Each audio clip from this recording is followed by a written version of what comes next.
elevate. You're stacking up losses, I'm handing them out, yeah, I had to go delegate. It feel like I'm floating, I'm lost in the moment, I swear I could levitate. They never believed that I would really fly, I had to go demonstrate. I had to set them straight. They hate when you elevate, elevate, elevate. They hate when you elevate, elevate, elevate. Yeah, they hate when you elevate, elevate, elevate. They hate when you elevate. Wait, yo, way too fly. Yeah, I'm feeling myself. Ain't no chance I'm coming down, no. Got a soul view to myself, yeah. Why would I give it up? Why do they wanna come take my place? I work too hard for it, don't need a replacement. This my vocation, now I got rollies, all in rotation. Hop on a jet just to take a vacation. Remember the moments was trapped in the basement. Now the hard work is all taking me places. All right. Are we tapped in? Let me make sure all my levels is correct. What is good, my people? What is good, family? What's good, man? What is good with y'all, man? Clap it up. I know we're going to stagger into the building. Salute to all you guys. Yeah, we got a special guest that's going to be on here later today. He pushed it out a little bit. He had a little last-minute personal thing that jumped up there, but he does plan on popping up here. Gary Russell Jr. will be in the building today. Building up a little bit. And what's going over there with that Russell camp. It's a legacy thing. It's an era thing. We're going to talk a lot about that. Talk about Gary Antoine Russell, talk about Gary Russell Jr. and his career, the legacy of the Russell name. We'll tap in, it's like 4, 5, 6 Garys. We'll talk about that, the significance of all the different Garys. Boxing in that family is more than it's more than a choice at this point. It's a lifestyle, right? It's what these guys came up on, and we're going to talk about that. We're going to dive into that, right? But until we finally get into that, until Gary pulls up, we're going to be talking about other things going on in the boxing space, obviously. Ryan Garcia just had an interview yesterday I thought was a significant interview. Gary, I'm saying Gary. Ryan Garcia showing a different side to his game, right? Kind of leaving the antics to the side a little bit and getting, cutting the fat away and getting right to the meat of the situation, put some perspective as to what he may have been going through around that time, of the distractions, the misappropriation of information, and the way he reacted to certain things, and more importantly, the way he's going to be moving forward and what he's trying to do. He shared perspective on what Turki Alalshikh is bringing to the space, and just getting the silliness out of the way. And obviously his fight with Devin Haney coming up, and other fights he has plans on getting involved with. We'll talk about that as well. We're definitely going to talk about that as well. Royce Dub, salute to Royce Dub in the bill, Real Boxing Podcast. TBV talking about some. Oh, okay. I don't know what's going on over there. Say shout out to TBV, Nest, and all those guys over there. I don't know what's going on over there. We'll be talking about all those things, right? What else are we going to talk about, man? I also want to talk about this pay scale situation that TKO has put out there. So I guess TKO has communicated the pay scale. I didn't have enough time this morning. I had to go to the dentist this morning and handle a bunch of things. So the graphics are going to be kind of like lackluster. Normally, you guys know how I do it. I'll put everything up on the screen we're going to be talking about. But I want to talk about this pay scale structure, right? And how that translates in comparison to what people are being paid today. Because I think there's a lot of pushback happening right now.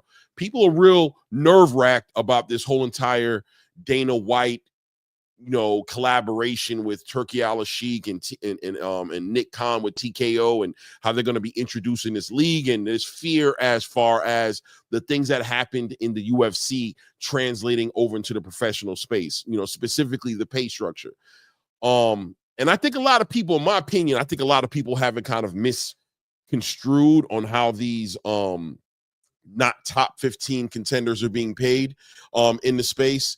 And we'll talk about that as well, right? We'll pull up some there's a pay scale that showed what the top ranked fighters made on a card from a while back ago, just to kind of get some perspective, right, on what these fighters are probably looking at to get paid. We'll talk about all of that, right? I don't know, man. We'll just kind of build from there and take it from there. How you guys doing today, man? Salute to everybody who was in the building right now. Shout out to Eastside Easy in the building. Eastside Easy Grassroots always says, salute my good guy Claymore Ren. We making moves in these boxing space. ATP for sure, man. That is a fact, man. That is a major fact, man. SOB TV, salute to you, SOB. To go in the building. Salute to go. Here for boxing, my guy, man. Salute to Here for boxing in the building.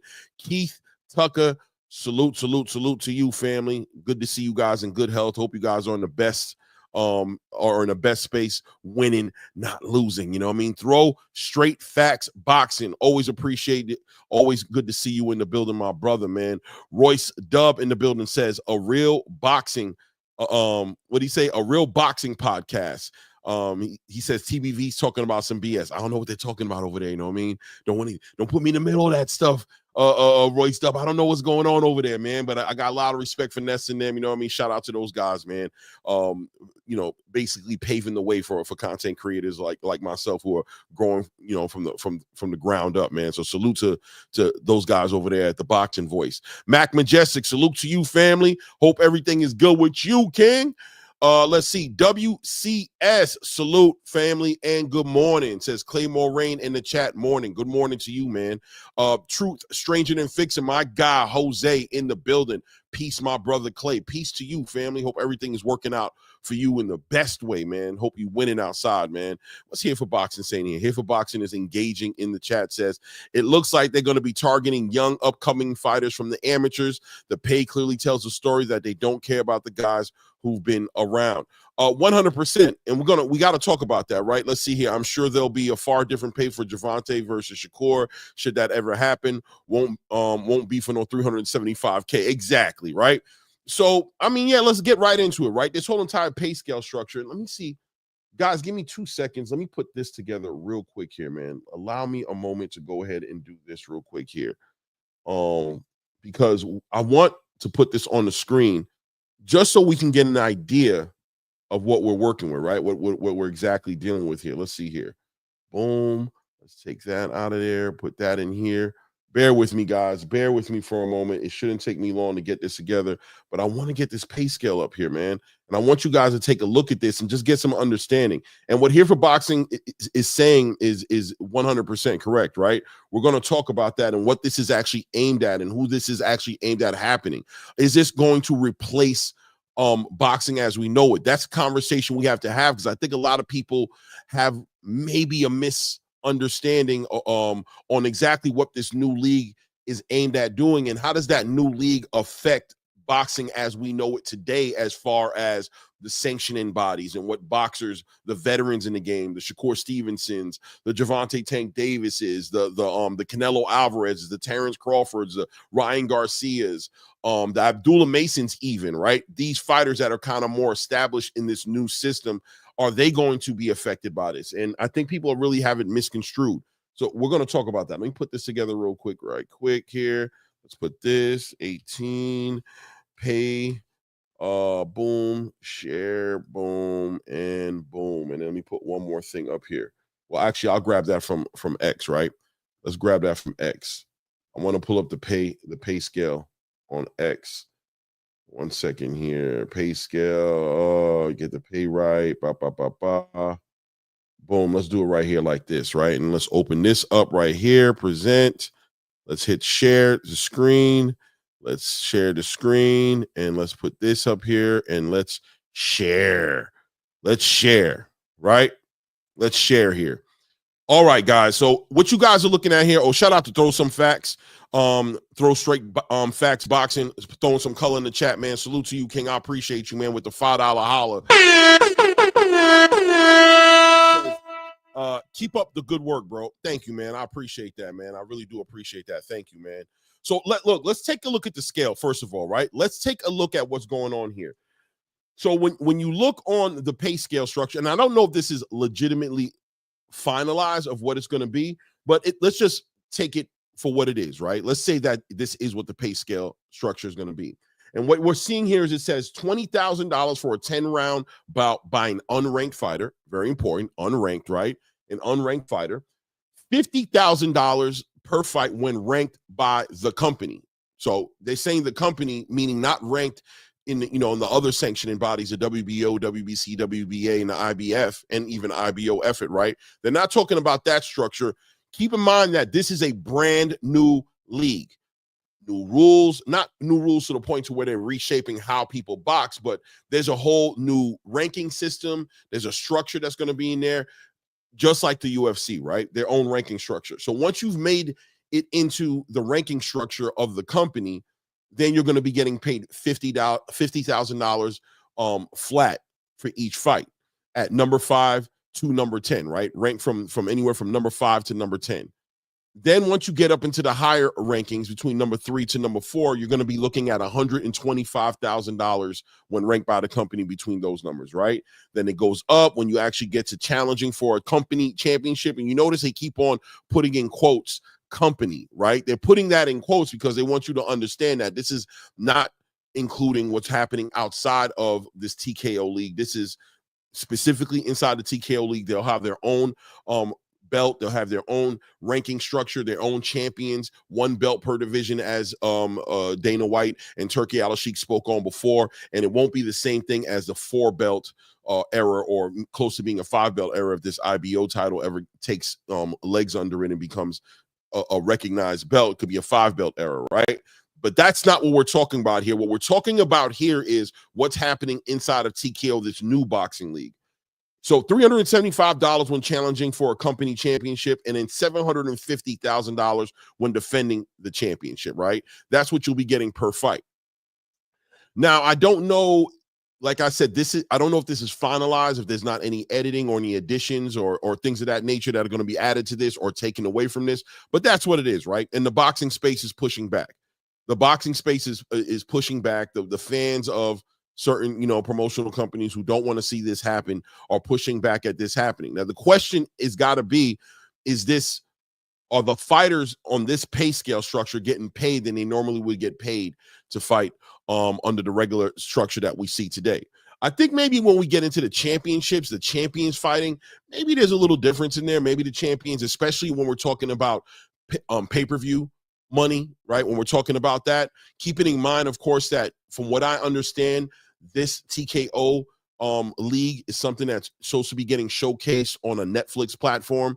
The Netflix platform, from my understanding, does not provide a pay-per-view pay structure, right? There's not a pay-per-view situation where you go to Netflix and you're paying for an event. So there's not any back-end money to split as far as pay-per-view is concerned. This is a streaming service. So I don't know exactly how that would translate and work, right? I don't know exactly how that would work. Shout out to Here for Boxing with another.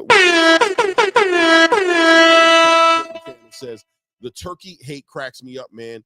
Crazy thing is, there would be no turkey hate if it was working exclusively, if he was working exclusively with Al Heyman. 100%. And I'll add to that Here for Boxing, right? Thank you for the support in the channel, man. Thanks for putting some color in there for me. Yeah, there'd be no hate for Turkey. Maybe, I don't know, man. I wouldn't think there'd be. I agree with you. I don't think there'd be any hate if he was working with Al Heyman, right, in the PBC. I mean, I think a lot of the pushback on the Turkey situation is coming from that side of the tracks. But at the same time, there's people like Paulie Malignaggi, for example, right?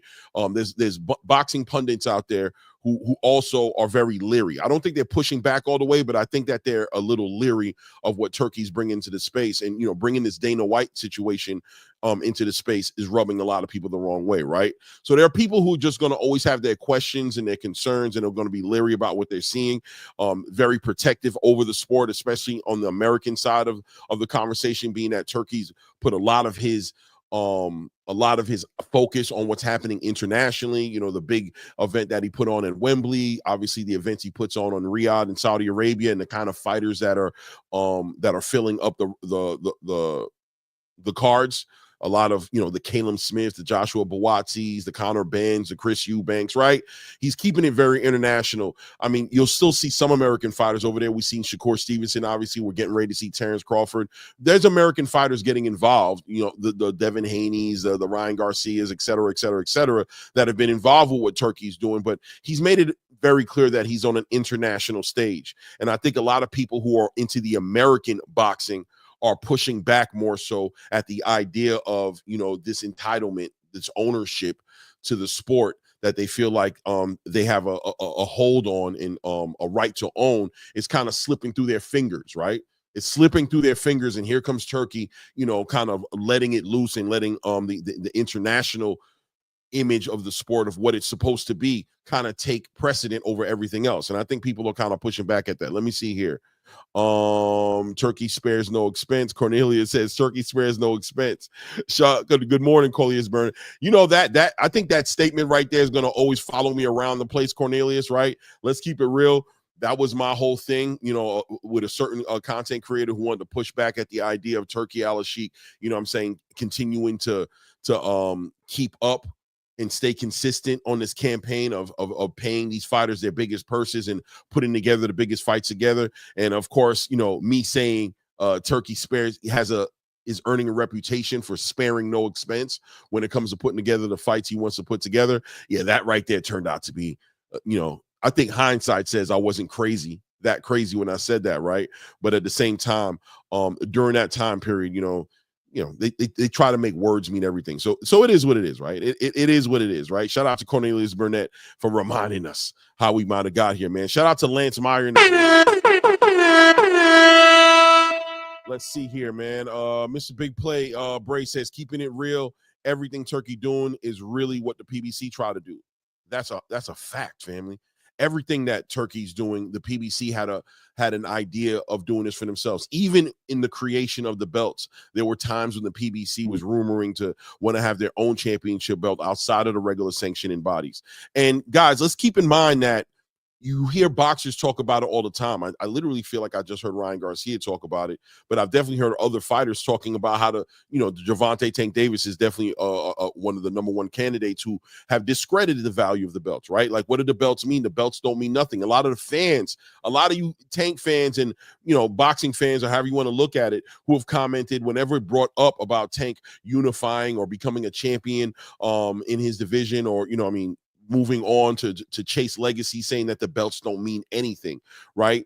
And this has probably been one of the biggest problems with boxing, is that idea that the belts don't hold any weight, and that the sanctioning bodies played a huge role in doing that, just by the way they compromise the ranking system, the way they don't activate and push back on making sure the mandatories are defended or things of that nature, took away the values from the belt. When you see somebody like David Benavidez going through what he was going through, being number one on that WBC and being Canelo's number one mandatory fighter he was supposed to be fighting, but Canelo always finding a way to get around it, in the sanctioning bodies not standing on law or standing on integrity and principles of what they stand on, to make sure that that belt either was defended when it was supposed to be defended, or that it was stripped away from the current person holding it, who was refusing to defend it, right? So it took away value, and it threw shots at the whole entire structure of boxing, not to mention the time-to-time corrupt judging, that people just don't understand how that judging came about, or a lot of other things, right? That devalued the structure of boxing for years now. And Turki Alalshikh seeing that, coming into the game with an idea on how he plans on addressing that head on, right? What we're going to do is, we can't restruct what's already been constructed, but we can come into the league with we can come into the boxing space with our own league within itself, with our own rules that make more sense, a structure in there that the fans can follow and walk with. They can see who the champion is. They can see who the number 1, 2, 3, 4, 5, all the way down to 10 fighter in the ranking structure is. And they can get more of an idea to keep up with what's going on in boxing, so that the fights that are happening in the ring are making sense, right? And the fights become more significant. There's a pay scale structure, and there's also a guaranteed right that will be enforced when your time comes and you make it to that point to when you're supposed to be next. You will be next, right? Outside of some unforeseen circumstance, you will be next, right? But I want to pull something up here. Let's compare this real quick here. Hold on one moment here. I want to add this in. Bear with me here. Like I said, definitely not prepared, right? Definitely not prepared. But you guys are hanging there with me. Hold me down for a moment while I'm bringing this up here. Boop, boop, boop, boop. Shakur, names, Daniel, Gary. Oh, man. ATP 18 pay. Did I not save that? Let me see. Gary. What am I missing here? Let's go to the top here. Am I missing something here?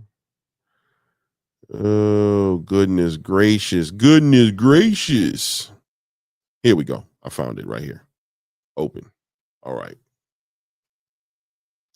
Let's see how this pops up on the screen here. All right. So, guys, what are we looking at right here? What we're looking at right here is an event that happened with Top Rank. At the top of the screen, you'll see here it says Top Rank.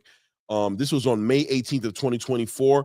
Headlining on this card right here was the Emmanuel Navarrete Dennis Berinchyk fight. This was for a vacated WBO title at that time.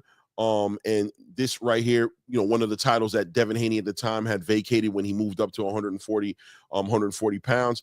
Brian Norman Jr., Giovanni Santillan in this fight. This right here was for an interim WBO title as well. And we have other fights that were on this fight. Let's go to the top of the card here. When you look at Art Barrera Jr. on this card right here, right?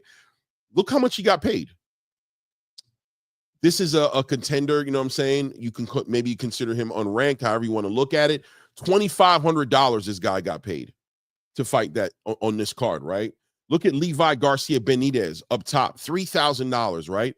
Let's go to a bigger name on the card. Look at Emiliano Vargas, somebody who's earned a name for himself. He's carries his own fan base. He's putting asses in seats, right? He's not on the big side of the scale, but in comparison to his counterparts, he's right there, right? And his counterparts being like Abdullah Mason, right? Being maybe a Floyd Schofield, right? And Andy Cruz. These are the fighters that are probably in the same conversation as him. He got paid $15,000 for his fight, right? And then you go into a Brian Norman Jr., who this is his first title fight that he's fighting for a title. He got paid $100,000. On the pay scale that TKO offers, he would have been paid $125,000, right? Giovanni Santillan got $150,000 as maybe he might have been a defending interim title holder at that point, or at least a higher ranked fighter at that point, trying to get into that conversation. There you see him at $150,000, $50,000 more than Brian Norman Jr. We see Emmanuel Navarrete as a champion coming up from the 130-pound weight class division, coming up to fight for 135-pound championship, got $1 million for that fight. And Dennis Berinchyk, who actually ended up winning that fight and became the champion, got $80,000 for that fight. $80,000 for that fight.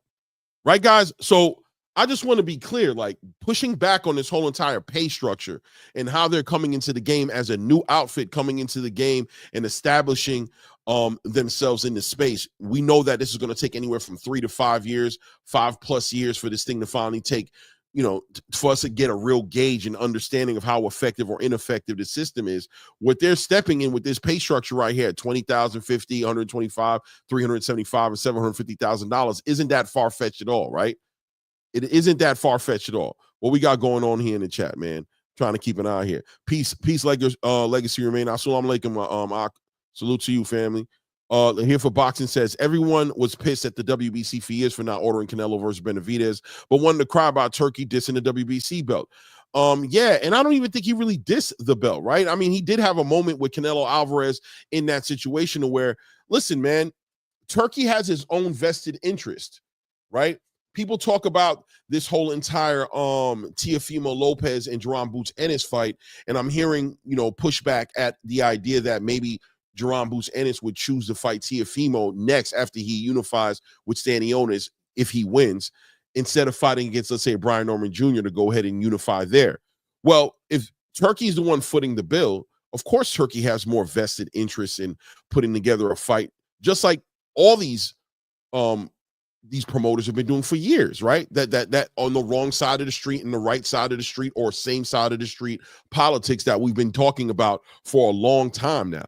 This is nothing new, right? So obviously, you know, Turkey having a game plan, signing Teofimo Lopez to a 3-fight, however million dollars, I'm hearing close to $30 million deal for him to fight certain fights. Same thing with Ryan Garcia, same thing with Devin Haney, same thing with Canelo Alvarez. Of course, the fights that he's going to put together, he's going to make sure that the people that are under his banner, you know what I'm saying, get the right exposure and get the fights the fights that he promised to give them. And if he's already promised to give him a Teofimo fight next, or promised Teofimo or Jerome Boots and his fight next, then I'm not going to be shocked at all that he puts the effort into making sure that fight happens. The Brian Norman fight will always be there. As Brian Norman Sr. said before, his son has all the time in the world. There's no rush. There's no reason to rush him. He has his own fight coming up right now with Derek Cuevas that he has to be concerned with. He needs to make it on the other side of that fight a winner and defend his title for the first time. And until all those things happen, there's not going to be no discussions about putting Brian Norman Jr. in a fight where Turkey doesn't even have any business working relationship with Brian Norman Jr. to sit here and be like, all right, we're going to put, we're waiting on that fight to be done so we can put him up against Boots. No, the game plan is Boots is going to go ahead and unify, fight against Stanionis, and after that, pending Teofimo winning the fight he has coming up with Arnold Barbosa, that he'll either be fighting Boots Ennis next, or maybe even fighting a Richard Hitchinson next to unify at 140 pounds, right? Who knows what they got worked out. The ultimate end goal being getting the winner between Devin Haney and Ryan Garcia. So that's how it works, and that's what's going to happen right now. And it's going to continue to move forward to happen like now as Turki Alalshikh starts to continue to, find his space and stake his claim and stake his flag in the game. And now that he has fighters that he is working with exclusively, he's going to put those fighters as priority to him when putting together these events, right? That's just the way that it actually is going to work. And that's the way anybody else would do it. Let me see here. Care for Boxing, they say, Clay, thank you, because there's a common misconception that every fighter makes hundreds of thousands. 100%. These are the fighters that are going to be in the league. This whole entire TKO league is about the future of boxing, right? It's about reintroducing boxing into the space in a way that people have been asking why it hasn't been that for years, right? The structure. The fans who aren't watching boxing, you'll hear a lot of them saying consistently the same things, right? It's hard to follow the sport. Too many champions in every single division. You got 4 to 5 sanctioning bodies, and then in each division, each one of those sanctioning bodies have their own version of an actual super champion, a regular champion, an interim champion, a silver champion, all these different championships, right? And everybody comes to the ring. There's always a belt involved in the fight, right? We understand that the sanctioning bodies are walking away with a percentage of each one of these so-called champions' purses. So this is why they find it lucrative to go ahead and move around all these belts and have a bunch of belts so that they're involved in more fights than none, right? But that's not helping the boxing fan out, right? The boxing fan at the end of the day remains in a confused space, not understanding too much of what's going on at the end of the day. Gervonta Tank Davis was a WBA champion regular, but Devin Haney was the super WBA champion. Well, who's the actual champion in the division who's been recognized as the best fighter in that division? Is it the guy with the regular belt or the super belt? And of course, the fighters themselves, like Gervonta Tank Davis, what are they going to say when confronted with them issues? They're going to say belts don't even matter. Who gives a damn about a belt? Because at the end of the day, they got this guy being the champion, but who am I then? If I'm not the champion, is that guy even better than me? How come I'm not the champion, right? It just becomes real confusing. Where we see, salute. Ray, it's Hitchens, damn it. Salute, Ray Davis. Yo, Ray, I'll throw the link out for you right quick. When Gary comes up, I'm gonna interview him, but he actually pushed out. He actually pushed out the time because he has something he's dealing with. He should be coming up here actually pretty soon. But I'll throw the link out for you. If you want to come up and build right quick, if you want to, I'm saying, feel free to come up for sure, man. But that's what's happening. You know what I'm saying? Yeah, exactly, Ray. Berlanga's the NABO champ. Like, what the heck is that even? Considering the fact that this man didn't even make weight. He still won a championship belt, right? So that's what this whole new structure is bringing. I don't see any problems with it. I know people are going to push back at it because that's what people do. And that a lot of people are just, at war, at odds with the idea of, maybe a promotional company that their favorite fighter is on is potentially losing some stake in the game or losing some momentum in the game. And they're just choosing to be on what they consider the right side of the conversation or the right side of the street, right? Because it's their narrative or there's no narrative. It's not about boxing. I can tell you that at the end of the day, right? It's about something a little deeper and weird, to be honest with you, at the end of the day. So that's how that's working out. I hope that shedded some light from my perspective. Obviously, things are going to develop as TKO is rolling out their first coming events. We still don't know for sure if they're going to be on Netflix as that permanent platform, if they're working on that. And we also don't know what that first event's going to be. Turkey hinted towards the event between Canelo Alvarez and Terrence Crawford to be a rollout of TKO's event on Netflix. Supposedly Dana White's supposed to be involved in coordinating that fight. We'll see how that comes about. But as things unfold and come together, we'll address it accordingly, right? No doubt, Ray, for sure, man. So look, I wanted to talk about Ryan Garcia, guys. I know that Ryan Garcia has rubbed the community in a very negative way, right? He's definitely done that. I know me personally, he's rubbed me the wrong way with the way he's approached this whole entire I don't know, I guess dealing with the space pushing back at him. Maybe he felt like the black community pushed back at him in a certain way that he didn't appreciate. I don't know what exactly fueled it all, but he went off the racks for a minute, right? Hold on, I'm trying to find this thing here. Hold on 1 second here. Maybe I didn't actually save that. Is that what happened? Did I not actually save that? It is what it is, right? Ryan Garcia did an interview yesterday with Akim Barak, right? I thought it was interesting, and I've been telling you guys for a minute now that Ryan Garcia has actually been different for a while now, right? He seems like he's dealing with the mental health thing a little bit better, and he seems like he has a whole different outlook on how he's going to approach boxing, right? That he's going to take it more seriously, and there's a certain professionalism about him that's kind of that's surfacing in all these different interactions we're having with Ryan now, whether it be the press conferences for the Fatal Fury situation, or whether it be the interviews he's having and the conversations and the perspective he's sharing on how he sees boxing today. It's a different energy, right? Let me see here. Shout out to Dennis Ashby in the building. Says this is going to be a movie at Clay. Jim Lampley will be back on the mic for the fights with Turkey. Yeah, Jim Lampley, right? Exactly, man. Real Prison Talk with Tommy. Salute, King. Hope everything is good with you, family. Dragonfly Jones says, I'm disgusted with Ryan Garcia. I can't wait to see the man get humbled inside the ring. Yeah, definitely, right? Ryan Garcia definitely has pushed the envelope in a very negative way for himself. And at the end of the day, seemingly right now, seeming to take some ownership, right, on what it was all about, right? Him dealing with what he felt like was not being treated fairly, had him moving in a certain way. But now Ryan Garcia seems to potentially, have what I call reloaded, right? Are we looking at a Ryan Garcia reloaded? Is this going to be the Ryan Garcia who I wanted to see compete back in the day? The Ryan Garcia who I saw as a prospect move into being a contender, and the potential I saw in him, and wanting to see him, be part of that Four King conversation. I wanted to see him fight Devin Haney. I wanted to see him fight Gervonta Tank Davis. I wanted to see him fight at the time I think it was Teofimo Lopez. You know what I mean? And even the Shakur Stevensons now, and a lot of fights that he could be getting involved in, but with the wrong mentality, probably not giving us what we need to see here, right? And it looks like ever since he's made the connection with Turki Alalshikh, and even with his reconnection with Eddie Reynoso, that he's kind of embraced the idea that there's going to be a certain maturity about him that's going to be needed, because now he's connecting his brand with other brands who are in their own right, standing on their own legs, representing something, right? Turki Alalshikh has his own brand and his own image that he's maintaining and standing behind. And Eddie Reynoso, you guys can talk about all the different PD accusations or fighters that were under his on his team that popped on performance enhancement drugs, but at the end of the day, always still carries himself. So always has a amount of media training and media image control, PR work that's always been done to maintain them to be at the highest level in the sport.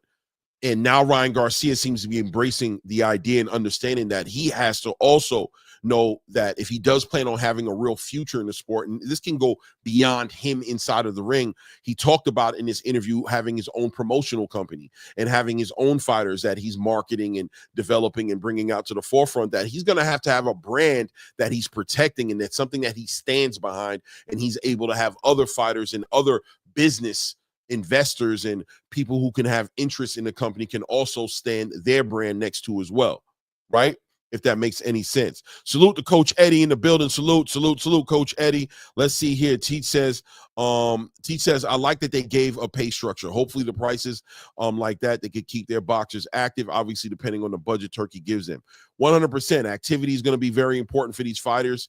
And I believe that's probably going to be there, right? You're going to see activity, not to mention the facilities and all the perks that comes with working with a TKO and a Dana White, right? The UFC Apex complex, you know what I'm saying, where they have access to the nutritionist, they have access to the best medical, the best therapy, the best strength and conditioning that's out there that can be offered. A lot of these fighters are going to get an opportunity to be exposed to a part of the boxing space that only the big dogs get exposed to, right? I saw Richard Hitchinson dealing with rehydration issues, with cutting weight and all those situations, but was ultimately because, you know, he went up in pay structure, and working with Eddie Hearn and those guys, was able to invest in his own nutritionist, right? Something that you don't get exposed to when you're, let's say, an Abdullah Mason, right, who's getting paid $10,000 to $15,000 every time he gets in the ring. He's not going to invest that money inside of a nutritionist or in the best strength and conditioning. Him and his family are going to work together to put together the best strength and conditioning program, the best nutritional program that they can put together based on what their resources can give them. Imagine Abdullah Mason having access to the best facilities and having access to the best strength and conditioning and things of that nature that he could be exposed to. It's just going to make him a better fighter, right? It's just going to make him a more conditioned fighter. And that's important for these athletes who are not able to get involved in those situations because of the pay structure, and also because of what the companies are offering or not able to offer, right? Let's see here. Dennis Ashley says, hit the button. Clay Cooking, I'm getting a plate. No doubt, man. I appreciate you, Dennis, man. Let's see here, man. He says, the boy got talent, just got some personal issues, but seems like he's dealing with it in some capacity. 100%. 100%, man. And I believe that's what we're seeing. Salute to Bruce Gas Boxing in the building, man. Turkey showing these guys that right now he's the final boss. Yeah. And Ryan Garcia spoke on that with Turkey as well, right? He said that, you know, anybody pushing back at the idea of what Turkey's doing just is weird and doesn't make sense and doesn't support boxing. But also Turkey's taking out the money situation. In other words, there's the big fights that need to be made. They're no longer not happening because of the money, right? They're not happening because these fighters don't want to fight each other, because the money element has been moved out of the conversation. It's no longer part of the conversation as far as, as long as the money makes sense, we can make the fight happen. Well, Turkey makes the money make sense, right? He makes the money make sense. It is what it is. So we'll see how things move forward, man. But Ryan Garcia, I'm not going to lie to you. I'm liking this version of Ryan Garcia. I'm not a big fan of Ryan. It's going to take more than a couple of nice conversations for me to look at Ryan like, but I can tell you direction-wise, I like the direction that I see him that I see him going into, right? I like the direction that I see Ryan Garcia going into right now. It's good for boxing. It makes it good for even the 147-pound division specifically, right? Wherever he's at, Ryan Garcia is always going to be a great dance partner and be big paydays for a lot of fighters. He's going to introduce big paydays to Jerome Boots Ennis. He's going to introduce a big payday right now to Rolly Romero. He's introduced a real payday. If he hasn't, he will with this Devin Haney fight coming up without the antics, right?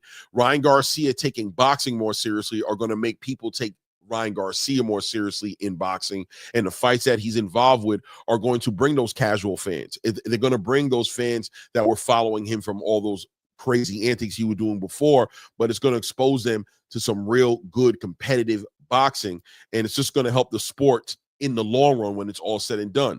Bar personal feelings about what it is about Ryan that is cringeworthy for you, because I understand, me myself, I have my own perspective on a lot of things he's done in the past, but a focused Ryan Garcia who's focused on boxing and committed to the sport is a good thing for boxing in general, for all the fighters that are going to get in the ring, with him, for even the sanctioning bodies that he'll hold belts for any platform that he decides to perform on. It's going to help that platform get bigger, period. And we can all respect that. We should all be able to respect that.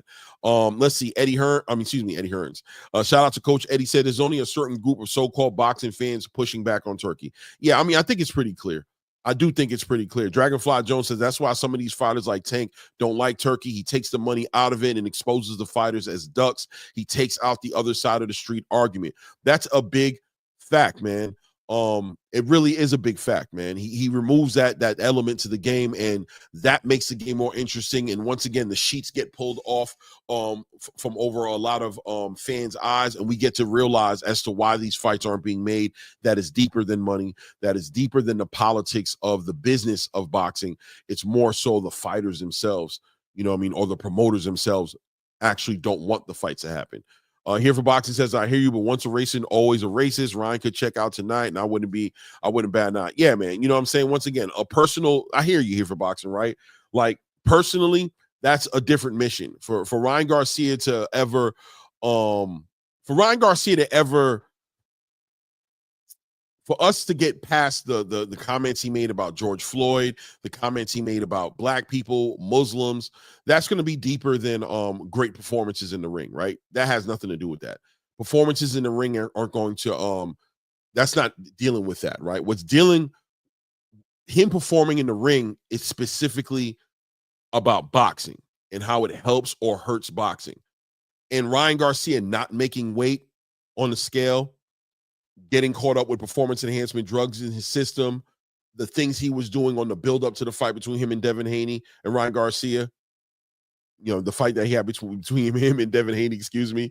We're talking about Ryan Garcia. Those things don't help boxing. It makes it a circus, right? It turns boxing into a big circus, and that takes away the credibility and the integrity of the sport gets hurt when Ryan Garcia does that. When Ryan Garcia does what he did with Akin Barak, when he's speaking about the sport that way, when he's talking about his aspirations to fight the best fighters in the game and how he just wants to prove himself inside of the ring and how much respect and love he has for the sport, when he does that and also all of that translates into great performances in the ring, that helps the sport.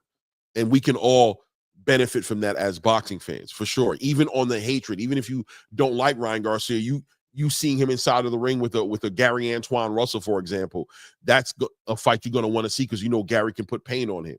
And if you just want to see pain put on Ryan Garcia, that motivates it as well. For years, people followed Floyd Mayweather Jr. all around, watching every single one of his pay-per-views with the hopes that he would lose the fight, not that he would win the fight. But still, his competitive nature was a good thing for the sport and made it to where the sport he was an ambassador for the sport in a good way, however you want to look at it. Salute to Mac Majestic in the building. Salute to you, King says, yeah, I like Ryan, and I think he can beat most of the 147-pounders. He shouldn't have cheated Dev like that. Yeah, for example, for sure, right? Mac Majestic.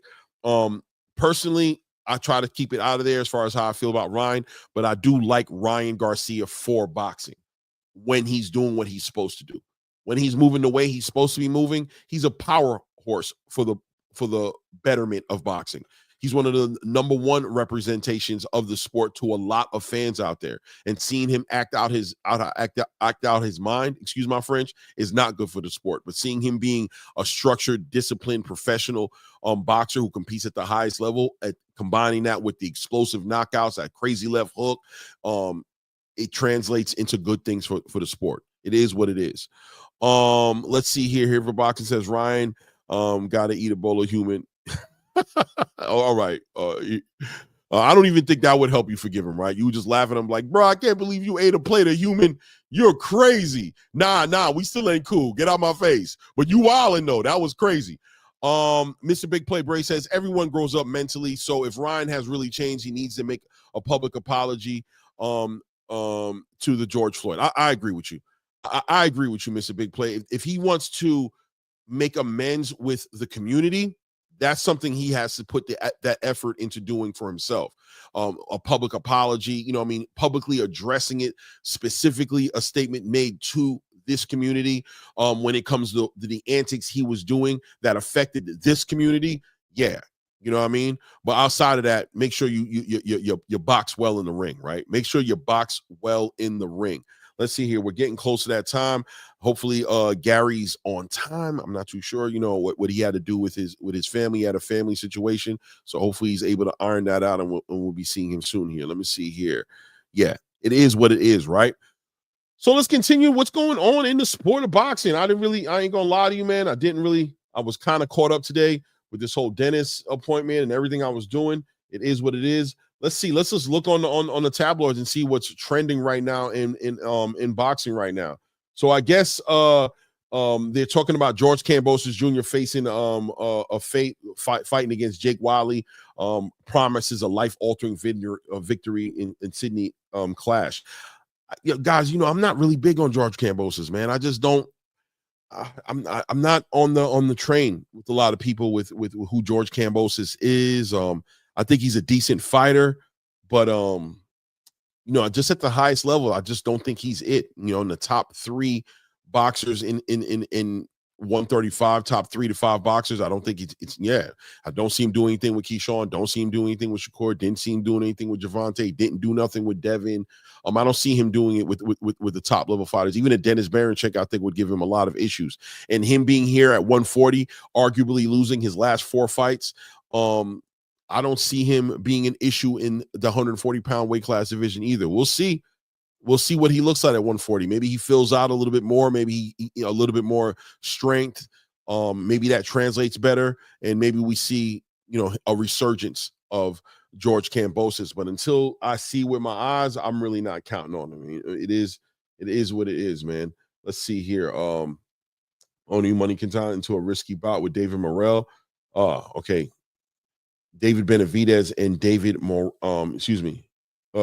Caleb Smith and David Morrell. Yeah, David Morrell, guys, ever since he had that fight with David Benavidez, he's earned a lot of respect in the game, but on the back end of a loss and him not having to fight anybody or nobody having to fight him, I think that's the best way to say it. High risk, low reward. It's going to be hard for him to go ahead and get those fights that he wants to get, man. He's a dangerous fighter, man, and there's an excuse to not get in the ring with him. Everybody's going to use it. So I don't see Caleb Smith and David Morrell, that fight getting put together anytime soon. The David Benavidez fight makes more sense. It's super dangerous, but the reward is there with David Benavidez for Caleb Smith, right? So, it is what it is. We can't make up the rules. Salute to King Ali in the building. What is Ray saying? Are we talking about Ryan here? Let's see here, man. Fool me once, shame on you. Fool me twice, shame on me. And how many lies has he told to prove he has following? No matter the case, Ryan is, as Raskot said, a bum, a PED crashing bum. Okay, no doubt, Ray. I hear you, brother. Let's see. Bruce Gas Boxing says Kambosos just average, but the Aussies love him and buy his fights. I guess that's the one thing he always going to bring to the table, right? Is that he's going to be a money fight because he's able to he brings a whole country with him. So that's the thing that puts him in these conversations. But I dare say that loss after loss after loss, continuing losing and losing in these big fights. At what point does that just doesn't matter as much as it did, right? 5, 6, 7 losses, 8 losses, 10 losses. How many losses will it be before it becomes before we get past the silliness of it all? It is what it is, right? It is what it is, man. Let's continue to move forward here. Tina want to give a lot of we got the Chordell Booker fight coming with Sebastian Fundora. They're putting this fight together. This is a fight where, once again, Sebastian Fundora standing at 6'5", 6'6". I don't know what his height is exactly. And Chordell Booker coming into the ring at a 5'10", something of that nature. Big size difference here with these two guys getting ready to jump in the ring. Sebastian Fundora does seem to bring that mid-range fight. He seems to not realize how big he is at times and gives up a lot of the advantages, which is good for a fighter like Chordell Booker. But we got to see what kind of Sebastian Fundora is going to be in that ring, because Sebastian Fundora that was in there with Tim Tszyu seemed like he was tapping in to those physical attributes, staying behind that jab, establishing the distance, keeping the fighter in a dangerous position where they can get hit and he can't get hit, or it's more difficult for him to get hit. We'll see if that translates. Salute to Dangerous Desires Bullies in the building. Salute. What did Coach Eddie say here? Low pay-per-view numbers for Tank. What you think about that, Clay? Listen, I told everybody, Coach Eddie, about that whole entire pay-per-view situation with Tank. it was hard for me to believe when the rumors were going around saying that Tank's pay-per-view numbers were somewhere between 500,000 to 700,000 pay-per-views being sold. It didn't make sense to me for multiple reasons, but probably the number one reason is because of the streaming and the stealing of pay-per-views that have been happening for a couple of years now, and it's just getting worse. More and more of these streaming sites are popping up. For every one you knock down, 3 to 5 come to replace that one. There's always an option for somebody to watch a fight for free. Now, you combine that with the high price point of $80 and the fact that the main fight on the card between Lamont Roach and Tank Davis was a fight that no fan was asking for, coming off the back end of a weekend of a fight of an awesome card that was put together by Turki Alalshikh that he let the whole space have for $25, $26. Well, listen, man, I didn't expect even for his fans to pay $80 for that kind of card when they can get it for free. Only the real fans and supporters of Gervonta Tank Davis would go ahead and spend $80, $80+, so I think close to 85 when service fees and taxes and all those things kick in, are going to pay that $85 price point for a fight that most people walked into it thinking it was going to be an easy fight for Tank, right? Hindsight says that wasn't the case. Hindsight said that was a very competitive fight and that a lot of us slept on Lamont Roach. We didn't know he was going to compete that way against Gervonta Tank Davis. But so hindsight says, okay, maybe it was worth that price point. But at that time, nobody was looking forward to move in and watch that fight for a high price point that way. Yeah, was the building always going to be filled up? For sure. Listen, the Barclays Center was going to be packed out because the Gervonta Tank Davis experience is something you can't have at home watching it on television. There's no comparison. Stealing a stream is never going to give you that energy and that feeling you have from going inside of an arena with a bunch of other fans together screaming and cheering and watching Tank Davis potentially knock somebody out. So for sure, the stadium was always going to be a successful venture. But the pay-per-view, I always knew that the pay-per-view was had a very good chance, at least, of not coming in and doing the numbers that they wanted to see it be done in comparison to what, let's say, he did with Rolly Romero or what he did with Ryan Garcia. Those numbers were never going to be consistent with those numbers because nobody asked to see him fight Lamont Roach, right? So that's kind of where I always stood on. Let me change this right quick here. That's kind of what I always stood on when it came down to what those pay-per-view numbers are going to be. Now, people were going to push back and say you're hating on the numbers. You're just trying to push. You're just mad. You're just a Tank hater, which is just a whole nother conversation in itself. But no, I think it was just math. I think it was math. It was the time period. We're talking about a streaming business model that is outdated at this point. Netflix is the future, right? The streaming of these services is the future. The paying for the streams is not the future, right? Subscriptions are the future. Becoming members of these platforms that are going to show a lot of other events outside of the event that you're looking to watch that one night, and becoming a member and paying a $15, $20, $30 or $15, monthly subscription fee to watch the fight. This is what the future of combat sports is going into, or of pay-per-view events is going into, right? It is what it is. Let me see here. Boop, boop, boop, boop. Let's see here. Did I just get a message? Let me see. Let me see here, man. What do I see? Let's see. Good channel. Keep up the work. No doubt, man. No doubt. So what else is going on in our sport here? Hold on here. Bear with me here. What else is going on, man? What's going on in the tabloids and boxing today? You guys see that we freestyling it because I really popped up with this interview. What is that? Teofimo Lopez, and who's he training with?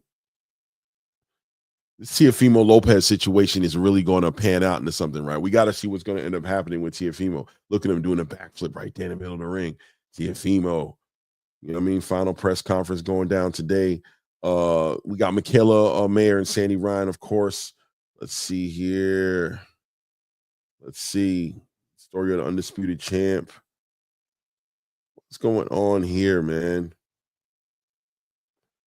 We've talked about the Chris Eubank Jr. situation. Let's see here. Ring Magazine puts up there. Pound for pound, top 10. After this win, they got a new pound for pound list. I don't know, man. I don't know. What's going on in the space? What can we talk about, guys? Help me out here. What haven't we talked about here in the space? What's going on? Can't wait for that TO fight. What's going on right now in the content creation space that I might be missing on?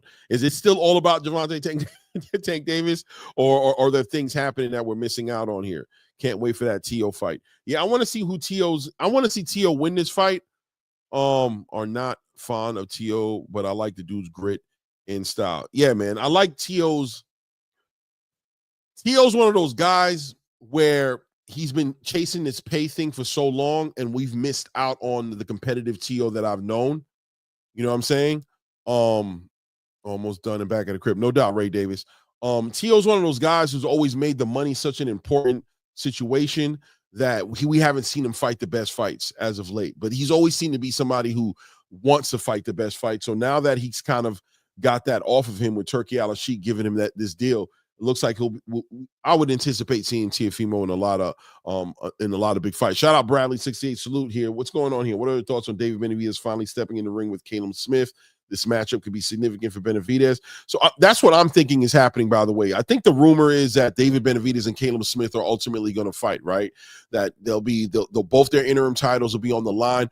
Both those guys are in line to fight Dimitri Bivol, Artur Beterbiev winner. So we'll see what it is. Okay, guys, I'm not going to lie to you. It's about that time. Oh, yeah. We're finally here, man. We finally here. We got him in the building, ladies and gentlemen. We got him in the building here.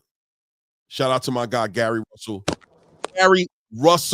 Allen Russell Jr., not to be confused. We got to talk about it, though, because there's so many Gary, you know what I'm saying, Russells out there with different middle names. We definitely going to talk about that and get some perspective on it. But shout out to Russell. Shout out to the one second here.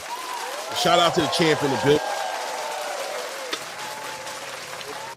Gary, everything good? I see you in the car. You moving around. Are you hearing everything? I can hear you. You was cutting out a little bit for a second, but I can hear you good now, though. Okay, no doubt. We good and we clear. How's everything going? Did you handle that? The family's good. Everybody's on point. Everything good, man. We got things situated, man. Just wanted to tap in with the fans, man. That's all. No doubt, man. Salute to you, family. Yo, first of all, congratulations to what's happened for you in your family, man. It's been a rocky road the past 3 years now, 2 years, 2.5 years. Now it's been a rocky road, man, to kind of get full circle to be at this moment right now. So congratulations to you, congratulations to your brother and everything that you guys are working on over there. First of all, how's it feel right now, this moment? Is it sort of like do you feel like justified, like validated? You know what I'm saying? Like we told you and now we're here. How do you feel about it? It was never a thing of we told you and now we're here. I don't look for validation from outside influences. You know, if anything, my validation came from my younger brother becoming a world champion. Like you say, we went through a lot. I had a shoulder injury about 3 years ago. Right. Since my father passed, he was my trainer as well as my brother's trainer. I had to fill some shoes. I had to take a step back, try to get myself healthy, you know, etc., and then carry the reins of where my father left off. You know, my younger brother, I'm just grateful that I was a champion and was set and had the skills and the wisdom to be able to pass on to him. So, if anything, everything was predicated to Pops, man. Everything predicated to Pops, man. I just wanted to prove to Pops that anything, man, that he put a lot of hard work, a lot of effort, a lot of energy and sacrifice in when it comes to me and my younger brothers. This shit not gonna stop just because Pop's not here. You know what I'm saying? His bloodline lives on through us. 100%, man. 100%.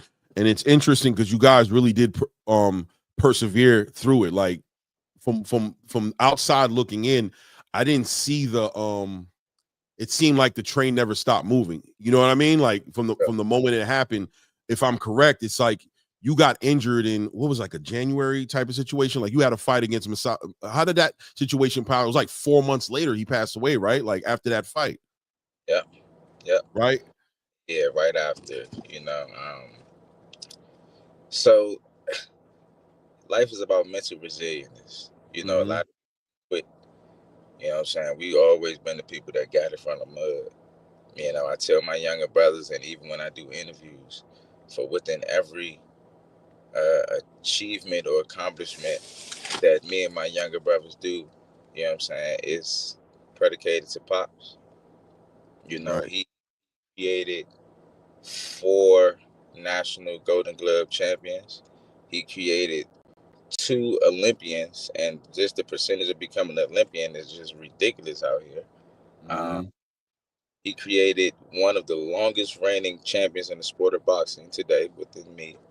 Right. Um, when he passed, and everything is all homegrown. Right. Everything is all homegrown. It's not like I call them Frankenstein fighters. We're not Frankenstein fighters. It ain't like we had this coach, that coach, this coach. Nah, all this shit came from the same source.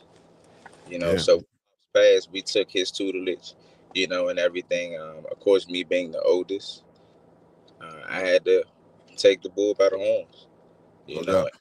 And I had the ability to push it on to my younger brothers. I'm glad that my younger brother, as young men, you know, we get to a certain point, certain age, we just gonna do what we want to do. We You want to do can't the tell first. them no. And Yeah, trust me, I want to talk about it too, because that's the transition, right? That's really interesting, is that here you are just being your brother's brother. You know there what you I'm go. saying? And supporting him as a brother, but now replacing this patriarch, you know, I mean, your father, these, like you said, these huge shoes that were there to be filled in. And how did that transition happen, as far as that, you know, there's a certain respect between a trainer and his fighter. So here we go, transitioning from brother, but no, I'm your trainer now. So how did that work out? How was that journey? To be honest with you, the journey wasn't much different. It wasn't a different journey for me. I always worked hand in hand with my younger father. If you can remember, Mm-hmm. when I defended my title against Jojo Diaz, Mm-hmm. my younger brother Antonio competed. I worked his corner. My younger brother Antoine competed. I worked his corner. And then I went back in the dressing room and got ready and got situated and defended my world title. You Right. know, so I was always hand in hand working with my younger brothers. And even when you deal with coaching, you Mm-hmm. know, coach, you have to have a certain level of belief and trust in this individual that is giving you these instructions. When you're competing, that's war. Right. The fans, I mean, it's just a sport. But when you're actually in the ring competing, that is war. It's another person across the ring that has 6 to 8 weeks to prepare for no one else but you. It's a chaotic situation, you know, and you have to have a certain level of belief and trust within the instructions that's given to you by your trainers. You know, Big facts. believe that trainer, or you don't have that chemistry with that trainer or with that coach. When shit get rough, you ain't trying to hear that shit he's saying, or Right. you not. Right. Right. You know what I'm saying? You ain't even. Listen. I'm seeing it happening, and I'm not going to say no names. I don't like doing that as a fighter. I don't like involving you in, you know what I'm saying, and other things. But I've seen in particular fighters where you kind of see that happening when they tune out, when it gets tough. You know what I mean? They kind of go off on their own tangent, and the trainer can't even bring him back in, There because you the go. reality is the fighter never bought into the process. He never bought into the idea that the trainer was the best advice that he should take in that fight. And a lot of it doesn't have anything to do with the coaching ability. It has everything to do with the relationship and the bond that's built between the two. You know, my Mhm. father. You know, it's nothing that my father could tell me. Well, my father used to tell me shit in sparring or in the fight. If I attempted to do it and it didn't work, in my Mhm. mind, that shit didn't work because I didn't execute it the exact way that he wanted me to execute it. Right. It's a different zeitgeist when it comes to certain things. You know, so with my younger brothers, it's just an automatic level, or a level of belief, a level of trust, a level of understanding, a level of Right. instinct. You know, even within the household, it's a lot of boys. It was a lot of boys as men now. You Mhm. know, a lot of boys. Even within that, we definitely clash. Don't get us twisted. Within every household, it's back and forth. It's all that. But what makes the difference of everything is the concept of order. Right. You know, Was that something instilled by your father? Was there always a concept of order because of the way your father ran the show? Oh yeah. You know what I'm saying? My father, he raised men, he raised soldiers. He was the teacher. Whether you was his child or not, if you was someone that he came along with, he was going to pass information to you. He was going to pass those Jews and knowledge on to you. You know, he was a teacher, man's man.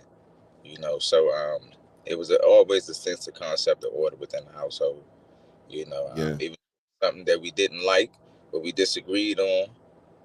Everybody's entitled to your emotions and feel how you feel. But what matters is conduct yourself within the emotion. Yes, sir. You know, yes, sir. The concept of order played a big role within our household to keep things down. And whenever shit got out of whack, we was spot. Just get it out the way, right? You had a way to deal with that. That's interesting that because you're talking about it, right? Growing up, and you're the oldest, right? And if you can offer some perspective on that, because we can all speculate, but so exactly how many Garys are we dealing with here? Exactly how many? Let's get this out and open. So how many Garys are we dealing with? Just let's break it in, because you said you're the oldest, right? So what are we dealing with here? It's a lot. Within the siblings, it's 7. It's 7 girls, but one of my older brother that wasn't within the marriage, he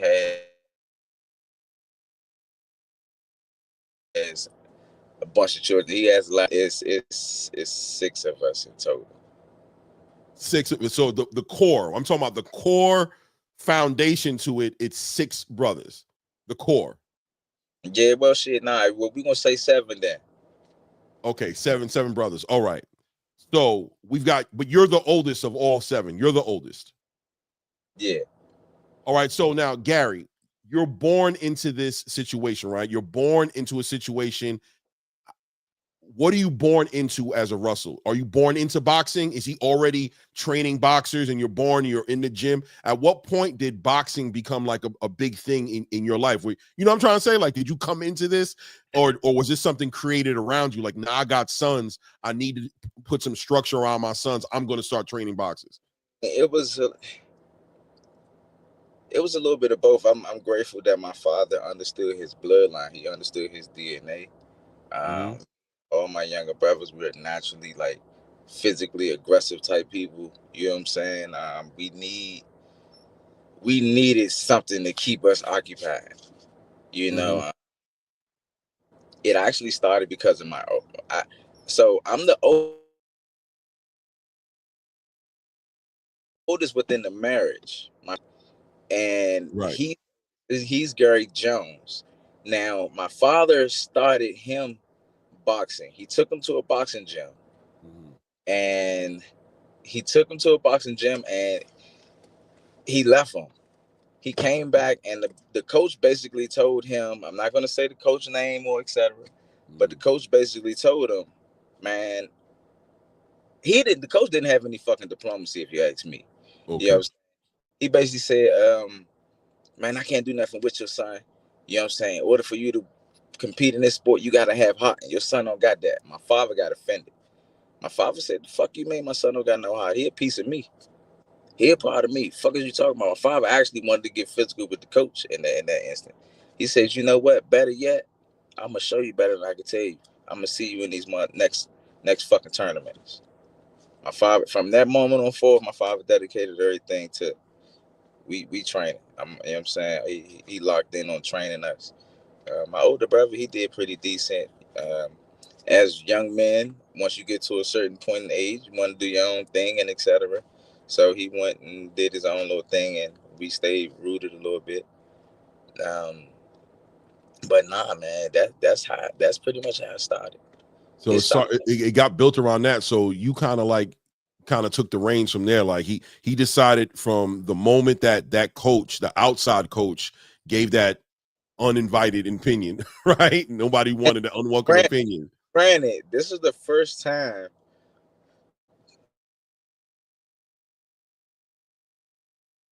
Because mind you, I never went to that coach.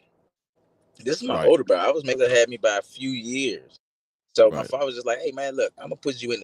I'm going to just drop you off at this boxing gym. Let's see how it works out. It was the first day he took him there. The first day he came back, That's what we heard. Right. So he said, "Oh no, don't even worry about it. I got you." And by the way, my brother, he started spanking all that coaches fighters' ass in the previous Like your tournaments too. father said he would when he said, "I'll see you." Like your father said he was going to do. Like he said he would. So now your father becomes a trainer just on the back end of who's going to train my sons. I'm not going to depend on nobody else. He didn't like the experience of having the other coach talking crazy about his kids. So now he's decided I'm going to jump into training, and this is the beginning of the Gary Russell dynasty as far as him being a trainer and him having the boys. My father was competing as boxing as well. Right. Okay, yeah, I should have asked that as well. As far as how much experience did he have himself to bring into it? So at what age are you now boxing that he's training you? At what age does he start training you in boxing? Shit, man, 3-4 years old. It's on. Okay.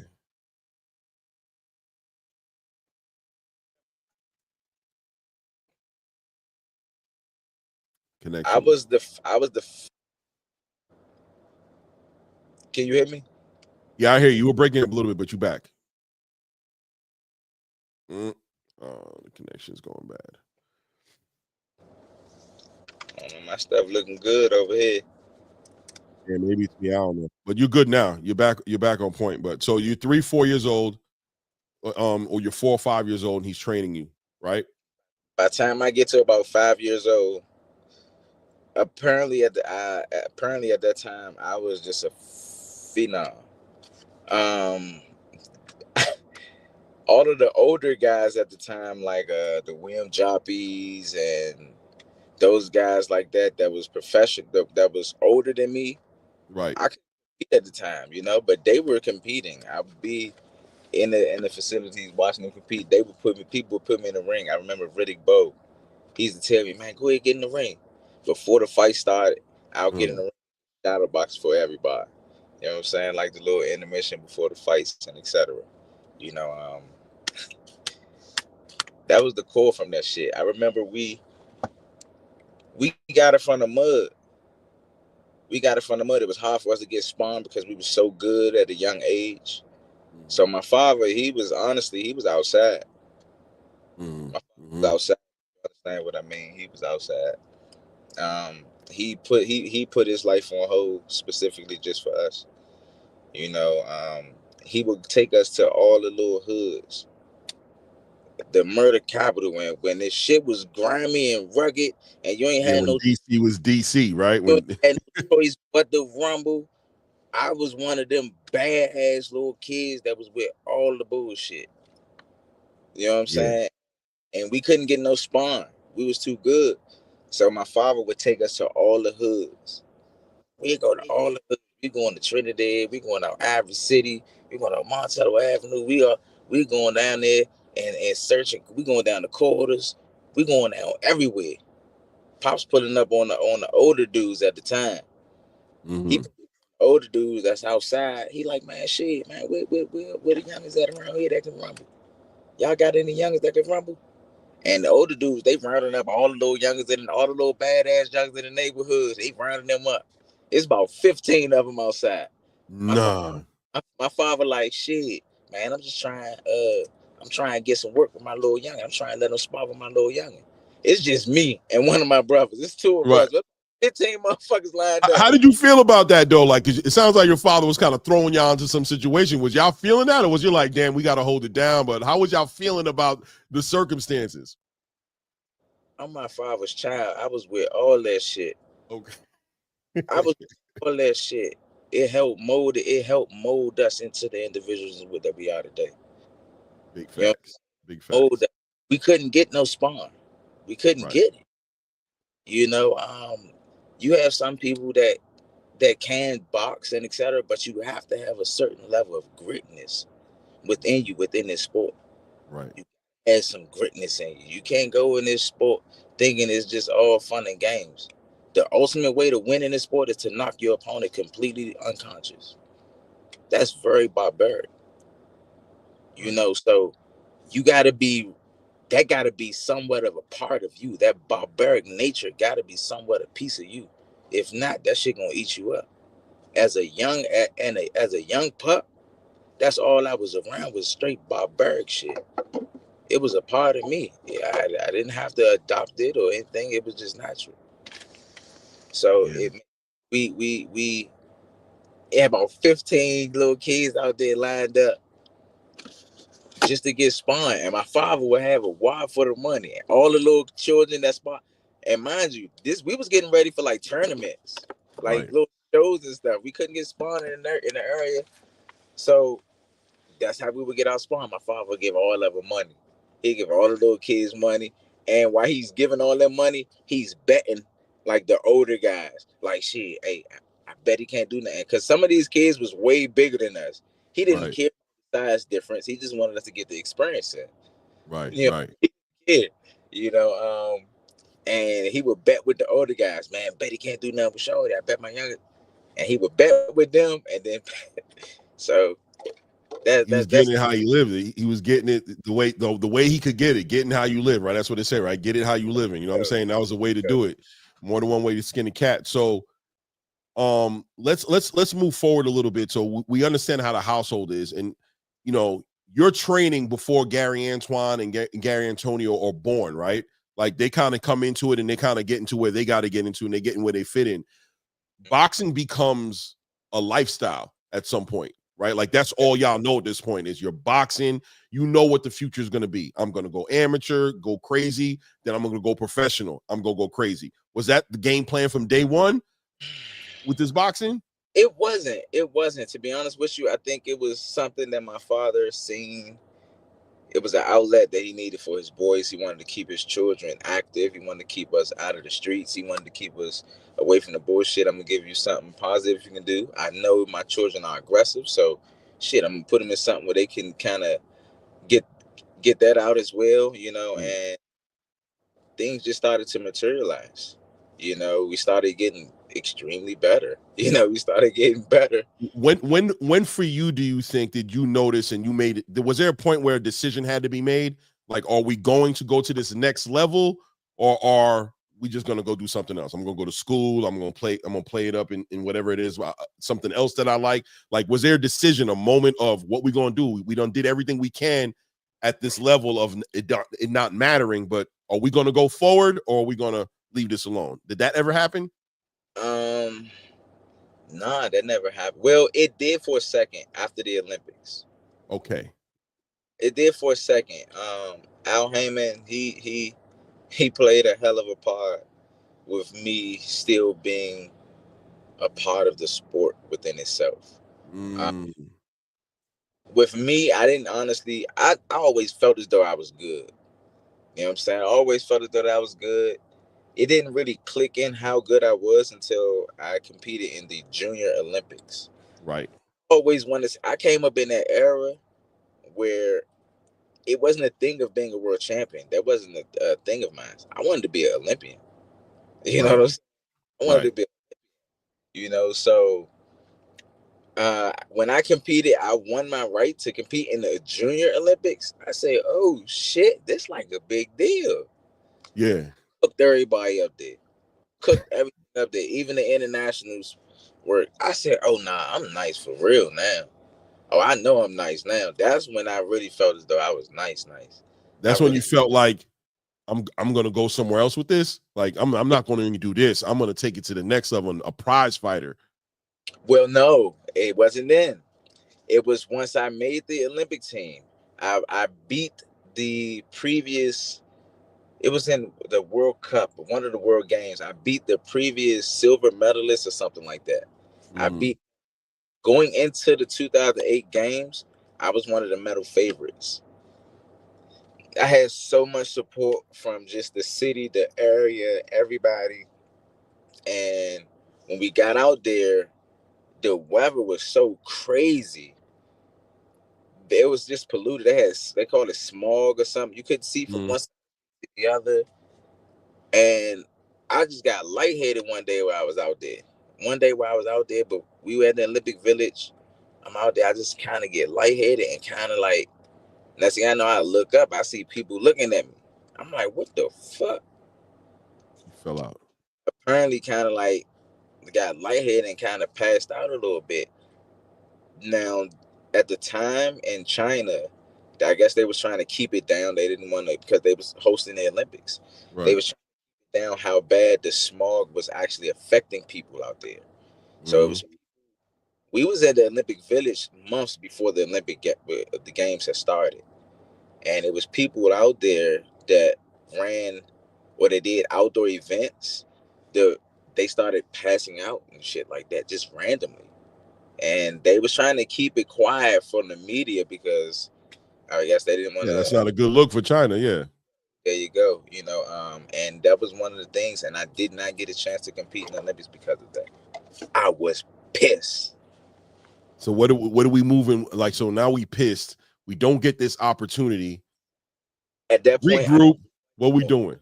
At that point, look, I'm done with this shit, man. I'm done. You stopped. You were done with it. Yeah, I ain't doing this shit no more. So what's going on now? So at some point it comes full circle. So what's happening? You're done with it, man. And in the process of that, like I want to say maybe a month or so in, I wasn't trying to go to the gym. I was still like go jogging a little shit like that, but I was so irritated. I felt like I let everybody down. Even though it's not your fault, though. You guys, you know what I mean? You passed out. Like it's not your fault. So what? So what? I had so much support. I had so much people that was genuinely, you know what I'm saying, supporting me. People that didn't know me at all. And then they watch my journey. They see me coming through the neighborhoods, jogging, getting ready for tournaments. They see me winning this tournament to qualify to the next joint and this, and they following the whole process just for, hell no, I don't want this shit. Right. Al Heyman called. He calls your dad. Shout out to Al Heyman. Al Heyman called. And he gave me second chance. He gave me the opportunity to make it up to everybody. You know what I'm saying? The only way at this point to make up all of the love and the support, and none of it can go in vain, is to redeem myself by becoming a world champion. Boom. You know what I'm saying? Al Heyman gave me.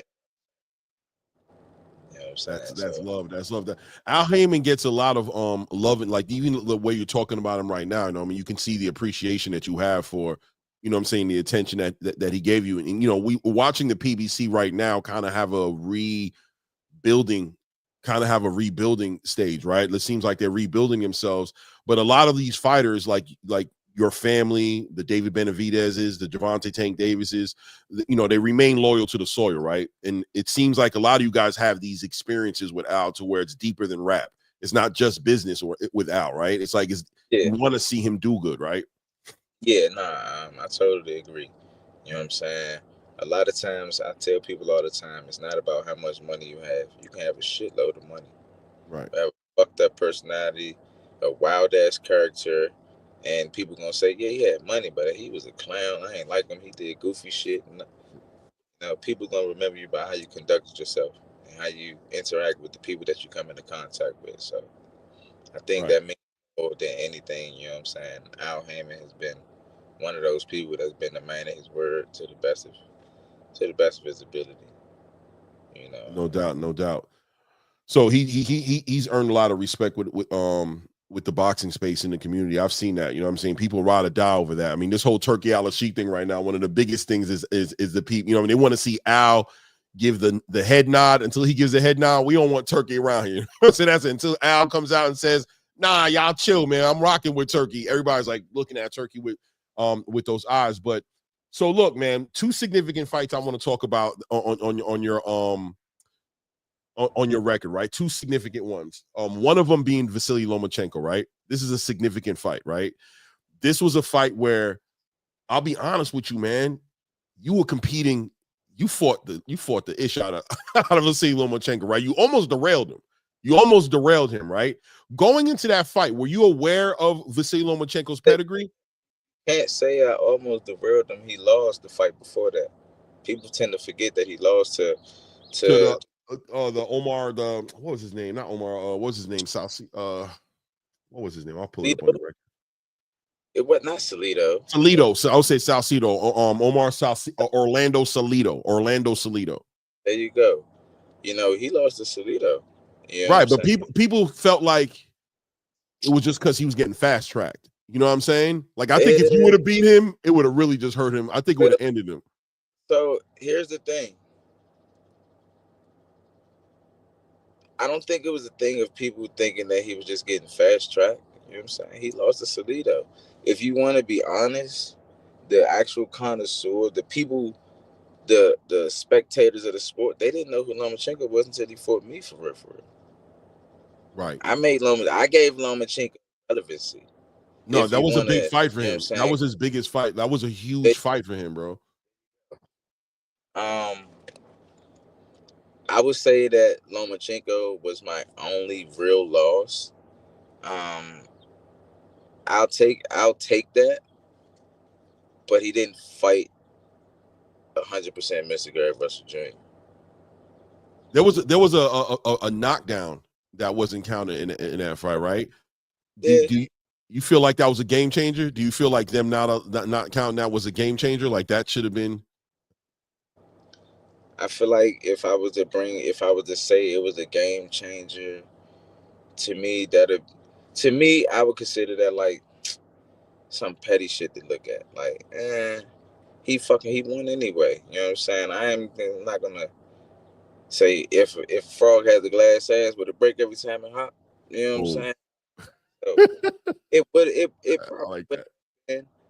What I do feel as though would have been a game changer was the difference in experience from my behalf, and I don't, and possibly just my team's behalf as well to a certain extent. Going into that fight, we was making weight we had a strength and conditioning trainer. He just only did strength and conditioning, but we was making weight on his scale. We Mhm. must weight specifically on this particular scale. We was on weight the entire camp, etc. When we get there, we on weight. I'm a pound and a half overweight. That shit ain't nothing. Right. When we get on the actual scale, our scale was not calibrated right at all. I don't know how, what the fuck, I'm 5.5 pounds overweight. On We the got scale. on the Right. actual on the actual trial scale. Right. Right. Now, Right. Right. Right. been weighing in on for 6 to 8 weeks. You've been on point. I was a pound and a half over. That's cool. I cut a pound, you know what I'm saying? You can sleep some shit off. We good. But 5.5 pounds, that's a whole nother animal. Right. Right. What You would know, you guys have to cut that weight? Pretty much, you had to go in and kind of cut that weight and to make. cut that shit. We cut that weight, and we did it by getting in the sauna for about 40 minutes in, out the sauna for about 5 minutes, back in there, and we repeated it, kept repeating that. Take a Cold break, water. cold water, go right back in there, and etc. Um, and we still competed, and it was what a split decision. I don't know. I don't remember. I believe it was a majority decision. I believe it was a majority decision that they Something got. The scorecard was 112, 116, 114, 114, and then 112, 116. So it was a draw on one card, Lisa Giampi, and the other two cards had Lomachenko up right, around. Right. up around the two or some shit like that. But what I honestly feel as though would have made the difference in that fight was if I would have had the knowledge to say, man, I'm not cutting this motherfucking weight. I ain't know my scale was wrong like that. Who Right. gives a go ahead, find me. Let's still fight. I'm gonna cook your ass. Boom. Boom. That's what should have happened. Instead I depleted myself as much as possible to make this weight at the last minute and still went out, you know what I'm saying, went out on my motherfucking shield. No Uh, doubt. No doubt. So uh, was it the so now moving on forward from there, you're like, all right, we got to regroup, we got to move forward. You move forward, and was it the Johnny Gonzalez fight? That's when that was that WBC title fight, right? That's where you actually got that fight. So you become champion now. You're the WBC champion. You've got the belt now. I think all the way from like all the way to like 2022, right? Until you supposedly lost against Masiago, right? supposedly. Yeah, supposedly. I ain't gonna lie. You beat him I up with like one arm. I like your words of choice, my boy. Well, no, that fight was an awkward fight to watch. I didn't think you lost that fight, but we're gonna respect their decision because that counts for whatever it's worth. You know what I'm saying? So I don't think anybody who knows. I don't think we, especially with one arm, right? You handle that fight, that don't know boxing, right? you let them watch that fight. They can be like, "Damn, he only got one arm. Oh shit, he beating his ass with one arm and it was a crazy performance. You know what I'm saying? But this fight happens in January. Outside, when that fight ends, what's the game plan for you? Are you coming back? You just gonna get this arm rehabilitated, and you coming back and coming to get back yours? Or are you going up in weight? Like, what's your boxing career? How is the Russell team planning to deal with this? It's a loss now. You've lost the belt. You've got to rehabilitate this shoulder. And keep in mind that I'm going somewhere with this, right? Because we have a very unfortunate event that happens a couple months later. But just keeping it directly after this fight, how are we moving forward? What's the game plan? To be honest with you, it wasn't a game plan. It wasn't a game plan. At least with me in general, going into the fight, I knew my father was already extremely ill. You know, I knew he was already extremely ill. But a year or so before that, I lost my younger brother. Right. You know, so I knew my father was already extremely ill going into the fight. That was just an extra blow. I felt like I just completely got robbed. Like, damn, like I did this shit with one arm. Like I know everybody's saying this shit and they still. All right, I guess the cosmos is trying to tell me something. I don't know. So at that point, I just turned my attention to my family. You know, I directed my attention to my father, my younger brothers, my babies. Right, 100%, 100%. So going into that fight, Senior was already dealing with some issues that you were aware of that were like big time issues, not like a little. You kind of felt like, were you guys kind of like, anticipating the worst case scenario? It was that kind of ill. I definitely feel as though I was. Okay. Yeah. So this situation comes about, unfortunately. Rest in peace, senior passes away. I believe it was about 2 months or 3 months later, Gary Antoine has a fight, right? So you guys are dealing with this in pretty much in a camp, right? Like, you're dealing with this situation, and still, are you training Gary Antoine as well? Have you jumped into the role as trainer now, as your father's been sick, or have you already transitioned into this is what it's going to be? You guys have talked about this? Well, we've always, once again, it's never like I had to jump into a role. I've always, no, I think it was Antonio. I think Antonio competed. Yes, it was Antonio. It was Antonio. It was. Yeah, bantamweight. It was Antonio. And yeah, it wasn't thinking me just jumping into it. I was always side by side helping my father. I mean, at this point I realized that he physically just couldn't do it. You know, so I just had to naturally just step in and just start being more hands-on when it comes to my younger brothers. Right. Let me see, just to make sure that I'm not crazy here. Because it was in January. Nah, man, I think it wasn't Gary Antoine. I think it was Rancis Barthélemy, right? July. Because your father passed away in May. Right? I could be wrong. So but look, Gary. You're right. Yeah, I think it was Gary Antoine who had the fight coming up. He fought Barthélemy. Yeah, Rancis Barthélemy, and I think Gary Antonio had a fight in that October. Okay. I think he had a fight in October that year. Yeah, and I think that there was a lot of activity, you know what I'm saying? And it just, for me, from the outside looking, it was like, man, is he mourning this properly? Like, how are they dealing with this as a family as it's coming together? We didn't have time. That's what I noticed. We didn't have time. Man. We definitely didn't. We all grieved differently, but in our own different little way, in our own moments, sometimes together, sometimes separately. But we truly never had the opportunity to. You Amazing. know, like, even without him being here, he gave us something to keep us motherfucking busy. You know, Like that was the game plan right from the beginning when he started with you at a young, and the whole game plan was to keep you guys busy, right? Was to keep you right? guys out of stuff, and it just manifested it to, yeah, man. It just yeah, man, that's amazing that he did that. You know what I mean? And I can imagine the amount of self-sacrifice that man had to make to maintain this train keep on moving with his sons. You know what I mean? I'm sure your mother's a great person, you know what I'm saying? I haven't heard too much about her, but it seems like this man was just hands-on and dedicated to seeing you guys be the best versions of yourself. Definitely was, man.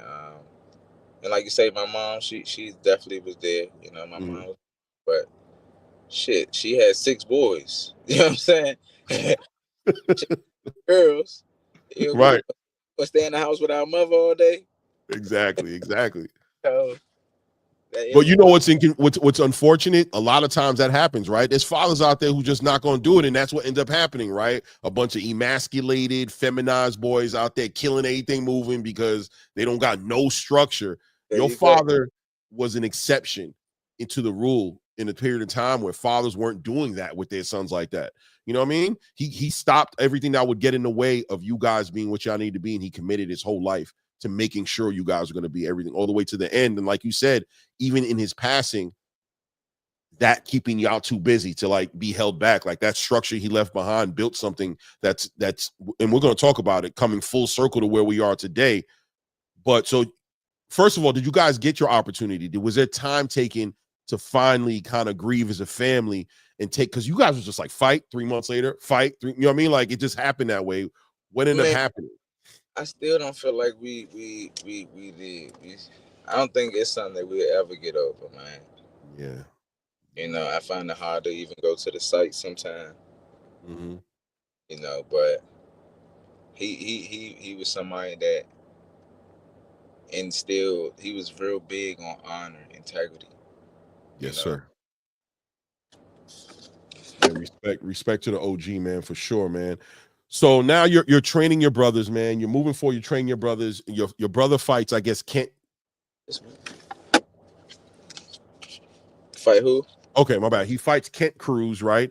And he's on this KO streak, right? Gary Antoine is on this KO streak. He's knocking everything down he gets in the ring with, and it's does it get kind of like old after a while where it's just like this? Because I'm gonna tell you, going into the Alberto Puello fight, and you guys damn near were fighting one fight a year at this point. Was this just because of the circumstances or with the family situation that y'all was dealing with that it ended up being that way, or is that just the way the ball rolled out? Like in a perfect world, would Gary Antoine have been more active? Um, it was a little bit of both, but nah, I don't think. Remember when I said,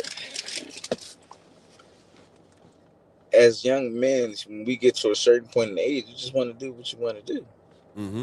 Mm-hmm. You know, um, I think some people in life, you can tell them certain things and they're willing to listen. Then other people, they actually have to experience the shit in order to want to listen. You know, I'm grateful that in most cases, I can talk to my younger brothers and kind of guide them or stray them away from certain things. You know, I'm grateful that they're open minded enough to taking constructive criticism, etc. When I give it to them. You know, but then in certain moments, like in that playoff fight.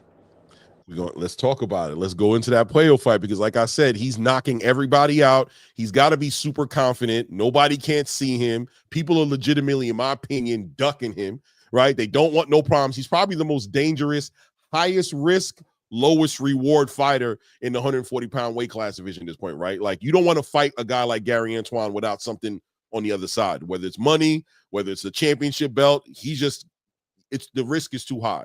He's got to be feeling himself. He's got to be the best thing since sliced bread at this point. And you got to deal with this, right? You got to keep him down. You got to keep him humble. You got to keep him where he needs to be. And you got to keep this dude with this 100% knockout ratio, understanding that you can mess around and lose, bro. I need you to pay attention to what I'm telling you, bro. Lose to who? I'm 17 and 17 knockouts. Go ahead, move forward. We're going into the Alberto Puello fight, bro. This is for a WBC eliminator. This is going to put him right there. This is the fight This is the fight. This is the fight. We're gonna do this after this. Devin's on the run. We on your ass because now there's no way to run. And here's the thing, right? Mm-hmm. One of the things that my father, he always gave us, you know, he taught us a lot, man. He taught us a lot. I wish he could teach me some more. But he taught us the importance of being versatile. The importance of being versatile, not being one-dimensional. It's a lot of people that are, I wouldn't say extremely good, but I would say that are exceptionally good in their own particular style. Mm-hmm. Mm-hmm. But they're one-dimensional because that's the only way that they are good. Certain people, they have problems fighting certain styles of fighters. You know what I mean? You saw that this month. Go ahead, though. They have problems fighting certain styles of fighters. You know, and you hear it all the time in the sport of boxing. Styles make fights. Yes, sir. When you're good at something, if you want to get my attention, let me see you be as equally as efficient doing the same shit in multiple different ways. Now you got my attention. Going into the Puyo fight, I was talking to my young brother. We strategized a game plan. I don't know if you remember the fight. I remember it. The first half of the fight was having success. Yes. It was success the first half of the fight. He took it upon himself. I don't know if it was, I still wanted him to, I wanted him to point him out to me, just so I could talk to him. I want little brother to point him out to me, just so I could talk to him. Who the fuck was it? Somebody came to him like right before the fight, like already weighing. I don't know if it was press conference, some shit like that, and basically said, "Man, you remind me of Sean Porter." Blah blah blah. And I was just kind of like talking to him in the gym about being the ability to be versatile. You know, you can't be fucking one-dimensional, et cetera, et cetera. Right. It was a metaphor. It was a metaphor, not something for you to take physically at that. I mean, at that. And somebody said that shit to him. He's having success in the fight. He feels though he got the measure of Puyo, doing the instructions of exactly what the fuck we worked on in training camp. And then halfway between the fight, I'm going to show them that I can do something different. Right. What the fuck? Hey, brother, if you don't pay attention, you're not listening to nothing I'm telling you right now. We just had a whole 8-week camp. Right. You know? And I think it took for that to happen. It was unfortunate. It was definitely an unfortunate situation, but I think it took for that to happen for him to be like, fuck, man. All right, bro, you right, man. I'm sorry, bro. He reined it in. He did. And he made it a point to really speak on it every opportunity he had about, hold on, let me clear this up. Because let's keep it real, right? You're a fighter turned to a trainer, right? You're Jay-Z, but now you're the CEO of the rap label. It's like, hold on, bro. Nobody want to be now. You know what I mean? You're a rapper, bro. But no, you're not. You're not a rapper. You run this label. So there's eyes on you a little bit at this point. Like, yo, what's this? Was Gary the reason? Is Gary not trained? You know what I'm saying? Is he not connecting with his brother? So he made it a point. Shout out to Gary Antoine Russell. He made a point to let it be known I was doing my own thing. I went rogue, I think is the word, right? I went rogue and did my own thing in the ring. But just like you said, not in vain, right? Because it worked out to the betterment, because now you guys use this experience that you guys had together in the ring, and now you're together. Now you're fine. It's Voltron. You guys done linked up now, and we saw the results. We saw the results. It was a one-sided masterclass. It literally, I always was a big fan of the whole family, and I'm a fan of Gary Antoine Russell, but that performance right there let me know. And I think the rest of the division got put on notice, like, y'all in trouble. This is going to be bad for he did everything. Level change. The jab was, everybody talked about Gary Antoine having short arms and Kenny. Yo, the jab was like the protein on the plate. Everything was set up off that jab. Here's the thing. They only seen him run motherfuckers down and get them the fuck up out of there. Facts. They seen him just maul shit. He hasn't had, he hasn't had to pull certain shit out of his arsenal yet. Mm-hmm. He had to go through some shit so I can show him, see what the fuck I'm talking about? I told you can't use this motherfucking sledgehammer. Sometimes you gotta be just as equipped with this Allen wrench. Shout out to the Allen wrench. And now you wouldn't listen. I was just talking to somebody. I forgot who. I was talking to a friend of mine. I know everybody heard the saying, you can take the horse to the water, but you can't make him drink. Mm. Mm. And I told a friend of mine, I said, that's just part of the saying. That ain't the whole saying. I said, you gotta get his ass thirsty enough. Mm. You gotta get his ass thirsty enough. I like that, Gary. I like that. That's real, man. That's how you do it. There you go. So, and sometimes your way of going about getting them thirsty is, you know what I'm saying, it's different methods to that. Amazing, amazing, man. So, man, look, we made it. We're WBA champion. We got the belt now. We got the boxing space buzzing. Everybody's talking about Gary Antoine. Forget about what the controversy that happened in the main event of that night, which I think overshadowed a little bit of what the reality was. The real story was, did y'all see Gary send Rayo out the ring looking crazy? Somebody who just said that this dude ain't nothing special. There ain't nothing really special about this dude. 12 old, my guy. 12 old him, beat him. Shout out to Rayo Venezuela, by the way, for even the durability, because he was taking some crazy shots. I was about to say, yeah. Shout out to Rayo, you know what I'm saying? Shout out to Rayo and his team. You know, just to anybody, just the natural fans that's watching this shit, whether a person wins or lose, you gotta give a certain level of respect to the people that's actually participating in this shit. Because for every 2 people that's in that ring participating, it's thousands of motherfuckers that's outside of that bitch that's not willing to get in it at all. That's a fact, Gary. You gotta give respect to, you know, the participants of the sport, man. You know, so Rayo, I appreciate you for giving my little brother the opportunity. You know what I'm saying? Keep your head up. And you know what I'm saying? You one of the soldiers on the battlefield, man. It's always a pleasure, man. I co-sign that, man. Salute to Rayo Venezuela, man. I hope that works out with him. That's another conversation as well. I'm going to ask your opinion on something with him as well in a few. But ultimately, you guys are the champion now. What's the next move? I know Alberto Puello, that's all that's on Gary Antoine's mind. That's what he talks about. But it sounds like you'll know better than I do.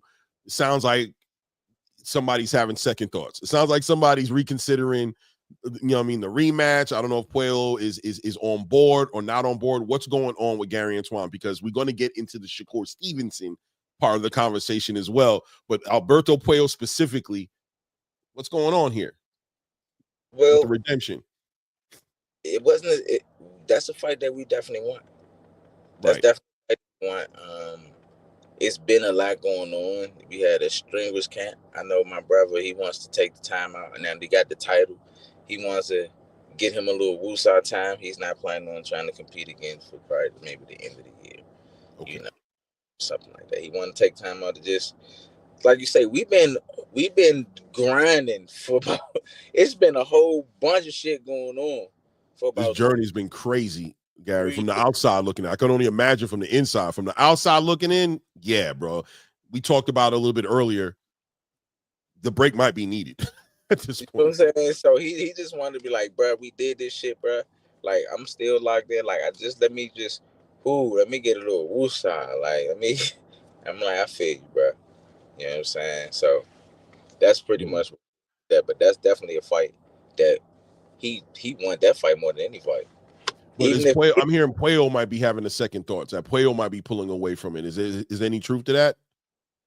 I ain't heard that. You know, y'all got to be mindful. A lot of times the shit that y'all hear on the media be just, you know, smokes and mirrors or clickbait and stuff like that. I haven't heard that Puello was moving away from it. He probably is like, shit, I don't know if I want to fight him again after seeing him fight. That was a serious fight, bro. There you go. But I haven't personally heard anything like that. He's pretty much so aware that that's a unification bout that we would want. Even if he didn't have the title, that's a fight that my little brother would want. He would want to revenge that anyway. We would just have to make it make sense. Okay. So, he's taking a break right now. Are you abreast at the Shakur Stevenson, Gary Antoine last little communication via Twitter where Gary was like, what Shakur said he'd be willing to fight him. Gary said he'd be willing, Gary, Antoine said that I gotta say the middle name because all of y'all Gary, right? Antoine said that he'd even be willing to cut the weight to come down to 135 to fight Shakur Stevenson. Like he's been saying these things, right? And he spoke a little bit about Boots too. We could talk about that in a minute as well, as far as the Boots relationship and the history there and how real is it. We'll talk about that in a minute. But Shakur Stevenson, what are we talking about with that? Is that something that's legitimately on the table? Would Gary jump in an opportunity to go ahead and fight Shakur? That's not or Antoine. Something that's legitimately on the table. It's something that could possibly materialize into something. To be honest with you, in my personal opinion, in the sport of boxing, everybody has their own little. It's a gladiator sport. Everybody have their own, and I personally have my own personal people within the sport that I kind of like a little bit. Benavidez is definitely one of them. You know what I'm saying? One of the Benavidez. Shakur was one of them too. Earlier in my career, when I was competing, there was a possibility of me competing against Shakur. His folks and them seemed fit to probably not want to take that fight or something like that. Now materializing into my younger brother, I think it was just a certain level of camaraderie that I felt as though that we had. Shorty was cool enough. A lot of people don't be willing to come down here and give us no motherfucking work. Motherfucker, we be fucking shit up in the city. Right. Motherfuckers don't be really. I mean, we can get work, but it's difficult. We gotta lighten our work up and shit like that. Shakur was one of the ones that was definitely willing to come down, you know what I'm saying, and get work. Now, how the work went, that's a whole nother story. That's Gym Wars, right? Do we honor the code inside the gym with sparring, or are we putting out videos eventually and promoting boxing and all this stuff? Like, how we dealing with that? Well, I always been a solid type dude. You know what I'm saying? Shakur worked with me and he worked with my little brother. He know how to work on with us. We know how to work on with them. Right. You know what I'm saying? But it was always, I honestly felt like it was just a certain level of camaraderie that he was never somebody. Now, if they crossed our line and that was something that we wanted that they said, oh yeah, y'all gotta fight him, then of course that's a fight that we'll take. I think the media and everything like that kind of like stirred it and stuff like that. You got two men at the end of the day. Right. You know what I'm saying? Shakur as well as my little brother. They two men. Then the media sometimes take things and makes it seem like this person want this and this person want that and etc. Can my little brother make 135? Fuck yeah, he can make 135. You know what I'm saying? Would I want Shakur and my younger brother to compete against each other? Nah, I wouldn't want them to compete against each other. I personally wouldn't. Now, if the opportunity presented itself and it made sense, then oh, you gonna get it. Yeah. Get it. You know what I'm saying? Even when I was a champion, and we was talking about me fighting Shakur. He was somebody that personally didn't want to fight. You know what I'm saying? Just because it was Shorty came, he was willing to come and give us a little work. I respect that. You know what I'm saying? But if he says shit, we gonna fight. Hell yeah, we gonna motherfucking boogie. You know what I'm saying? But y'all gonna come down weight? Y'all wouldn't push for him to come up to the 140 and come fight against y'all title? Would that be something in the negotiations, or you just kind of like? Realistically speaking, because it's honestly not something that I'm really looking at or anything like that. The media is just talking shit, and we got two young men, younger than me. You know what I'm saying? Two young men that full of testosterone and sometimes can be a little extra. You don't want to feed into it unnecessarily right now. I got you. Feed into some unnecessary shit for real. No, that makes sense. But if it's something that was to happen, even though my brother could make 35, I wouldn't let him go down to 35. I'd make Shakur meet us at a catch weight. Boom. That makes sense. But that's once again, that's not something that I would personally be interested in. You know what I'm saying? Matter of fact, I can't wait to see Shakur to even holler at him about the shit. So we could talk about it. Shakur said there was definitely respect there. According to his tweets, you know what I'm saying? The respect is there. That's his guy. You know, he wasn't looking like that, but at the same time, he's kind of saying the same thing. If I ain't Okay. turned down no smoke, if it come across my table, it is what it is. But I think he was more so celebrating Gary for what he did and just being like, you know how people are. You know how we are, the media. We're going to ask, so why would you fight him? Like, yeah, I'll fight him. But it is what it is. Jerome Boots Ennis. There's a history there between Boots and Gary Antoine. Man, I ain't gonna lie. I actually like Boots, man. I like Boots, man. He's another one in the sport. It's a couple people like Fulton, Stephen Fulton. Right. He's another one that I actually like in the sport too. You know what I'm saying? I kind of felt some type of way because I heard he said he wanted to fight me, and I'm like, damn, for real, shawty. I hope that ain't the case. I hope that ain't what the fuck it was. Listen, I want to talk to you about 126. Don't get it twisted. I definitely need to, because that's your division, and it's moving around right now. Monster anyways talking about coming into the division. We got Nick Ball there. We got Shushu, Stephen Fulton's there now. We've got, you know what I mean? It's a division that I've been talking about. If you follow my timeline, you see I talk about 126 a lot, and that's your division.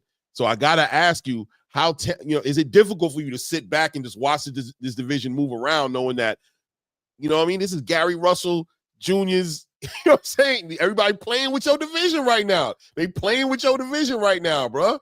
How do you feel seeing that? And how hard is it to be like, I don't know, sitting there chilling like you chilling right there and watching it?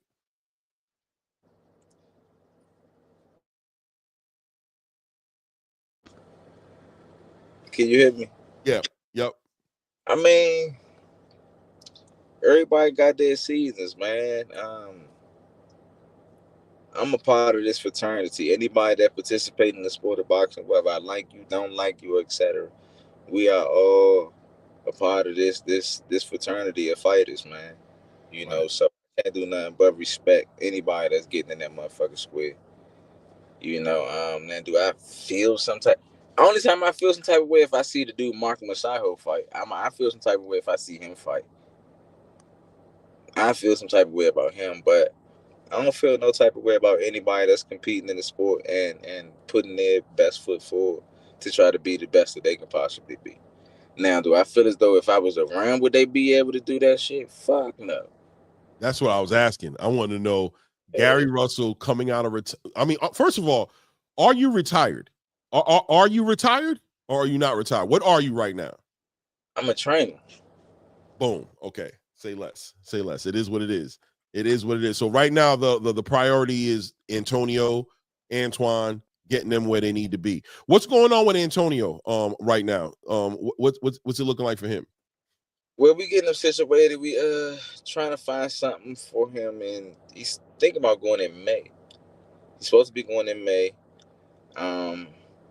I ain't gonna lie, we trying to make history. It's time. We try and make history. You know, me and Antoine, we joined the list of a group of siblings to hold the world title. I don't think it's been 3. Yeah, you got you got him, and who's the third one? Antonio ain't got one yet, right? Is it? Yo, if Antonio get a title, That's it. That's it, man, right, bro. I'm excited. Hey, Gary, man, speak on Enigma. So what's the whole thing with Enigma, man? It's relevant, right? That's just the name of the gym, but at the same time, I've noticed what you guys. I got that tattoo on my stomach. I know, and then you guys got the Ankh thing going on. You got the Egyptian African thing going on. Speak on Enigma. Like, is this what's that all about, man? Are you guys like Hotep, Gary Russell Jr.? Like, what's going on with you guys in Enigma, man? What's the significance? I mean, it's a lot. It's very complex, man. You got a group of very aggressive individuals that go around and search for information, you know, to try to enlighten others, you know, to try to help pass information and Jews on to the brother or the cousin or the uncle, you know, that need that extra hand or need that support or need just that voice to listen to or need a little bit of guidance. Is all of that shit wrapped in one. You know, we just wanted to create that outlet. You know, Pops created the outlet for us, for his children. And then we always had strays. We always had strays. Right, right. Doors was always open to the badass little kid that was always getting into some shit, because I know he always getting into shit. He always getting into shit because he ain't got nothing else to get into. Come on, Shawty, let me teach you some shit. That's not how you supposed to go about this. You know what I'm saying? You a young man that's gonna grow to be an older man, and you need to learn how to properly navigate your way through life. You know what I'm saying? So it's a lot, man, all wrapped in one, man. The definition of an enigma is an unsolvable puddle of riddle. Right. I wrote something here. It said a person or a thing that is mysterious, puzzling, or difficult to understand, unpredictable, unclear motives. You know what I mean? So it's like a misunderstood person at the end of the day, right? Somebody who's just, it's hard to read them. I thought that was interesting, you know what I mean, that you would name your gym that. You know what I'm saying? That you would name your gym Enigma. That's amazing, man. So look, Gary Antoine is holding out until the maybe towards the end of the year. Antonio, you're trying to get something going for him for May, and you guys are building a stable right now. I heard some rumors, man. I mean, I think yesterday we talked about it on the three-way a little bit. We talked about potential other fighters that might be trying to get involved in the system, that want to get involved in the Russell system. How do you feel about those type of things? I'm actually open to it. You know, I'm actually open to it. I believe, in my personal opinion, my definition of a dynasty is information being passed down from generation to generation. You know, my father got me to the point in which that I am. I was one of the longest reigning champions. It was like 5 years, right? Five or 7 years. That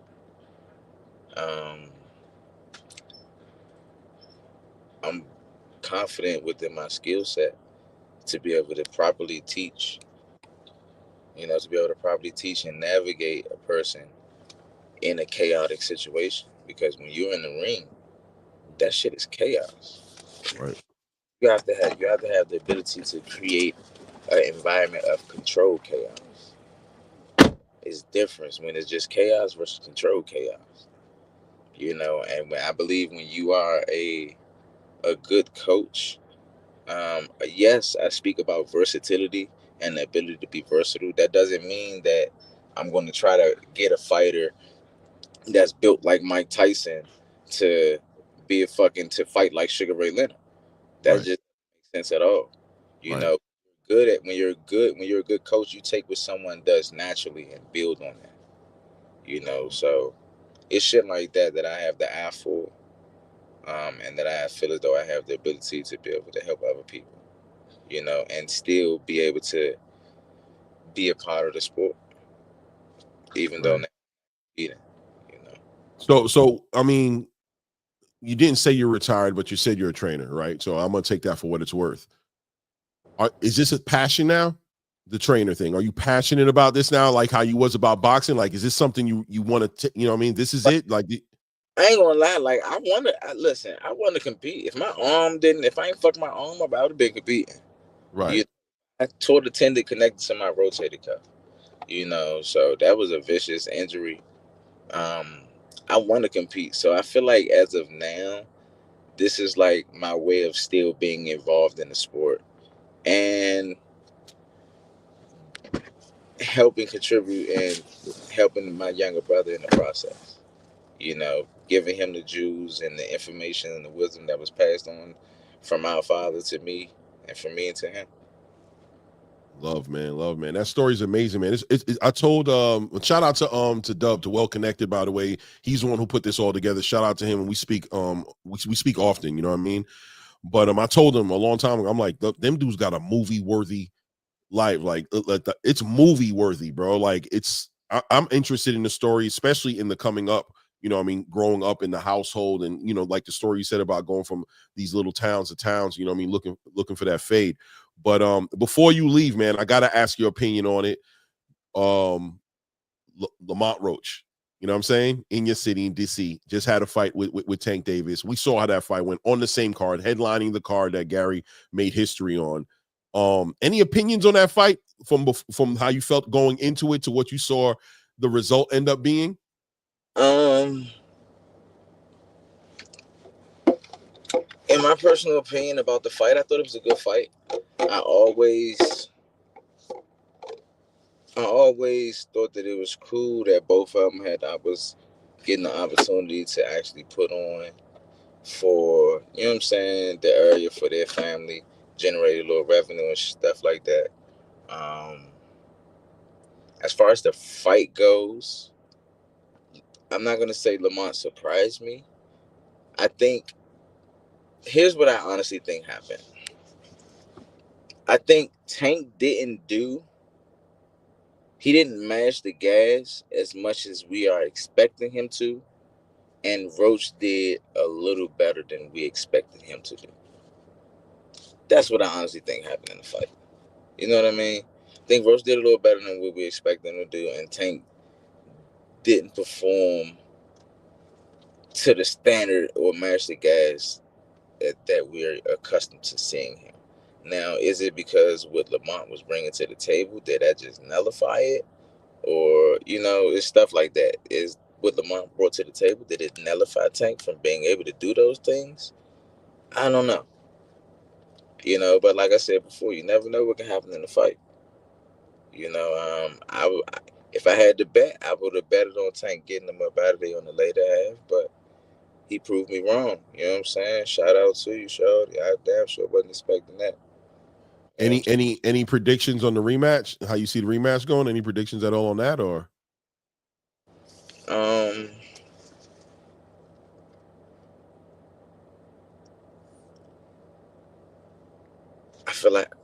Honestly, I feel the same way I felt the first time. Okay. I still feel the same way I felt the first time. I think Roach would definitely have a little more confidence going into this fight the second time around, but I don't know if that confidence would make him a little too overzealous and get his ass caught. I like Tank. This is something that we tend to overlook. Tank has the ability to hurt Roach from the first round to the 12th round.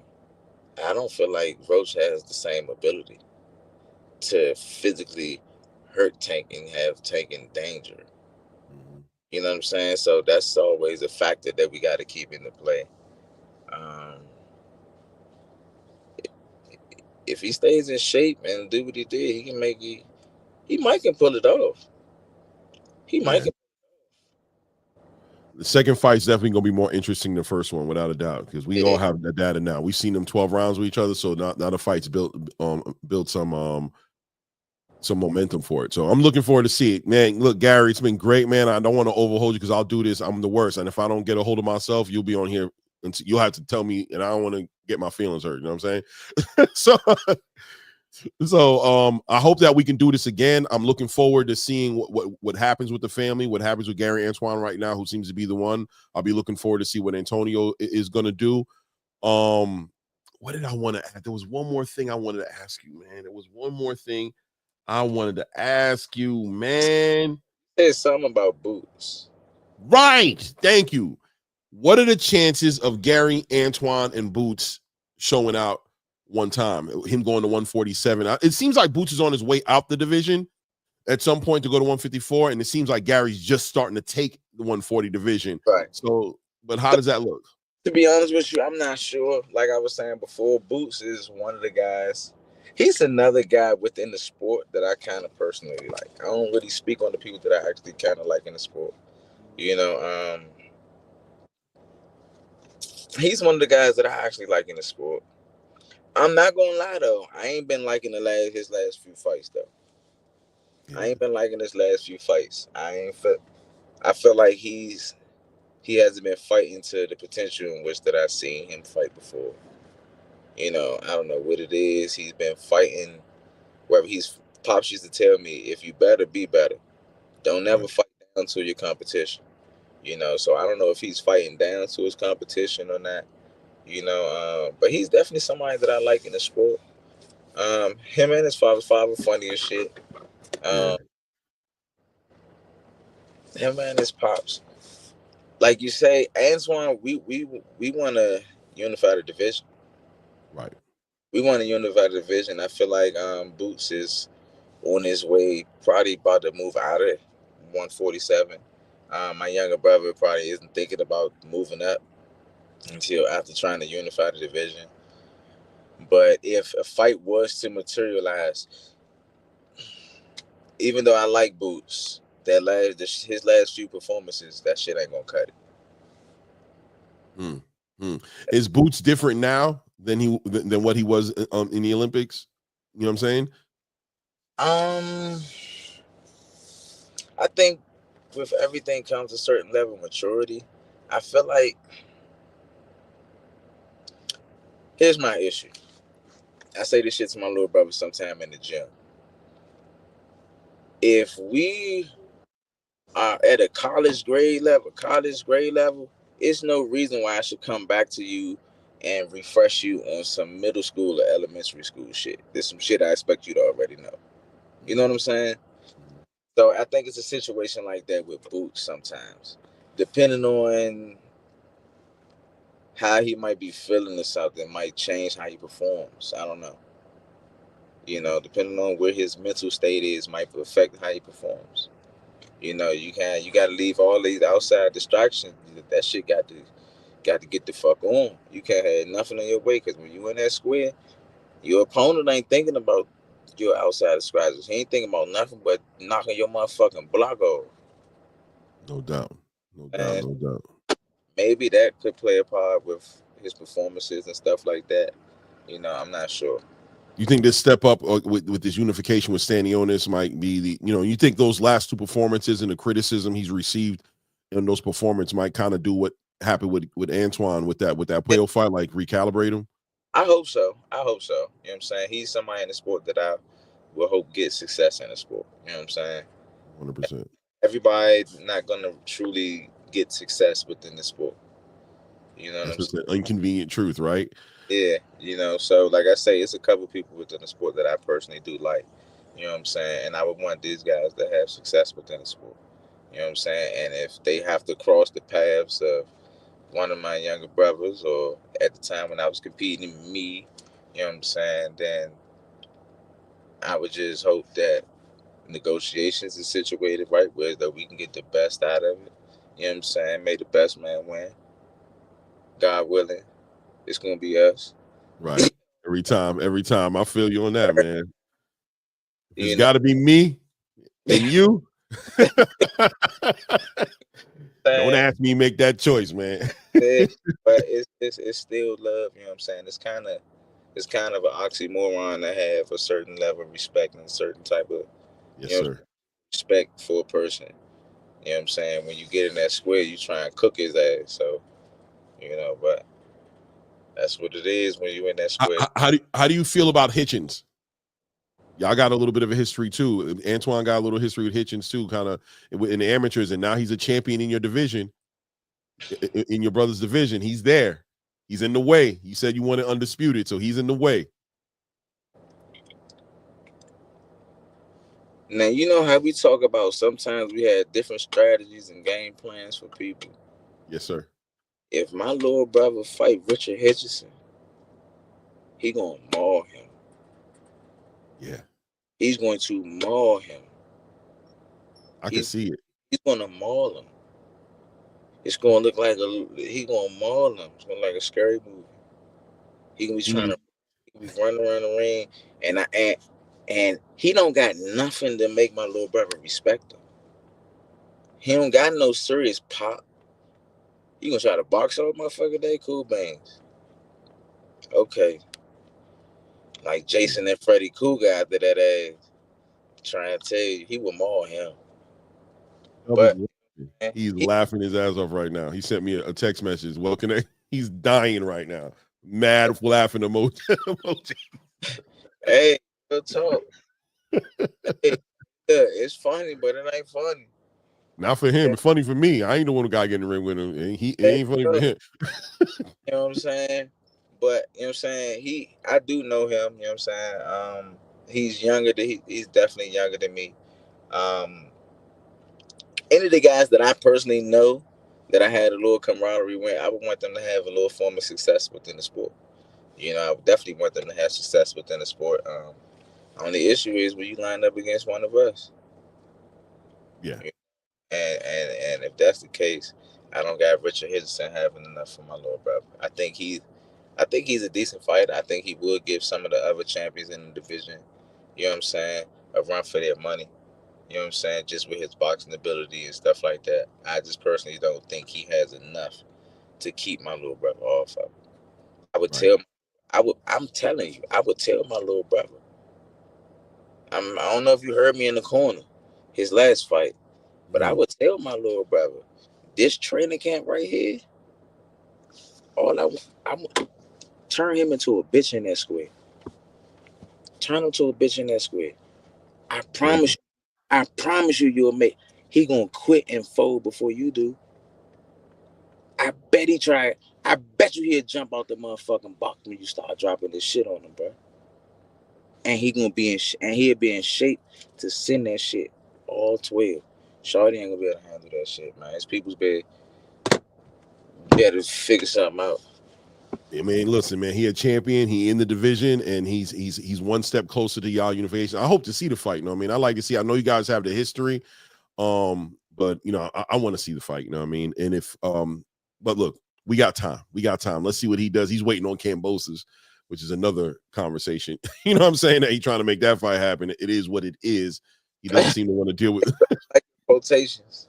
Yeah, bro. I mean, it is what it is, man. I never understand the politics of boxing sometimes, but hey, man, good luck to him. And once again, I try not to, you know, disrespect anybody within the sport, you know, because like I say, right. You gotta respect anybody that participates within this bitch. Yes, sir. 100%. But being a fellow participant, you know what I'm saying, someone and a warrior that shared this field of battle. Talk to him, champ. Man.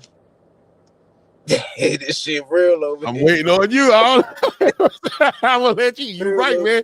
You got the right to speak on this. What you do, I don't do this. I'm a fan, and you know, I try to keep my opinions reserved, and you know, I call it how I see it, of course. But listen, ain't nobody better than the actual, you know what I'm saying, participant in the game to call it how they see it. Your words hold a lot of weight, bro. So we always looking forward to hear what your perspective is on it, because that's probably the one that we need to be paying attention to.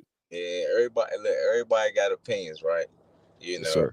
It really makes a difference when it's someone that actually participate within the shit that you talk about. Then yes, sir. You might want to listen. Listen, I'm right there with you. Trust me. Humble in my space, humble in my lane. Trust me, humble in my lane, man. I appreciate you coming on here, man. This has been great, bro. I do want to do this again at other times. By the way, did you enjoy yourself? Was it all right? What'd you think about it? You know, I mean, I'm kind of new at this, but what'd you think about it? Hey, nah. You did your thing, man. You did. I appreciate it. Chill, laid back. You know what I'm saying? That's what's up, man. Hopefully, you know what I'm saying, the fans like the content that we giving them, you know, and tap in with me. I fuck with you later on. No, always, man. I'm definitely gonna be looking forward to speaking to you. Tell the family what's up. Salute to everybody. I saw there was some emotion, so I'm just happy for you guys as a family. You know what I'm saying? I saw how much that meant to you guys that night with Rod. Seeing your little brother, you know, get in that ring. He shed a little tear up in there. I just know there was a moment in there with you guys that you worked so hard to get to, man. So I'm real happy for y'all, man. I say, man, it's all predicated to Pops, man. Within every achievement or accomplishment that you see me or one of my younger brothers do, it's predicated to the hard work, the sacrifice, and the dedication Pops put into us, man. So, yes, sir. Yes, sir. Oh, yeah. Was there anything else? I know some people sent some super chats. They might have had some questions in here. I don't want to disregard them. Gary's life, best teacher in failure, it humbles. Nah, not too many questions. Just a lot of support, man. Man, I appreciate you. Thank you, man. Shout out to you, Dub. I know you watching. You know what I'm saying? Thank you for giving me the opportunity to do this, man. And I'll be looking forward to build with you on the next one, man. Anything you want to tell the people? Man, follow me on Instagram, man. Mr. Gary Russell Jr.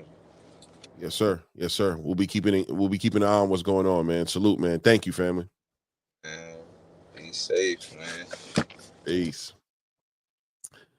Guys, that was one for the ages, right? I appreciate all you guys in the building, man. Thank you guys for the engagement on the conversation. It was good, man, right? Right? It was good to get in the head and see what a lot of these fighters are thinking, and definitely with that family dynamic and that brother, dynamic turning into a trainer fighter dynamic, and seeing how they were able to do that. And I think a lot of us kind of thought the same thing when it came to the Puello fight, that fight brought those guys together a lot more, right? It was a loss, but it was a victory in itself, right? There was a loss in the fight, but there was a victory in the bond that happened between them, and we saw the results of that with the Rayo Venezuela fight. We saw the results of what a true bond, and when everybody buys into the process, what that can look like, right? So that was a great interview, man. Gary gave us some. I don't know how long that went, if it was an hour and some change, what it was. Hey guys, I'm gonna throw out the link, man. You know what I mean? We got, I'm gonna throw out the link so you guys could jump on here and build if you want to tap into what the content.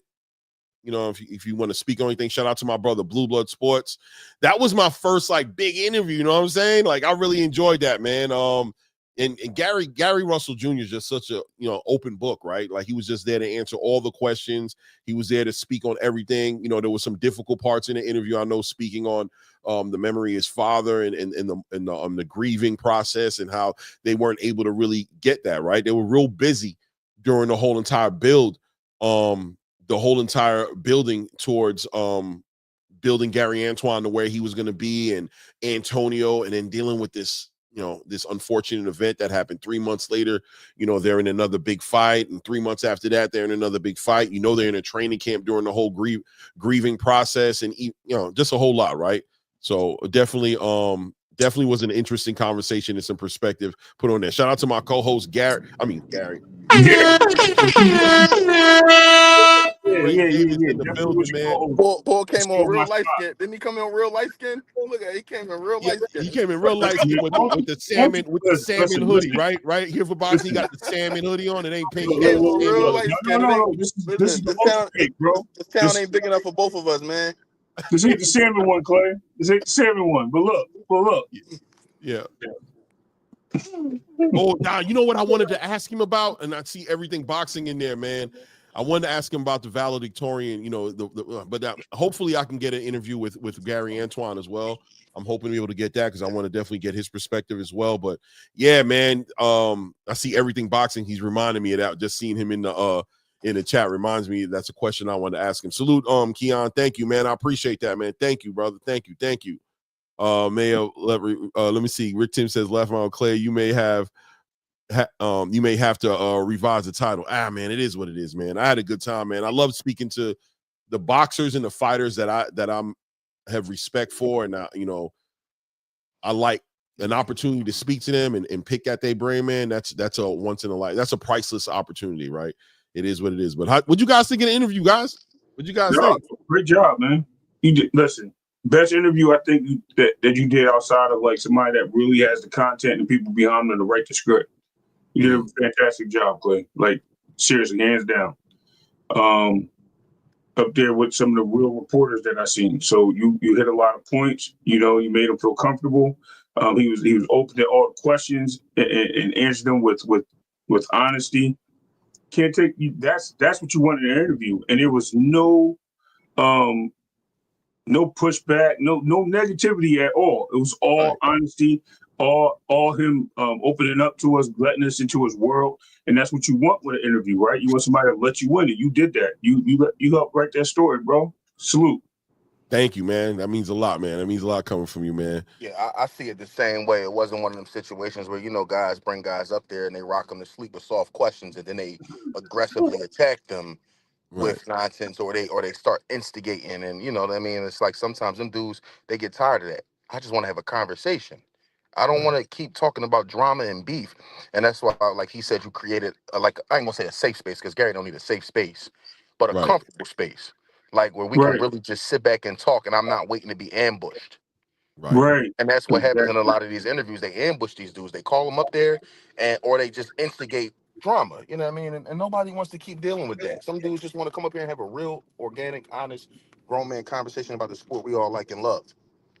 And No. I know you said you want to get Gary Antoine up here. I don't see any reason why that wouldn't happen after the interview you had today. I think that you reach out to Gary Gary Russell, Mr. Gary.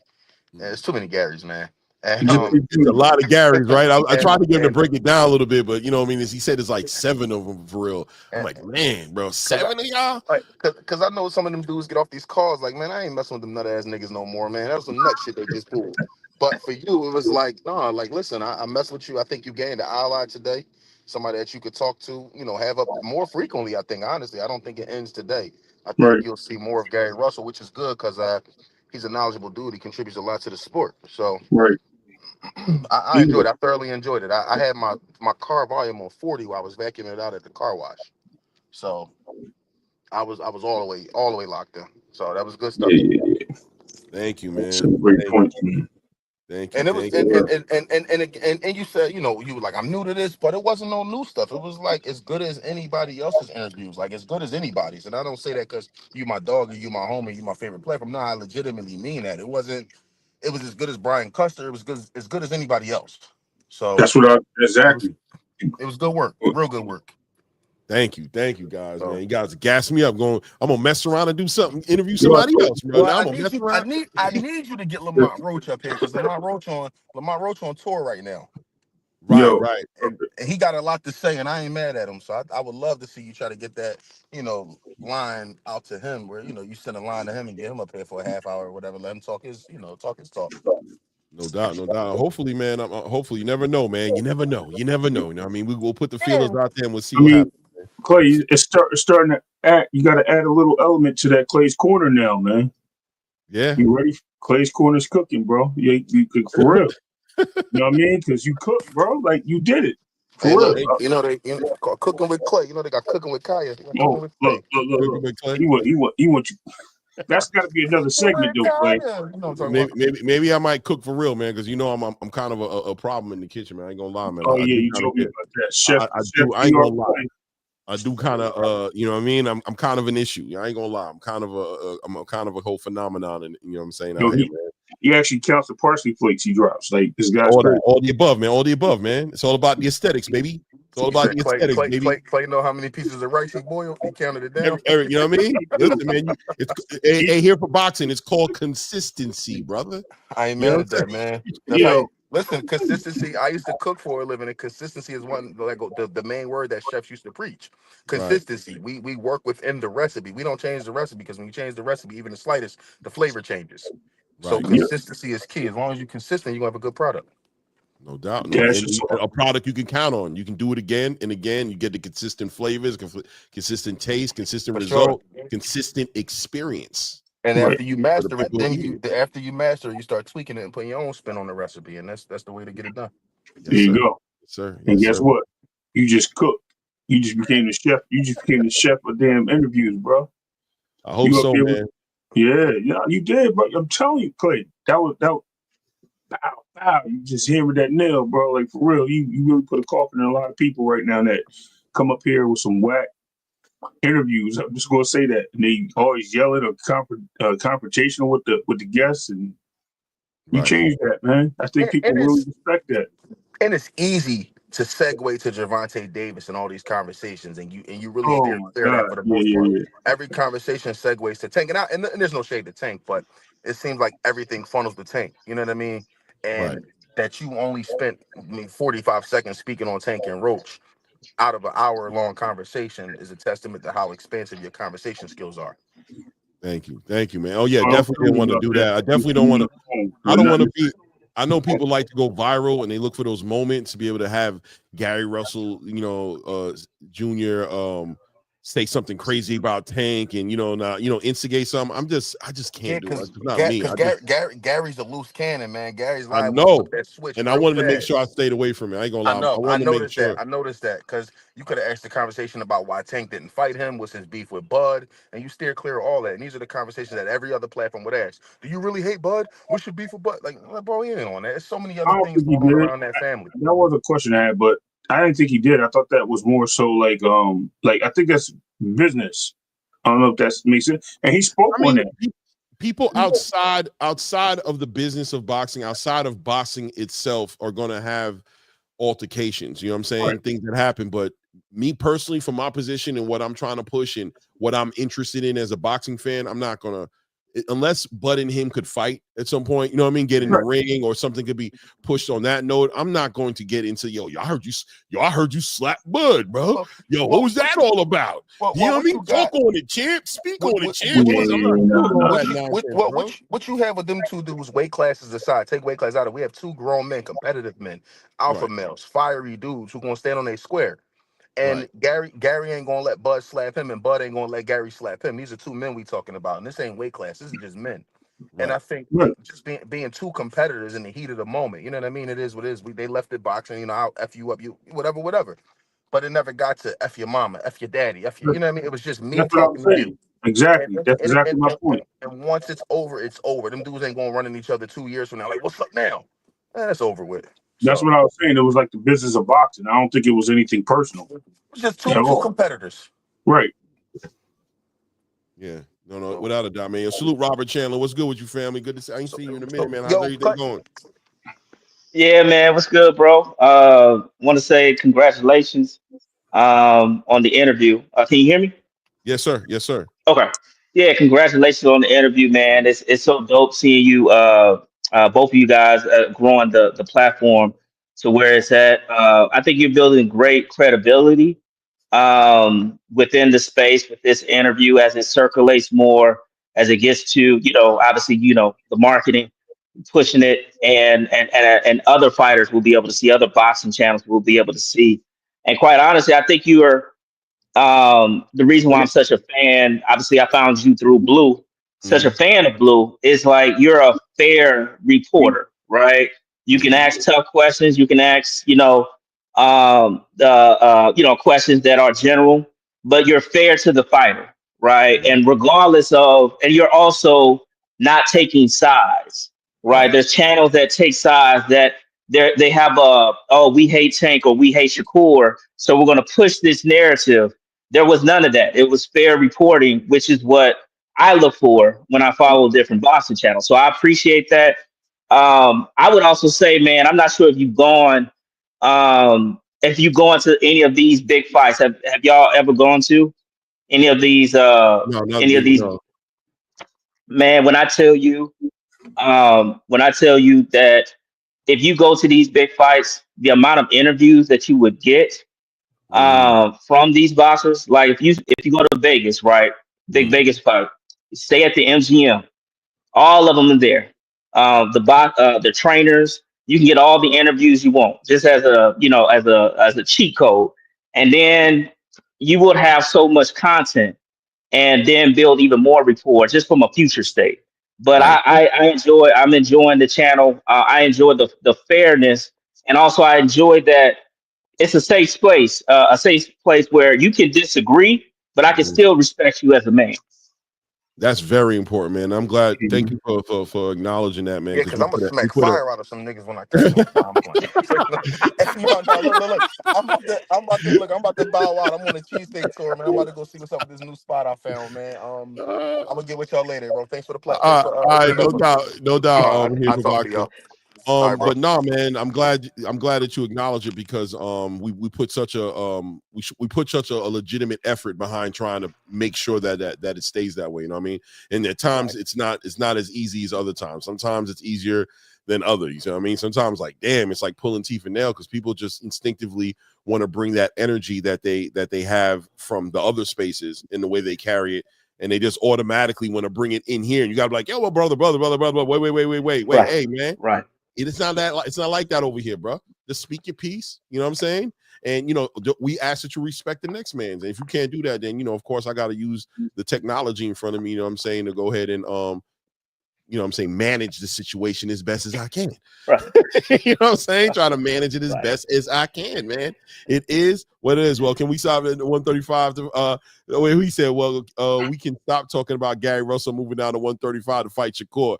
Well, right. Yeah, no doubt, man. I'm glad that he spoke on that as well. You know what I mean? Just that the Shakur Gary Antoine fight is a fight that's cool to talk about, but the reality is Gary Antoine has just gotten into his bag, right, where he's a champion now and he's in a division. He wants to unify, and he has a legacy of his own outside of fulfilling little fantasies of fight fans out there. So yeah, and plus you see there's a relationship there, right?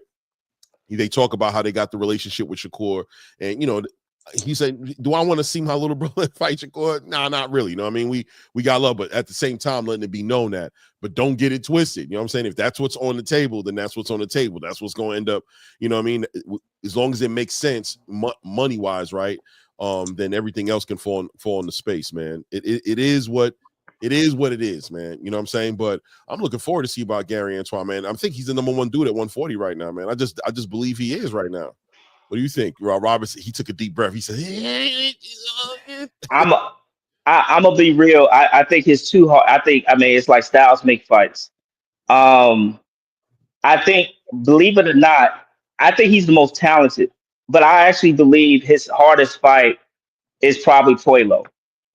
Puello, I had Puello losing the Sandor Martin fight, but I had him definitely winning the Antoine Russell fight. I mean, yeah, Gary Antoine, because the only thing with Gary Antoine Russell, Puello is a sharp counter puncher. He takes chances sometimes, not as, I would say, probably a B level, but but very durable. And Russell had the first 3 to 4 rounds, I thought he won clearly. But once Puello got his timing, it was clear the second half of the fight. I thought Puello had the most cleaner. He had the cleaner shots. And Russell, it was very muddy, right? You didn't know where the punches, if it landed or if it not. He did make some hits. It was very competitive, but I still think that is a difficult fight, and I would probably put that one above Richardson Hitchens. The only because even though I think Hitchens is better, I didn't like Hitchens' reaction to pressure from his Lemos fight. Mm-hmm. And so I feel like Russell would apply that same pressure on Hitchens. But I believe Puello, I don't think Puello's better, but I think style-wise, with his jab, I think that's still going to be that's a tough fight. Right. I think, he is a boxer, you know what I mean? And boxers makes fights complicated, you know what I mean? The guys especially with the physical attributes, the long arms he has and things of that nature, he has abilities that could be, and I think that's why Gary Antoine wants to fight, right? He wants to the redemption. He said even if he lost against Sandor Martin, he still wanted that fight next. He knows, and he's here to prove and prove it in the ring, right? Not just. That's one thing I liked about Gary Russell Jr. too, is that he didn't take none of the victories away. You know what I mean? That's what happened. That, you know what I mean? And Gary, Antoine dealt with it in a certain way. He got off the page. He got off the plan. You know what I'm saying? He got away from what we were doing because there's respect there clearly for a Puello, right? Because if there was no respect, then he would have just been screaming at Gary Antoine, boy, this boy ain't on your level. Nah. He was like, nah, bro, I need you to dial in right now, bro. This dude's going to mess around and run away with this fight, bro. He's good.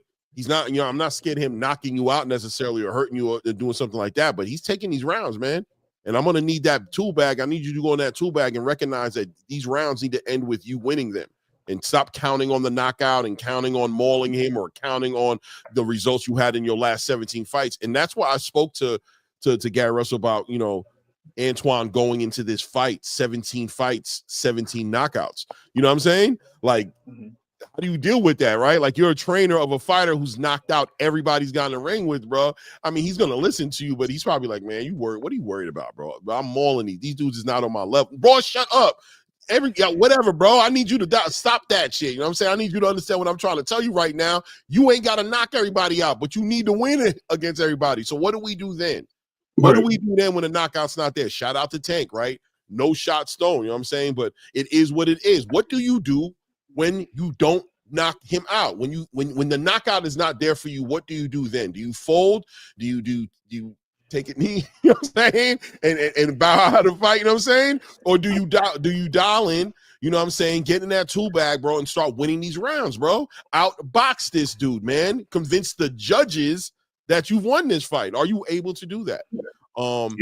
And I think when you get these fighters up in that top 3 to 5, when they start chasing belts and start chasing that legacy, they start running into these fighters that just aren't going to go away because you're some big bad wolf that they're supposed to go away in front of. You got some fighters who's not going away. So now what are we going to do? Now what are we going to do, man? Are you going to win these rounds? Are you going to be able to outpoint this dude? Because some fights comes down to that. And I think when you're talking about Gervonta Tank Davis, that's what ended up happening a little bit with the Lamont Roach fight. And more importantly, that's why people push to see him in these fights that they're asking for him to be in. They want to see how he's going to deal with these scenarios. They want to see him in there with a Shakur or Devin or a Tio. They want to see him with somebody that he's not necessarily going to stop, that he needs to win in another way. And is he going to be able to go ahead and bite down on that mouthpiece, be patient, be poised, be first, be all the things he needs to be to win this fight outside of a knockout, right? Outside of that.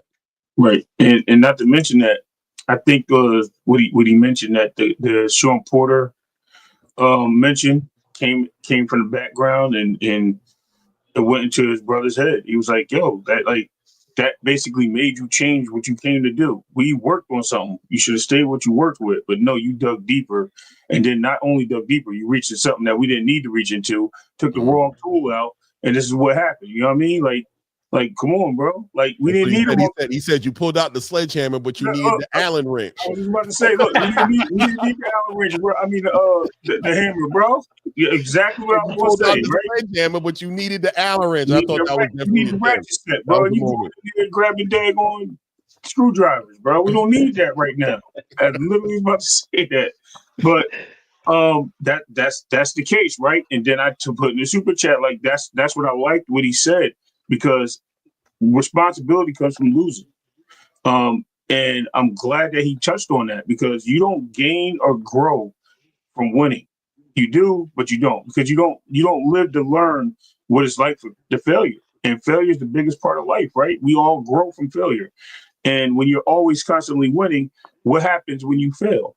You got a lot of people that jump off of 17-story buildings out the window because they don't know how to accept it, right? They don't know how to accept failure. They've been winning all their lives and giving everything. It's okay. Now it brings you down to earth, and now you know how to lay your concrete better. So now you're a better stepping stone. And that's what I like what he said. And I think a lot of boxers should learn from that, man. This is what humiliation means. Grow. And I like it. Shout out to Gary Russell Jr. and Gary Antoine Russell. Shout out to our family, man. Yeah.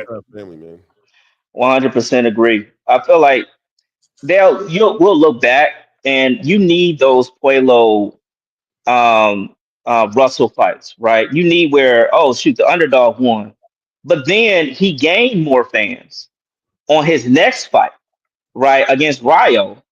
And you just like, dang, all right, he had a loss, and then he went out there and dominated and gained more fans. We need to normalize when I saw boxing in the 90s, and when I started watching like Roy and stuff, and Roy and them as a kid, it was just like, hey, Roy lost, but then it's like, he's still out here handling his business. But it was normalized. That era was normalized. You can lose and come back. Part of it. Losing was part of it. You can lose. Yes. You can lose. Yeah, man. Yes. That's what, and people try to shoot Turkey down for that. You know what I mean? When he said that we need to get out of this era of nobody can't lose, and then people, now Turkey want people to lose. You see, he want people to lose, and it's like, you guys just don't listen. You guys are caught up in the hype. What he's saying is we can't let this get in the way of great fights being made. We can't make losses the end all be all definition of fighters there's other fights. There's rematches. Styles make fights. What he did with one fighter, he ain't gonna necessarily do with another fight, man. Fighting, there's two people who go in the ring. Somebody gotta lose, bro. So we've accepted that it's a 50-50 shot. You could be the one on the losing side of the conversation, man. There's not 5, 10, 12, 13, 20 people in the ring. And, the odds are that and historically speaking, there are not many fighters who end their careers undefeated.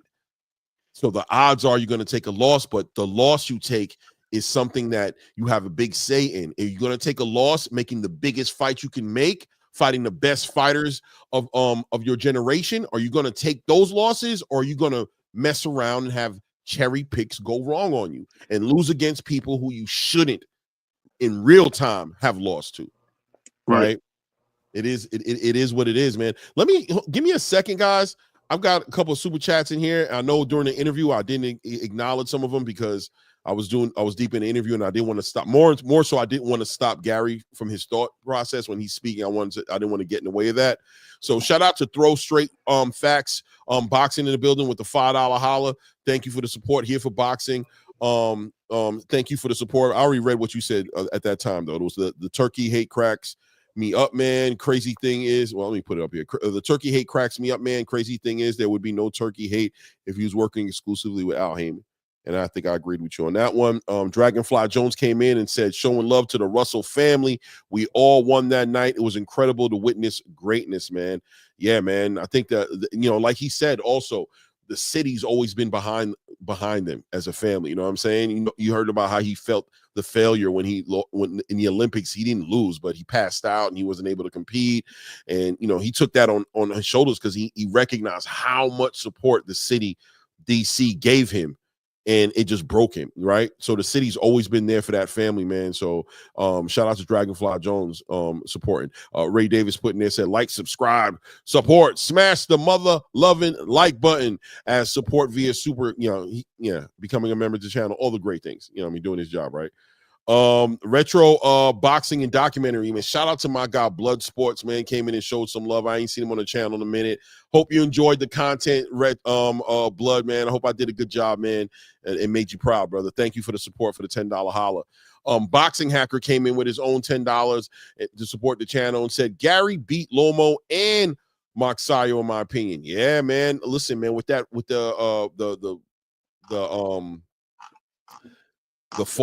drop the knockdown that wasn't counted, you know what I'm saying, that was counted as a slip. That's why I asked him if that was a game changer. But as a true champion and a true warrior, stated that it don't matter, bro. It don't matter, bro. We're not gonna cry about that, bro. That's what they said. It wasn't a knockdown. It wasn't a knockdown, bro. I lost that fight, man. He said it for himself. He said that's the only fight he respects and takes the loss and says he felt like he lost. He didn't feel like he lost against Mark Sayo. You know what I mean? But Boxing Hacker said they should have counted the knockdown against Lomo, and he straight whooped Mark Sayo with one arm. That's a fact. I do think he whooped him with that one arm. What do you think of Shakur and Gary lining it up? We spoke about that, didn't we, Boxing Hacker? That's not going to happen. It doesn't look like it's going to happen, at least. And then Ray back in the building saying Gary, life's best teacher is failure. It humbles you and moves you forward. With bitterness, you'll forget. With Gary Antoine, Russell is proof. Yeah, man, no doubt.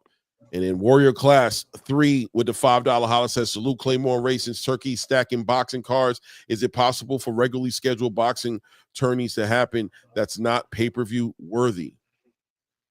What do you guys think about this one right here? I like that. What do you think about this one? No, I think that's exactly what like what he said is a skin crawler, right? Like that nerve you get, right? Because the energy is good on that. Like, why do you need all these big performances? They're going to Netflix apparently. So if they do Netflix, we just seen what happened on Netflix with the Jake Paul show, right? I'm calling it the Jake Paul show with 1 million boxers in the stands, right? We seen Katie Taylor and Amanda Serrano. We seen Barrios in the fight. Shushu was on the card. I forgot the other fighter that was there, and no disrespect, Body, right? Lucas Body off the upset. And at the end of the day, that fight did numbers. Okay, Jake Paul had a part to play, but at the same time, look at the numbers it did outside on the network. You know what I mean? Itself, it broke the streaming. It broke. I didn't lose stream, but a lot of you guys said y'all lost streaming, right? Because they couldn't handle it. You know what I mean? And that's what's up, man. So absolutely, I think it's going to be able to be done in such a capacity. Absolutely, great question. Yeah, and I would add on to like two things. One, the branding of building a fighter, right? Abdullah Mason and so forth, right? That free TV, right? Being on ESPN, that was that was on multiple networks, HBO. I mean, not HBO, but multiple networks where you could see Floyd Mayweather before, right? He became Pretty Boy, before he became Money, and you like, okay, you're building those brands. So I think free TV is definitely needed. And then number two, I actually believe as much of the hate that Jake Paul gets, I think he's a genius, but he's actually laying down a blueprint. Quite honestly, if we really want boxing to sell and you want the more exposure, put a celebrity, right? A celebrity match, right? High profile, social media, and then have a lot of different boxers like your boots, um, guys who are really good, but only boxing people know.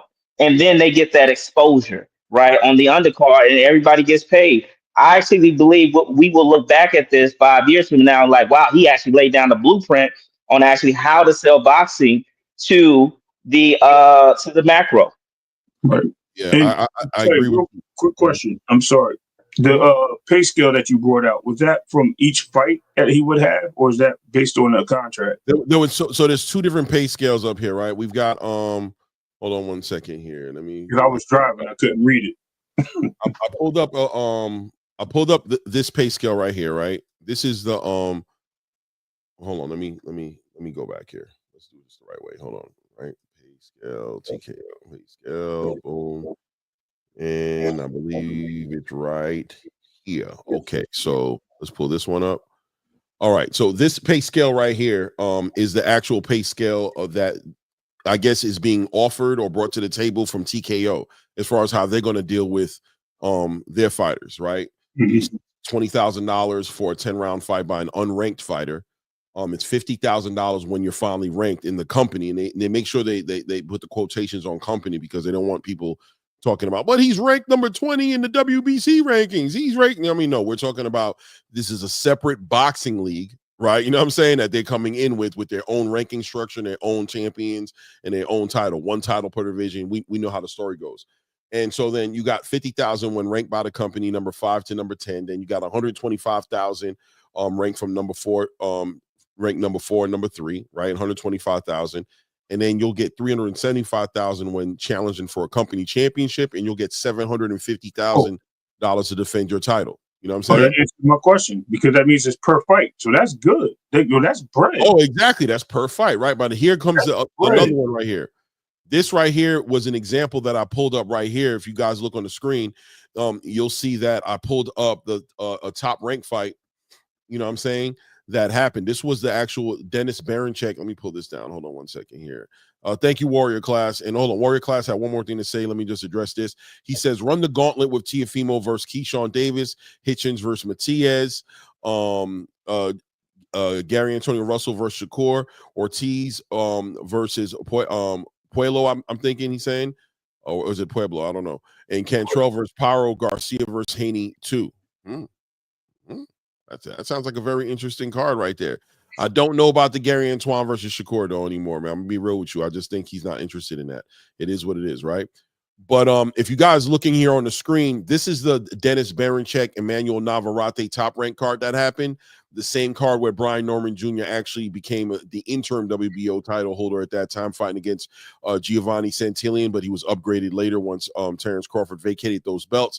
And look at the purses here. Look what they're getting paid here. Look what the opening act for that card got paid. Art, what is that? Barrera? I can't read it. It's kind of small for me right now. Yeah. Art Barrera Jr. Yeah, he got paid $2,500 for that fight. You know what I'm saying? And then you go down. Let's say Emiliano Vargas, who's right here, dead center on here, right? As a fighter, right there. Emiliano Vargas got paid $15,000 for that fight, and the guy who he fought against got $3,800. You know what I mean? And then we can go into Brian Norman Jr., who fought for a title. This is his first title, an interim title. but still $100,000. If you'd have been fighting underneath the pay structure here, he would have gotten $375,000. You know what I'm saying? To challenge for that title. If you look at each person's insurance, I guess liability insurance, look at the cost, and then look at their net pay at the end. That's just what their purse was. Oh, right. I didn't go there, right? I didn't exactly, right? So exactly. Yeah, you know what I mean?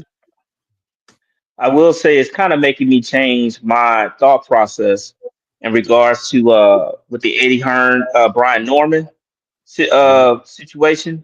Right. Like seeing that was his highest payday was the 100 grand, and then they were offering what 1.7. Yeah. And the narrative, right? And you know what I'm saying? It's just some things you understand from the company perspective, and there was a lot of bashing from a lot of channels on Eddie Hearn, right? Hey, you're only $500,000 apart. Give him the money. And now you're trying to.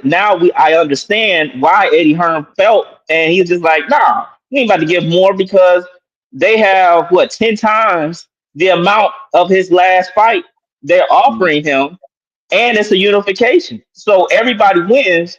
And this whole narrative also that hey, Boots got to come off some money. So I'm glad you showed that, because I think it's important for us to be objective, and I also see things from a company perspective. Yeah, 100%, Robert. 100% what you're saying, and I think a lot of people in the boxing space are misguided a little bit as to what's really going on. You know what I mean? They don't know. Right. And that's why we always say be a fan of the sport before you're a fan of a fighter, because it's important for the fans to keep up what's going on in the sport so that they can be fair to all these quote unquote B-sided fighters, right? Like that's what a Turki Alalshikh brings a resolution for. It's not about Tank can't get rich off this. Shakur can't get rich. No, it's not about those guys, man. Those guys clearly have a path to making the most money that they can make. There's clearly a path for them there, right?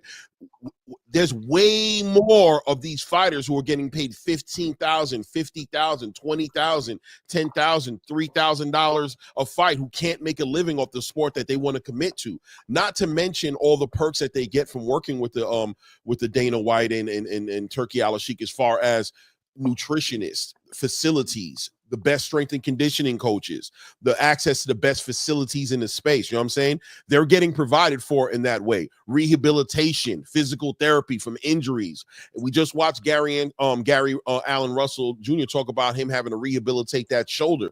And, I'm sure a lot of that had to come out of his pocket. Granted, he's one of those guys who had a pathway to making money. He made some decent money in his career. But still, when these injuries happen, what do you think these fighters who only getting paid $15,000 a purse?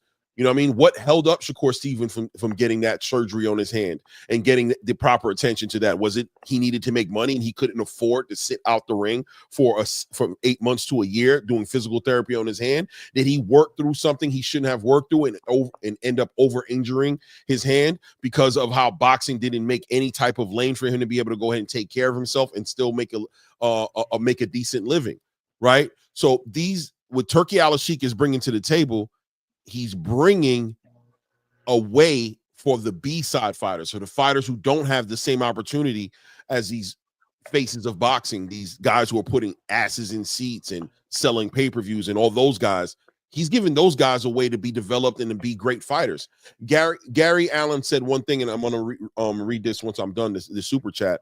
What did he say, man? He said, for every 2 fighters you see in the ring, right, that you see fighting in the ring, there's 1,000+ fighters outside of the ring that'll never get that opportunity because they didn't check the box, right? They didn't have the money, they didn't have the marketing, they didn't have the cosign by Floyd Mayweather or by Oscar De La Hoya or by Eddie Hearns. They didn't get that opportunity, but that doesn't mean that they couldn't compete at that level. That just means that there just wasn't enough for them. You know what I mean? They didn't check those boxes. So Turki provides a way for all that to come full circle. Let me go ahead and read this super chat here from Warrior Class again, back in the building. I appreciate the support, Warrior Class, man. Warrior Class comes in spurts when he comes in, and he just spreads love on the channel, man. I appreciate it, man. He says, let's create these boxing tourneys because the pay scale is not the same. and bring back Friday night fights and boxing after dark and Golden Glove championship fights to give exposure on new fighters. Yeah, man, look, the new fighters is the future, right? They're the future. If and you look at somebody, like the PBC right now, and shout out to the PBC because Gary also showed a lot of love to Al and what Al did for him in his career. He was on his way out to sport, and Gary got that direct call from Al Heyman. You know what I'm saying? And Al Heyman was very hands-on on his career. But right now, where's the development for the new era of fighters? You know what I'm saying? You're pinning all your events up on the stars you already have, right? You even brought Danny Garcia from wherever he was sitting, you know what I'm saying, to have him fight against Erislandy Lara and give us that lackluster performance. But where are the new fighters, right? So shout out to Warrior Class. He is highlighting something. We need to bring back all these platforms and facilitate a space for the up-and-coming young fighters and the up-and-coming talent to come together. And that's what Turkey, I believe, Dana, and this whole TKO collaboration is all about. It's facilitating a space for all these up-and-coming fighters to get the biggest stages possible. And once again, I talked about the nutrition. I talked about the strength and condition. I talked about the facilities. I talked about the fair pay for an unranked fighter, minimum getting $20,000. But how about the promotion, the marketing, the WWE style production that these fighters are going to be fighting on, those stages, packed out buildings. When you watch UFC events, they're not packed out only for the main event. They're packed out from the beginning of the event to the end of the event. The whole experience is epic enough for anybody who buys a ticket to a UFC event. They get there before the first fight starts. You know what I mean? They're in their seats. They see the first, second, third, fourth, fifth, sixth, seventh, eighth, and the main event. You know what I'm saying? They watch every single fight. Why? Because they're not only going to see a great fight, but the experience is awesome. They spend the bag. They give them the great show. The whole entire experience is something you want to be there to take advantage of.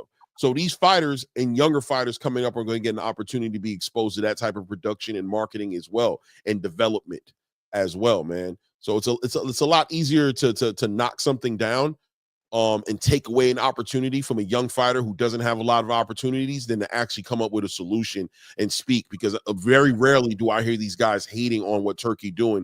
Very rarely am I hearing them speak on the alternative. You know what I'm saying? Well, so what's the alternative for the young and up and coming fighter who doesn't have? So you want to knock this down and tell him to sit still and be humble and not take advantage of this because we're losing American boxing. But what lane are you providing for him to develop as an actual fighter in a space that doesn't have space for him right now because he's not checking the boxes, right? His father or his team doesn't have enough money to tour him around all around the country and perform for nothing just to get him marketing. He got a child to feed. He got a family that's waiting on him. You watch the Abdullah Mason All Access. If you guys got an opportunity to see that, you see that they're still living very humble. They're in a home, you know what I mean? Very humbly cutting his brother's hair in the basement. The other brother being a nutritionist, cooking. The other guy washing all the towels, getting it together. The father had to sacrifice his little store that he had. You know what I'm saying? His little incense and oil store that he had that was doing well, that was supporting the whole family, to make a hard decision to support his sons. That's why, I can celebrate a Gary Russell Sr., all the sacrifices they're making. They don't have anybody. They're doing all that, and they're not making $20,000, $30,000, $40,000, $50,000 a fight, right? I remember how Abdullah Mason's face looked when he got that $50,000 bonus. When they were like, yo, that boy was elated, brother. He was elated. He was like, what? Oh, damn, man, that's crazy. But so let's be a little bit more fair and stop making everything about your fighter. You know what I'm saying? Stop making everything about your fighter. He'll be okay, right? He's gonna be all right, right? Like this is not taking food out of his mouth. He'll be okay. You know what I mean? But what about the other guy that you seem to not give a damn about? I don't know. You know what I mean? It is what it is, right? So shout out to World Class 3 for that one. And then he came in with another $2 and says, put the fight on in my Fort Schofield Senior voice. No doubt, World Class. No doubt, man. You know what I'm saying? That's what it's all about. I love it. World Class is hitting on all cylinders today, right? And we need to put the fights on, man. And however that happens, let's be happy for the fighters who are going to benefit from what Turkey and Dana bring into the table, man, because they're not feeling like you guys. They're excited. They're optimistic. A lot of fighters who were potentially thinking of stopping boxing may not be thinking like that right now. They were right there right? Like, you know what? I love it, but I'm just looking at the pay scale you presented, bro, or they presented, not you, but you displayed. Is incredible. Like it makes people want to work, makes them grind, it puts them in positions. Clay, I didn't mean to take your thoughts away. I apologize, but I'm just fathomed by it because I'm like, look at all the people that we have. Like, let's take the last two cards. We can take PBC's card and we can take the Turkey card, right? Turkey card was really everybody a high roller. They all got paid bucks, right? But they were all stars. The J card, you didn't have that many really good fighters on this card. You had Antoine on there. I don't want to get his pockets. I don't care about none of these guys' pockets, period. But look at the opponent of Gervonta Davis. They were talking about him only making $750,000, right? In a championship fight. Right? Now that's on average on their card, right? Per fight. But then you take Gervonta, who probably made a back end money and this and that. So he probably made a good, cool $7 million. So he just made 100 times the amount of Roach, and they were both in the same fight and the same battle. Now, how does Roach approach that? And he wants the rematch, right? So obviously, it's his biggest payday because he's probably been making on Pro Box $100,000. We just seen Brian Norman what he's making, so he's probably making $100,000. But now he just had his biggest payday. How does he up the ante? How does he go in there and negotiate and be like, no, man, I want $2 million plus concessions. Like, you gonna pay me? We just put on a barn burner. It does. He had the leverage because everyone wants to use money as a leverage. A side as a leverage. That's what's crazy about how that works to having a built pay scale and knowing your worth, because now you know what you're going to get. And I appreciate them being upfront and all honest about it. Yeah. Yeah, I'm way off. Yeah, no, yeah. I'm about to say I wasn't going to speak on his money, but he got paid a lot more than 700. Well, hey, he got paid like close to 3. Close to 3. Lamont? I don't want to talk about his business, man. I mean, hey, listen, man, ain't my thoughts, but I'm just saying. Did he say that he didn't make that much? He wasn't making that much? No, he just wasn't sharing what he was making. He was just basically saying, "Oh, is that what you heard?" You know what I mean? That type of situation. Oh, yeah, that's what you're hearing. Oh, who said I was going to get that? Who said I was going to get this? It all shows up. We'll see the receipts later, so I'll definitely get a look at it. Trust me, it all populates. No, he got close to, he probably ended up walking away with about 1 and change. You know what I'm saying? When it was all said and done. But that's still not enough, bro. And we also have to factor in taxes, right? So like going back to the Brian Norman example, right? High payday, $100,000 after taxes, depending on the state, maybe to walk away with 60, right? And so it's just like, one question I do have is what network will this be on? Have they mentioned anything? So they're talking about Netflix. This is what it's going to be. Netflix just made the big deal with the WWE. Now they got the WWE playing on Netflix now. And TKO manages WWE and UFC. So, and that's with the whole Nick Khan situation. So it looks like TKO is going to be a Netflix situation. Listen, man. Like Rob, man, like they're gonna hate because I just, not to make it too deep, but it's just like we're conditioned in our culture to do this, right? And it can be toxic at times, you know what I'm saying, to watch it play out the way that we don't. Sometimes I feel like asking why, because I really don't think I'm going to get an answer, right? Like why hate on somebody coming into this sport and investing in a sport and giving you more of the sport you supposedly love? My God. Why is that a bad thing, right? Like you want, and when they talk about stuff like it's American boxing getting hurt and this and this and that, it's just like, yo, bro, if the price of American boxing being a big sport is it being smaller and other fighters not getting any opportunities, then what are we buying here? What is a product worth it? You know what I'm saying? If American boxing can't withstand competition, then it's weak. You know what I'm saying?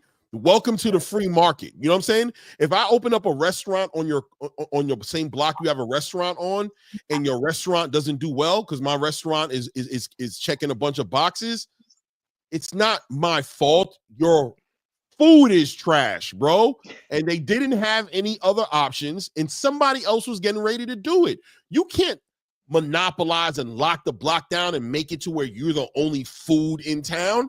And then what ends up happening? Your food turns trash. You don't care about the quality. The customer service starts going away. All type of things starts going down because you don't care, because where are you going to go to eat, man? Stay in your house and eat. So now people are taking a bunch of crap they don't need to take.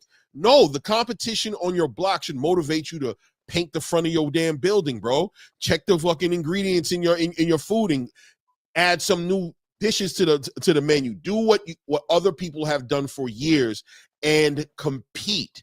And as a fan or a customer who's dealing with that, you're welcome. Because now the food done got better on your block. Now you got more options. Now you don't got to eat at the trash spot. Now when the lady at the register tells you to hurry up and pay and go, you could not come back. You know what I'm saying? And go somewhere else. But you're going to tell me that the best solution is to burn down anybody who tries to open up a restaurant on this block when you know the food you got ain't seasoned properly, don't taste like shit, and the price is too high? You're shooting yourself in the foot. You're supposed to be a fan. See, that's what I talk about. If you play your position as a fan, then you welcome all the competition, because guess what happens on the back end of great competition? David Morrell and David Benavidez fight. That's what happens. You know what I'm saying? Guess what happens on the back end of a pay-per-view with a stack card coming and $25, you know what I'm saying? And be given away for $25. They still charge you to $80, but now you got something to compare the event you got. You got something to be like, damn, that was straight, but damn, Turkey. So it works out for us. This always benefits us as the fans or the customers. So what sense does it make for us as fans or customers to constantly be attacking anybody else who comes in and forces the platform you like to compete at a higher level? It doesn't make any sense. Right. 1,000%. And I don't understand with a lot of these channels, just, why the hate, why push the narrative, why Turkey, what is he trying to set up, right? What is he trying to build for his nation? I don't give a damn. I just want to see the fights. I want to see the best versus the best. I want to see the next wave of fighters. I want to see the guys who are not getting pushed, right, from a major network. And then it's just like, oh snap, like I actually enjoy those Amazon PBC cards, right? Because of, damn, there's some really good fights like that. Sebastian Fedora and Tim Tszyu. Mm-hmm. And then the build up, right? Isaac Cruz, you talk about not making as much money. He had the Tank fight. They did the build up for that fight with him and Broly. And he was like in the hood in Mexico still, like with the whole family. And I'm like, damn. And like legitimately, like they had the all access to them, man. That man was legitimately like, oh, bro, this is how many tortillas we got for this week. We waiting on the next bag to come in to refill the pantry. Right. But I love that exposure, right? I love that exposure that it gives to a guy like that or someone that, and you don't have to be a fan of them, but it's just the respect, and you see them put in the grind, right? Which makes you become more of a fan to see them work behind closed doors. And imagine that now on Netflix, right? Everybody has that opportunity. Even if you missed the show, right? It's posted somewhere. And then it's like, okay, I'm gonna tune in to Abdullah Mason. Or I'm gonna tune in to well, I ain't gonna say Floyd Schofield, but yeah, some other guys, and then just kind of go from there, Yeah, no doubt. Salute to Well Connected and Too Rich. Salute to you too, family. I ain't miss you there, man. I know you definitely gonna tap in, but let me let Dub kind of get in. First of all, Dub, can you rate my interview? By the way, this is the guy who facilitated the interview for me. He's ain't call my phone anymore. Don't. No, he's the one who put. He's the one who put. Hold up. Start him up. He's like, I came up here for you, right? Now listen. Hold up.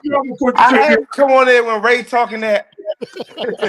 Ray said, Tank got 7 million. Dub, hold up, not yet, man. How did I do in the interview, man? How did I do in the interview, bro? Oh, you did great. I was crying laughing. I was crying laughing. I was talking to So me and Antoine was talking while y'all was on the interview, right? Mm-hmm. So Antoine was listening to because I had it on the speakers, and I'm talking to him on FaceTime on the other phone. So we both was laughing when Gary was saying that about Richardson Hitchens. And Twan was like, he really gonna tell me to do something like that too. So we was crying laughing, man. That's why I was telling you the crying laughing emojis. I know. I seen it, man. But when you said well connected, he don't know me by I know, man. I didn't know. man. And I didn't, you know what it was though? I'm always caught up in those situations. I didn't want to put out your name. You know what I'm saying on the space, but then I look back at the text and I saw you said to say your name, but you remember last time you told me to say something, I got in trouble, right? Right? You know, so you know what I mean? I don't necessarily just do exactly. Hold up. Let me get to my man Ray though. Go get it, Ray, man. Go my man Ray said Lamont Roach got $700,000. Hey, bro, time out. Hey, listen, I'm not a rocket scientist, right? But I don't even think that man would have took that fight for $700,000. $700,000 when you got your first off when you self promoted, you got your own promotional company, right? You ain't splitting. You're not breaking down with nobody. You know what I'm saying? Of course, you won't get a way smaller end of the stick because you know what I'm saying. He's not a big star, but $700,000. That man ain't taking that fight. Like $700,000 is something you like would pay somebody like a. I don't even know nobody in the top 5 that he would pay $700,000 to when the purse alone was even if it's over $1 million or like 1.5, I think that's still like undermining him for that fight, especially when you're bringing him up. 1.5. Listen. The purse alone, right? He got more of just the purse, not counting the back end money. He got more of that just the purse, bro. Okay. Even if you Google it and it really and from I ain't gonna say, you know what I'm saying, where I got it from, but Clay know who I got it from. But even when you Google it, he still got his people tell me that he got $1 million more than what Google saying. Google say 5 million. Yeah. If you Google it, it's gonna say Tank received what 20 to 25 million off the fight, and he received 5 million. Okay. You know what I'm saying? But 700,000, that man ain't taking that fight. I don't even think like, and he's a champion. Like that alone, get you in the meal talk. That's my point. That was my point, though. You know what I mean? And it was just me in conversation. But I hear you. Yeah. That was the story though that was going around. Yeah, you ain't got to smoke no chairman. I was going about what was being talked about and how he kind of relayed the message and not clarifying anything besides laughing at it. You know what I mean? Now I never heard the 700,000. I did. There was plenty of people talking about that on Twitter and some content creators were talking about it. You know what I'm saying? That that he was going to get less than $1 million. You know what I'm saying? Guaranteed. Nobody would, and everything was supposed to be. And then when he said on that Breakfast Club interview, they asked him, they were like, yeah, so you're going to be getting the pay-per-view points on the back end. So, that's going to help you make the money. And he kind of threw everybody for a loop on that interview on the Breakfast Club when he was like, oh, you heard I was getting points?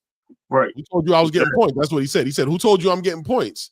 Because at the time, Lamont was talking about that he had another fight he could have done against his mandatory at the time that would have got him the same amount of money he was getting offered to fight Tank. That's what he was saying in that interview. If you watch on the Breakfast Club, he said he was getting the same amount of money that he had another fight on the table to get the same amount of money. And he said, yeah, but I thought he said it wasn't a big. I seen the interview. I thought he said it wasn't a big difference from what he got paid if he would have unified in his division with Foster. It wouldn't have been a big difference, but it was more. No, there was a Russian specifically that there was a fight that he was going his mandatory that he could have fought. He said that he would have gotten if not the same amount of money, a similar amount of money. And then Ox said, yeah, but you're getting the pay-per-view points, so that makes a difference. And he said, who told you I'm getting pay-per-view points? He might have been playing. That was like a joke. Let me tell you one thing about. Let me tell you one thing about a guy from down here from DC, right? Mm. A guy from DC definitely ain't gonna let a dude know that he got some millions, because you have a lot of people in your line down here Like you gonna throw dudes off. I don't care if you get paid $100,000. You gonna say, "Oh yeah, I ain't getting nowhere near what I supposed got," Yeah. because you gonna have a lot of people on your line. No, I like, believe you. I'm like that. I ain't from DC. like that's just in I'm our like nature. that Like, straight up. I like, get 50 grand. I'm like, you know what I'm saying? I don't know, man. I probably That's what I I'm probably saying. walk away like a little but 3 to 5. I got to recount it to let you know somewhere in there. I ain't telling you about what I got. yeah, Got like you. Yo, shout out to shout out to Claymore Rain. I respect the platform for being a straight shooter, objective, unbiased voice in the sport. Keep bringing that fair and honest coverage. Thank you, man. I appreciate that, man. I appreciate it. look. This is now Google says he made 10 million. This is what Google say. Said he made 200,000 to fight before the Tank fight, and he made after the back end money he made 10 million. This is what Google says though. Yeah. Right now, I heard it was less than that, but it was definitely it was way more than 700,000. Yeah. Like up front, I the was purse. when Ray said that, I was like, I'm not gonna say nothing You because should have said something. Stop me. no, because I don't like to, you know what I mean? I didn't want to put out there because they're not, if I say that I heard he's getting more, then I'm gonna have to say the number. And that number I didn't know was made public, and the way I found out that information was a private conversation. So I didn't want to. And look, if you think, listen, 700,000, right? You remember he betted two people 250,000 that he wasn't get knocked out. That would have been damn his whole purse. Right. That would have been his whole purse. Mm-hmm. Remember he betted the rapper dude. Yeah. He supposed to bet a Tank. You know what I'm saying? That's 500,000 right there. Now he got Tank ain't gonna pay that bread though. I don't understand, man. Yeah. Man, they said it's funny. Tank ain't gonna pay that bread. What man, you doing, man? he said he finally talked to Tank because he said he couldn't get in touch with Tank. He wouldn't even answer him. He said, I don't know if he changed the number or what, right? So he said he finally got in touch with him, man. Tank said, man, I ain't giving you shit. Yeah, other phone. Stop blowing my line up, man. Ain't nobody giving you no $250,000, bro. You know damn well I ain't giving you no $250,000, bro. Telling everybody on the internet I owe you money, man. You got me twisted, bro. What's crazy is though, Tank got all that. Tank probably made at least about 20 million on the low end for that fight. 250,000, you could have paid your debt. Like, come on, straighten your face out, bro. Get him a Ferrari or something. Get him a Ferrari. Why don't you just go get him a Ferrari, Tank? You know what I'm saying? And make something equivalent to him. Shoot him a Ferrari, bro. Right, Clay? Yeah, for there sure. You go. Salute Fight Sports Talk. How you doing? How the weather in New Zealand, man? The weather's good, guys. It's been way too long. Couldn't believe I've haven't been on for like 2 weeks. So it's great to be on my favorite boxing show, and great interview, by the way, Clay. Oh man, I appreciate you, man. Thank you, man. Definitely want to get your input. Hey yo, World Class 3. Hey yo, that's my guy. You know what I'm saying? Showing some love to the channel with the $50 holler. Said Padley was clowned being being an electrician in a fight. Shakur was supposed to win. But all fighters need exposure. So calling all elevator operators, train conductors, NYC skyscraper window washers, junkyard dog sanitation, and construction workers. Let's go. Come on, let's let the blue-collar guys eat, man. Let's let the blue-collar guys eat too, brother. You see cab drivers all the time making bread. Listen, man. Yeah. Let's let them all get opportunity, man. I mean, I think that's the whole thing with the Turkey situation, you know, and not to keep hammering down on the same thing, but that's what this is all about. It's not about Tank. It's not about Shakur. It's not about David Benavidez.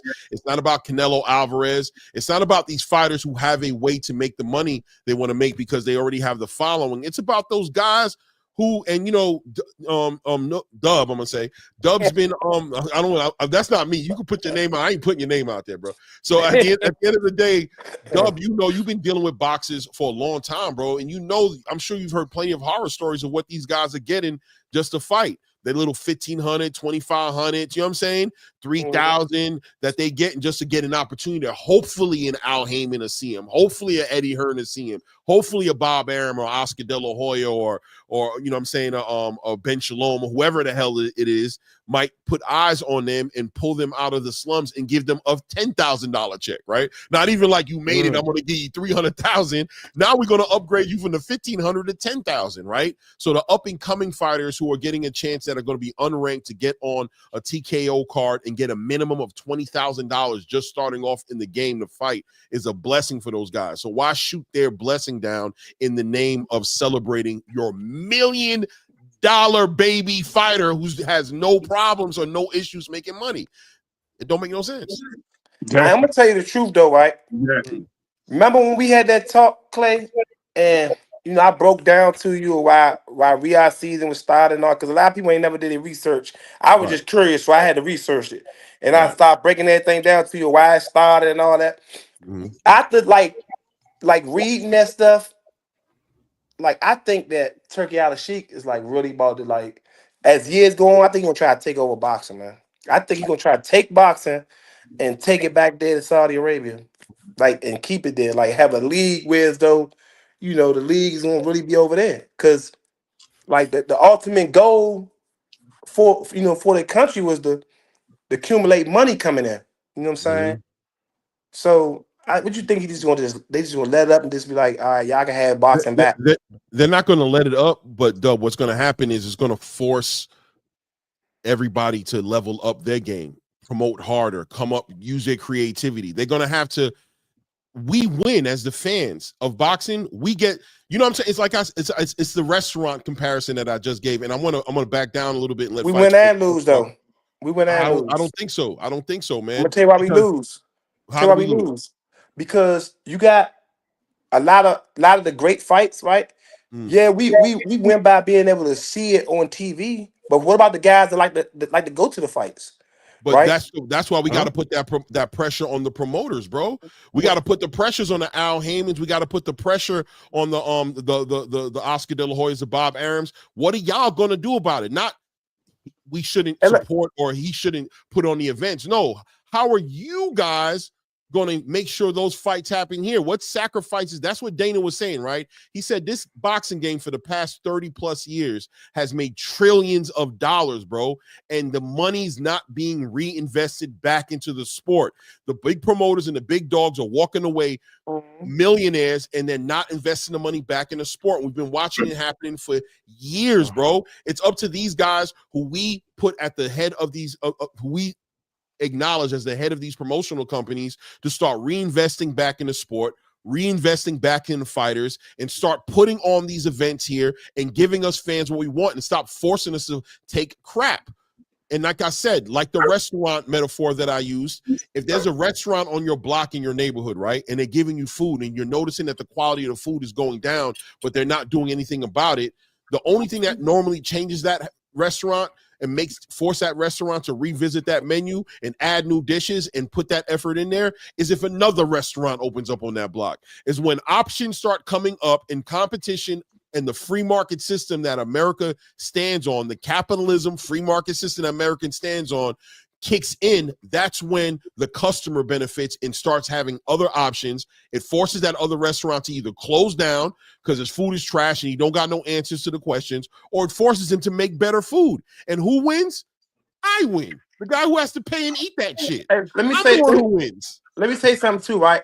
I want, so for the people that's on here, right, to educate the people, right, with all these people saying that, you know, Turki Alalshikh loses money or whatever on this fight or whatever. He lost money because he paid this fighter 10 million, paid another fighter 10 million, and he didn't make that money back or whatever. It didn't have that many pay-per-view buys or whatever.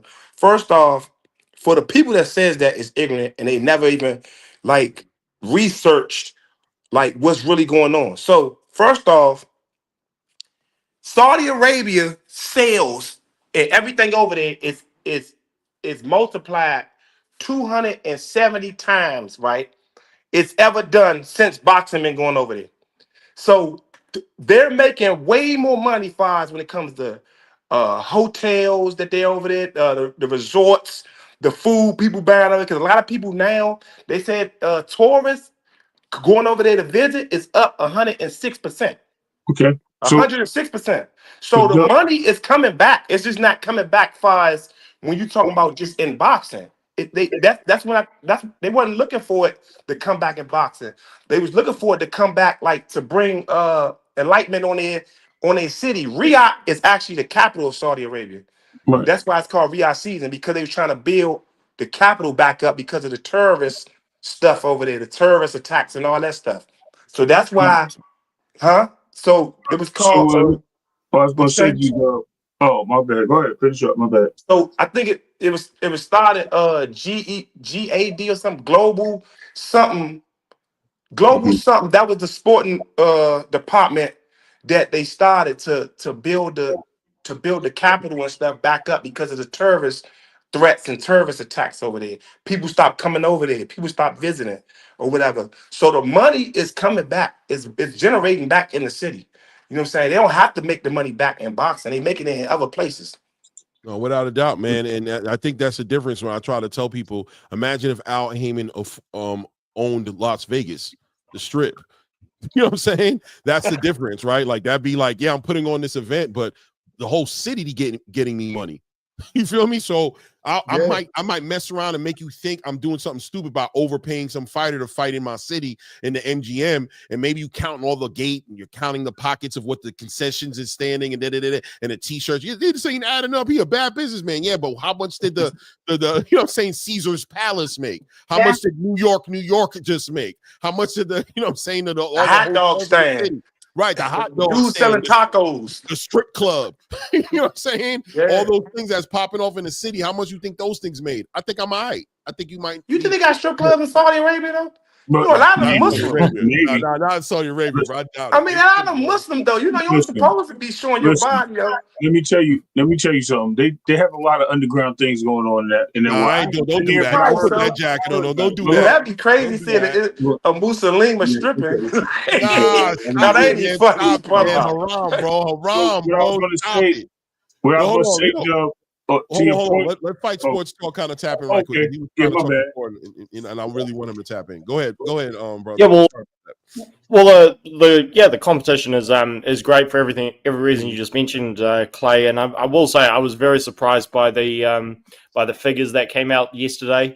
I mean, not because this is exactly what Dana White did in MMA, but you know, I was on the record, and look, maybe I'll be proven wrong, but I was on the record on your guys' show saying they're not going to pull the same stuff they did with MMA because they can't.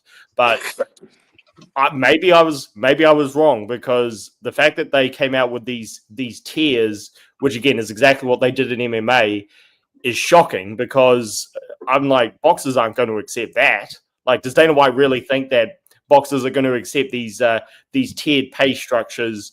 Which again, the only reason they got away with that in MMA is because they were bleeding money, and there was no other company that could even offer fights at or there were some guys who could offer fights, but the UFC had by far the biggest production and everything, so that's how they offer. I mean, fighters hated it. Fighters hated signing away for $5,000, $10,000 to fight, but they didn't have any other option.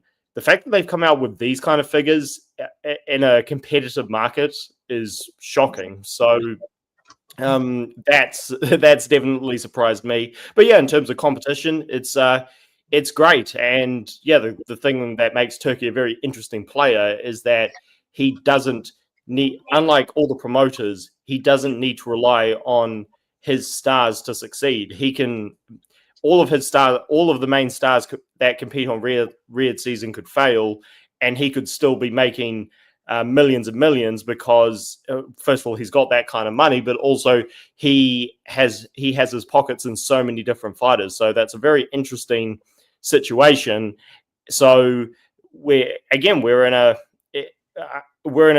interesting position where we could have the big stars under Matchroom and Queensbury and Golden Boy all fail, but it could not only benefit us, the consumer, but also it'll be fine for the guy putting the money up, which is quite rare, because normally you hear, because how often do we hear about promoters trying to protect their cash cows? Right. They've always kind of done that, right? And I agree with you, but I'm going to tell you this though: that pay structure that pay structure, you got to understand, if you heard Dana White and Turkey talk about it, they're looking for fighters that are unknown. They're looking to build another generation. They're trying to do it. First of all, the structure that we know it as is still going to exist, right? The WBA, WBC, WBO, IBF, hopefully IBO if they're able to get recognized the way they want to be. But they'll be available for the superstars to always get to the bag that they've always have been accustomed to coming across. This is for the fighters, and like I pulled this thing up right here, and I'm telling you guys, man, like it's not as far-fetched, right? Here it is right here. Here's what on the screen, if you look on right here, is a top rank card that happened back in May of 2024. This is the one where Emmanuel Navarrete fought Dennis Berinchyk, right? And what you're going to notice is, hold on, let me write this down here real quick. What you're going to notice on this card is, if you look at the unranked, or the up and coming fighter who's looking for an opportunity to get paid on this card, got paid. He walked away with $2,450, bro. This is before this is not including his payments, his taxes, his trainer, his whatever agreement he has with his manager, whoever got him in position. This is just what Top Rank cut the check to him for, right? You go to the next one, the guy he fought against Levi Garcia Benitez, $2,800, bro. I mean, let's go to the middle of the screen. Emiliano Vargas. This guy has a name, right? He's got a Hall of Fame or legend, or future Hall of Fame father in Fernando Vargas, and he's not an ugly kid. You know what I mean? Pause. You know what I mean? The girls like him. He's driving around in foreigns. He don't need boxing. His father provides him with a certain lifestyle. They gave him $15,000, or $14,840 after he paid his whatever fees he needed to pay. But then he has to pay his father out of that, his trainers out of that, his nutritionist out of that.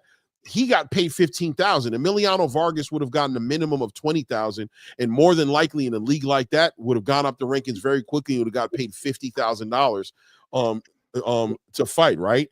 Most of the boxing space is not the Joseph Parkers, the Daniel Dubois, the Liam Paros, which I don't even know. I might be putting his name in the conversation. He's not supposed to be in. But the Tank Davises, the Shakur Stevensons, the Terrence Crawfords, the Canelo Alvarezes, the faces, the people who we know to be popular boxers, the David Benavidezes, the Caleb Plants, et cetera, et cetera. These aren't those fighters. Those guys are always going to get their money. There's always a way for those guys to make their money, because, like you said, they you know what I mean, they're not going to fit inside of any tier system. They put asses in seats. They're going to get percentages of pay-per-view points. They're going to get all types of endorsements from different things. You know what I mean? Maybe Coca-Cola will hook them up, or Pepsi will hook them up, or McDonald's will hook them up. They're going to get paid 100 different ways. But this particular platform and structure that's getting put together is getting put together for the fighters who just don't have those options. And who I said it earlier, there are fighters who saw this getting put together and might be reconsidering, maybe I will keep boxing. There are fighters who are ready to walk away from the sport. You know what I'm saying? Who's making hard decisions like, man, I can't keep doing this, bro. I mean, I love boxing, but I'm getting hurt in the gym. I have no real insurance. I'm eating ramen noodles. I'm expected to compete at the highest level, and then I'm getting $2,800, $3,000, $5,000 a fight. The sport's been too top heavy. I mean, we've all seen it, and which is why I really there's things I like about the UFC structure, and there's things I don't like. I mean, I would like fighters to be paid more, but at the same time, there's a lot of the pushback with Dana White. They say, "Oh, how can you defend a guy who's got such a bad reputation with fighters?" I'm like, his reputation with fighters is no worse than, in fact, it's much better than Frank Warren or somebody like Bob Arum. I mean, these guys have been sued by every top fighter they've had for obvious reasons. And when Dana White said boxers are overpaid, yeah, he's being a little selfish, obviously, but it's so true. Like, I don't know how people could be so upset about fighter pay. And this is one of the countless problems I've had with MMA media over the years. They completely ignore that in boxing you have lots of fighters who, like you just articulated, Clay, bust their ASSs, and they have literally nothing to show for it, because the guys at the top command pretty much everything. It's such a broken system. So when it comes to prospects, I'm actually cool with this pay structure for all the reasons you just laid out. I was just very surprised that they put it out there publicly, because I see what you're saying. Yeah. I mean, again, they could do that with MMA because there was literally everybody, even the media guys who hated the UFC and hated Dana White and hated the Fertittas, they couldn't deny that, yeah, these guys are still running a better show than anybody else, hence why they're succeeding. I mean, the only competitor, not to get into MMA, but the only competitor was Pride, and Pride was run by the Yakuza, so nobody can defend that. So, yeah, I was just surprised that they put it out there publicly, because when you put things out in the public, it's there to be criticized. But yeah, this being for prospects and everything, I'm still very interested to see where it goes. And obviously sponsorship is a huge thing, and one of the reasons why this, I think, will benefit the fighters when it comes to sponsorship is that they're going to be getting more attention than they otherwise would have gotten. And I mean, most people don't realize that. I didn't realize when I was a kid, guys who are on the up and up, they rely on sponsorship a lot, but they barely get paid because nobody knows who they are. So the fact that we've got a very well-known promoter highlighting prospects, it's very interesting. Yeah, it is going to be interesting. It's going to be an option, and like I gave the whole restaurant analogy. You know, it's an option now, and options is always great in the free market. You know what I mean? Options just always let everybody know you're competing. And I'm talking about the promoters, right? You're competing. You're competing for fighters. You're competing for talent. You're competing because they don't only bring the pay structure there. That's something that a fighter could depend on as a prospect, but they bring a lot of other perks. You know what I mean? So when you come to the table and you talk to them, you know what you're gonna have to talk about. Well, you know, the UFC. UFC TKO. Yeah, they pay me $20,000 for a fight right now, but I expect to go up in rankings and I'll be getting more money. But on top of that, what about the facilities, the strength and conditioning? Coaches and the nutritionists that I have access to, and the best of marketing. What about that WWE quality production I'm performing all the time that's blowing my brand up, that had Nike call me the other day and ask me, you know what I'm saying, and say, yo man, we want to put you in a commercial. What about that grade A fighter development that I'm getting, you know what I'm saying, on Netflix, and I've got, you know, 20 million people, 15 million people, you know, 10 to 20 million people watching me every time I get inside the ring, because they're doing such a great job bringing in the viewership, being that they've secured a Netflix contract. You know what I mean? What about all those things that help my brand go up, that's got you even knocking at my door right now, probably talking about it? I'll be better off fighting over there with you rather than rather than going over to TKO. That stuff right there is priceless, right? You can't put a number on some things. So, man, listen, man, it's great, man. It's great one way or the other, however you look at it. When it comes to the fans of boxing, when it comes to the actual fighters themselves, options make a difference. They make their life better. The only people who benefit off of boxing being small and only under, you know what I'm saying, one umbrella of promotional companies is the promoters, bro. Not even you guys who represent for your favorite promotional companies benefit off of Turki Alalshikh and Dana White coming in here and bringing their own event. You do not benefit off them not doing that. You benefit off them doing that. You know what I mean? The only people who should be complaining are Mauricio Suleiman, the sanctioning body presidents, Dana White, Oscar De La Hoya, Eddie Hearn, Frank Warren, Al Heyman, all those guys who I don't hear complaining, by the way, amazingly enough, right? Because they're in bed with him as well, making money on doing the events the way they want to do it. But the fans doing that, that's diabolical to see you guys sit here and talk and cut your own nose off despite your own face. It's ridiculous. I don't understand it. I don't understand how fans could complain, but fans complain about a lot of things. So it's, I mean, I'm not going to try. I don't think we should really try to understand it. I guess one thing I should bring up, Clay, just because, I mean, we're going to disagree a lot, is this whole heavyweight situation. I mean, Dubois and Usyk again, can't. Sorry, man, can't get behind that. And just, but you can't wrap your mind around. You can't quite wrap. I got you, man. I just can't do it. You think Joseph Parker's earned it? I mean, I understand, man. Well, I don't have any complaints, man. I mean, like, but I do think Daniel Dubois. should get it. But I understand Joseph Parker's not no sucker. You know what I mean? Like he's working hard. You know what I mean? And he's getting up in age. And you know, what are you doing all the work for if it doesn't manifest into something? If it doesn't culminate into something tangible at some point or another, it just becomes pointless. The money's always there. I agree. You know, the money's always there. But yeah, man, would I be mad to see Joseph Parker against Alexander Usyk? No, I wouldn't. I would not be mad. But if you're asking me to pick between Daniel Dubois, I think the story's just there. I just think the story is there, man. I just think Daniel Dubois had that super controversial moment with Alexander Usyk, and I just think there's a story there that people kind of want some closure to it.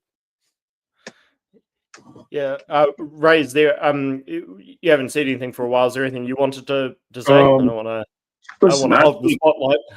No, it's cool. I just think it's hilarious either way because it's a no win for each fighter, right? Dubois has put himself in position just as well as Joseph Parker to have this fight, and like Clay did mention, you know, what I mean, there is a story more so built for the rematch. It was a controversial fight. Everybody thought he lost. He didn't get up. He faked the punch below the belt. And then there was a dominating performance right after that. He got worn out, and the guy put in the hard work to get back to where he is. And took one. He really took, but he got one of the straps that Usyk had because there was a refusal to fight the mandatory. So now that puts him in a position to be where he's at right now. As far as Joseph Parker's been doing nothing but the same thing as Dangerous Danny Dubois, or whatever you would call him, Triple D, whatever. That's just kind of weird. But I think he's also put himself in that limelight, right? And now we got a new player in the books, which is Caviel, right? And even him, he deserves a shot. So now you got a three-way battle here. So who gets the shot, right? The guy that actually has the biggest accolade. You give it to him, and then you let the other two fight it out for the next guy up.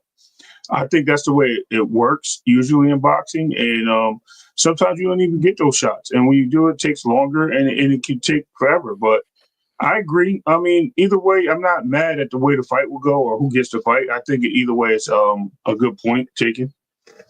Cement truck drivership. Shout out to Warrior Class 3, man, supporting the channel. Yeah, y'all don't leave Warrior Class by himself. Don't be scared to put some color in the chat, man, and support the channel, man. And we appreciate all the love. He's fire today, bro. Shout out to my guy Fighting Word with Bangs, who always says, you know what I'm saying, we love the love, man. We love the love, man.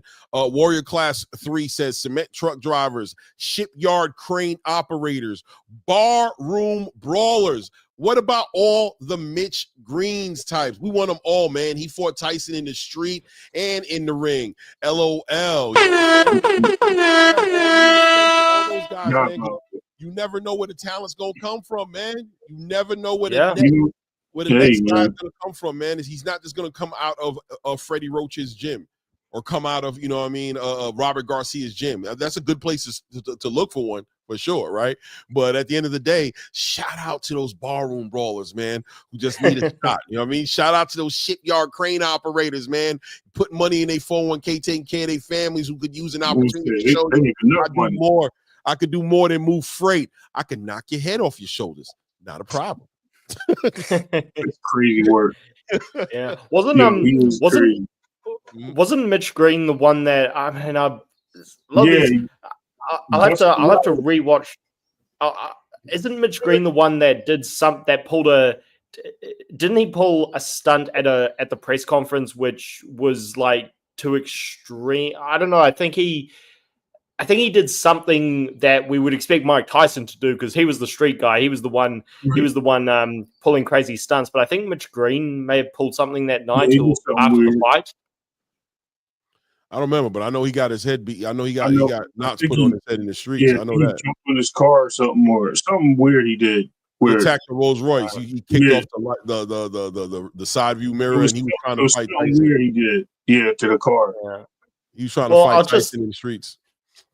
Yeah, I mean, and fighting somebody actually trying to fight Tyson in the streets is nuts. But I guess my thing on the Parker Dubois thing is okay. I'm not saying Dubois faked the illness or anything because some people are saying that. I've got a real bee in my bonnet that he hasn't said anything. Like the fact that he hasn't even acknowledged it is. I just can't think of anything else to say other than it's very, very strange. And Don Charles did do an interview speaking on it extensively. He did an interview well, where he spoke on it very extensively, his trainer. Well, I don't have many positive things to say about Don Charles. Sorry. Shout out to Don Charles, man. Go ahead. I'm with you. I don't have nothing to say about it. Yeah, so I guess I mean Don Charles is he's sticking up for his fighter, like makes all the sense, but I don't know, the fact that Dubois hasn't even acknowledged, yeah, I did pull out, I did get sick, it just makes it very, very, very, very odd to me. And my issue is that this isn't just because I'm a New Zealander. I would love to see Joseph. We got to factor it in, Fight Sports. We got to factor it in. As soon as you said that, he's defending his fighter, I'm like, Joseph Parker, I don't know. I don't know, Fight Sports. Well, okay. Here's the thing. Bias, just a little bit. Okay, maybe just a wee bit, but here's some. Maybe just a wee bit, but here are some facts. I mean, this isn't favoritism. These are facts. Okay, Joseph Parker, because I hear that. Okay, Joseph Parker is called out. Like Clay, you are right. You are right when you say that Dubois does have a better run with the Hrgovic win, etc. But Parker has literally called out everybody. Okay, this is on record. He called out Dubois and AJ before their fight. He called out the winner after the fight, which turned out to be Dubois. He called out. He actually was prepared to fight Hrgovic. He called out Joyce for a rematch. He called out White, and these fights haven't happened, and so he hasn't been inactive because he's wanted to be. So if these fights would have had, my thing is he's tried to fight other top guys, and it just hasn't happened. Dubois has been great, and he's benefited from these fights happening, whereas Joseph Parker's wanted them to happen. And people say, well, Dubois done better than Joseph. True, but Joseph literally hasn't had the opportunity to improve his resume. So that's why I've kind of got an issue with this. And Dubois pulling I'm sure Dubois did get ill, but the fact that he hasn't said anything, here's the thing, Dubois, he acts like a school kid at times, and right now he's acting like the school kid who faked an illness and didn't come into school, because again, he's not saying anything. He's got his trainers and his promoters talking for him, and it looks like he may slide into an Usyk rematch. I've got a problem with that because Joseph has, first of all, he's a fresh matchup. He's literally been fighting everybody, and just because he hasn't been able to get other guys to fight him, like he's called Dubois out multiple times. The fight was going to happen, and it is Dubois who pulled out. Now, it sucks that you get ill, but Joseph did fight and did stay on the card. So I just feel to not be acknowledged for that is just really, I don't know, it's real bee in my bonnet. But I just wanted to say that because I knew it was something we disagree on. But if the Usyk Dubois rematch happens, I mean, I've said it before, that punch was low, so for me there is no controversy. But Dubois improved, and Usyk, I mean, him being 38, if the rematch does happen, very, very, very, very interesting. Yeah, definitely. No, listen, man, there's a legitimate argument you put out there for Parker to get that fight. There is a legitimate argument. There is a 100. To say that he doesn't have an argument is ridiculous, right? Like, him and Daniel Dubois definitely are the ones who are in line to fight Usyk next, right? So really what it comes down to is Usyk, right? Like, Usyk's probably the one who's going to pull the trigger on who he wants to fight next, because he's kind of earned that right, you know what I mean, with all the accolades that he's gotten. But the story's there. The story's there for Daniel Dubois, man. It's just there, man. It just becomes interesting. What do you think about this Stanionis Boots fight getting ready to come up? Very, very interesting. It's it's one of those fights where I think for me, there's not really a question about who's going to win, because I mean, Stanionis is great. He does all the fundamentals well, but Boots is just another kind of athlete, and he's looked not so great lately. I think Boots should win. I think he does win. I think he beats everybody at welterweight, but the question is just, is he going to show more than just a guy who's very athletic and is able to get away with all these different mistakes he makes? So, but yeah, I'm picking Boots to win, and he should win. But the question is how much, by how much. I got you. I think Boots gets an opportunity to take advantage of not having to deal with a rehydration clause in, like, I think the last 3 or 4 fights he's had to deal with these clauses. And I think 154 is a very realistic weight class for him to go to, but he's trying to get his legacy and everything together at 147. So I think that rehydration clause being out of the picture, well, I'm interested in seeing how that rehydration clause being out of the picture affects him. And do we see a different fighter now based being a fighter who's going to be replenished, who's going to be properly, you know what I'm saying? He's going to be able to gain all the weight and completely be a better version of himself physically on the night of the fight, versus the guy who's had to deal with that 10-pound rehydration clause, who he's kind of spoken towards it affecting him, you know? If I could just make one comment on that, this Clay, it reminds me of when Danny Jacobs was IBF champion, because you guys remember when he fought Triple G, the most shock, or what's surprised us when he was in that fight, is that he took Triple G's best punches, and okay, he did go down, but he never got hurt after that, and a lot of that was down to him being able to rehydrate. I think he went up to 185 pounds, something ridiculous, whereas I remember when he fought Sergey Derevyanchenko and he won the bout, he was holding on for dear life at the end because he was exhausted, and definitely that rehydration limit did play a factor. And looking at Stanionis, I mean, Stanionis, one thing he does do, which I don't think is a very good idea, is that he leads off with the right hand a lot and kind of telegraphs it, something which Boots Ennis should be able to capitalize on.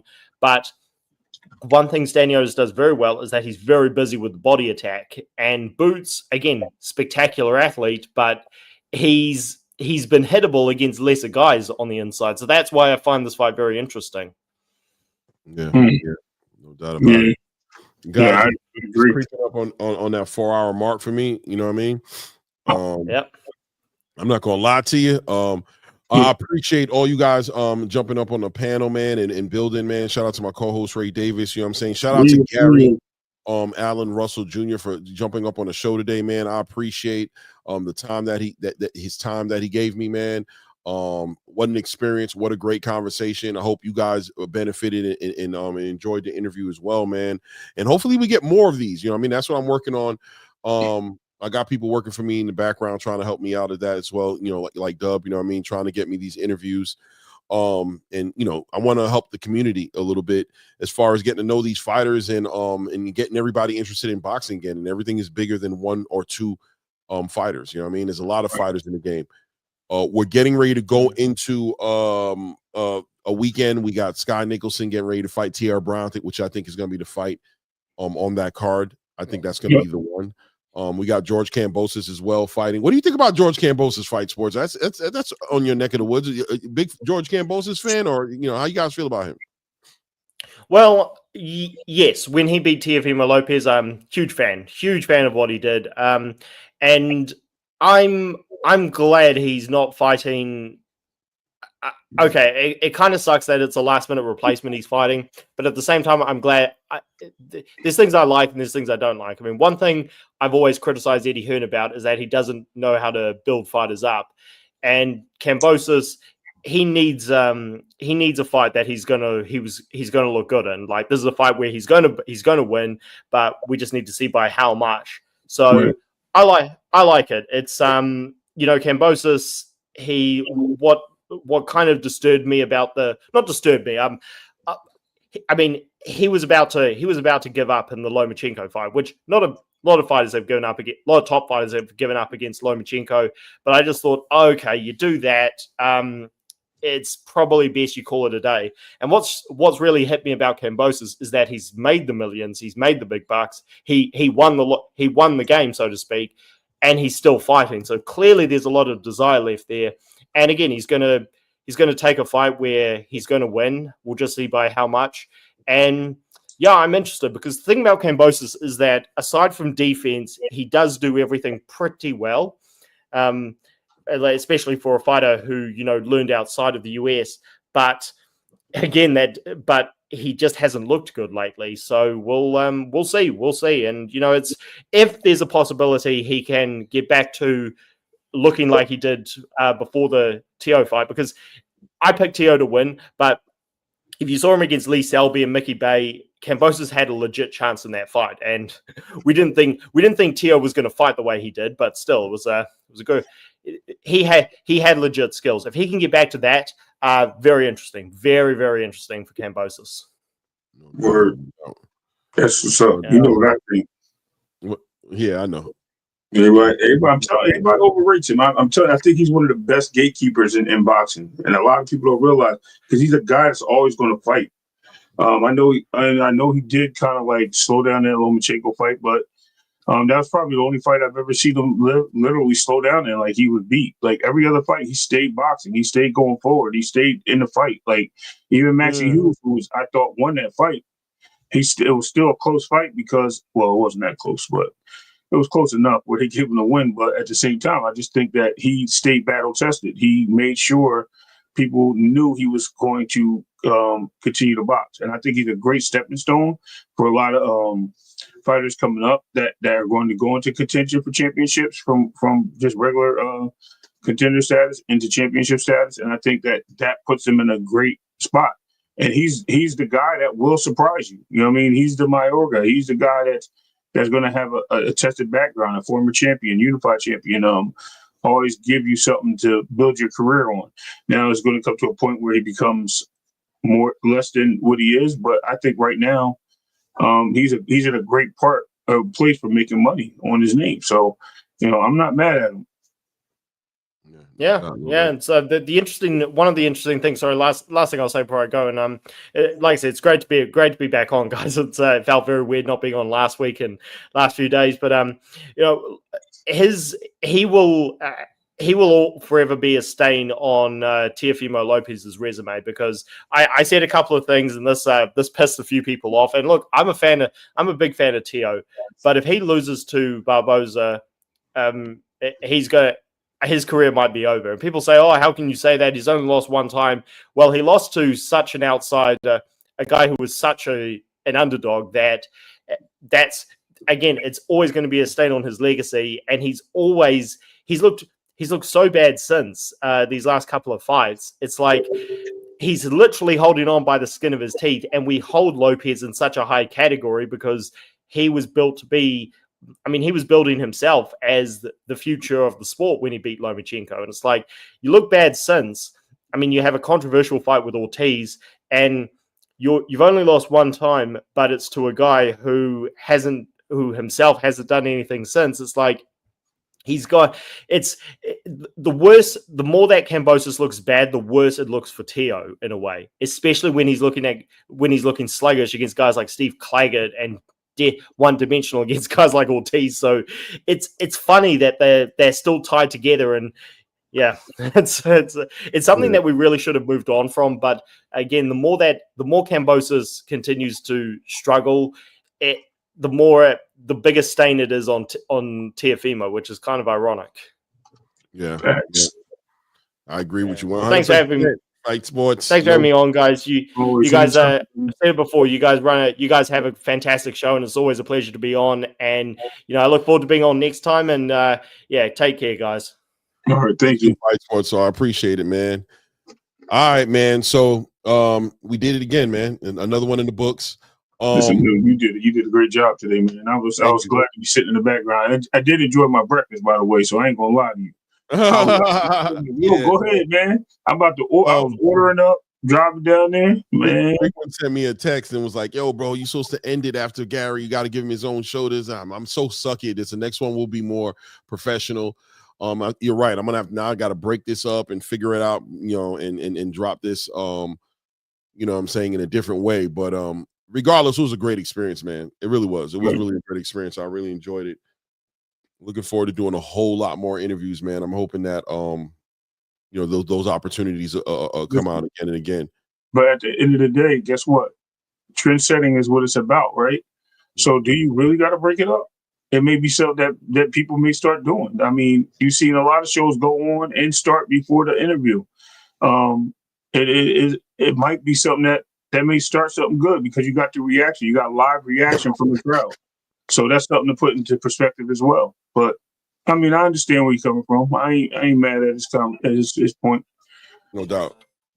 Man, I appreciate all you guys in the building. Shout out to everybody who showed love today, man. Shout out to all the super chats, man. Warrior 3, man. Warrior Class 3, man. Thank you so much, man. Sorry. Yeah, I try to keep up, but I can't. My pockets ain't that deep, bro. Yeah.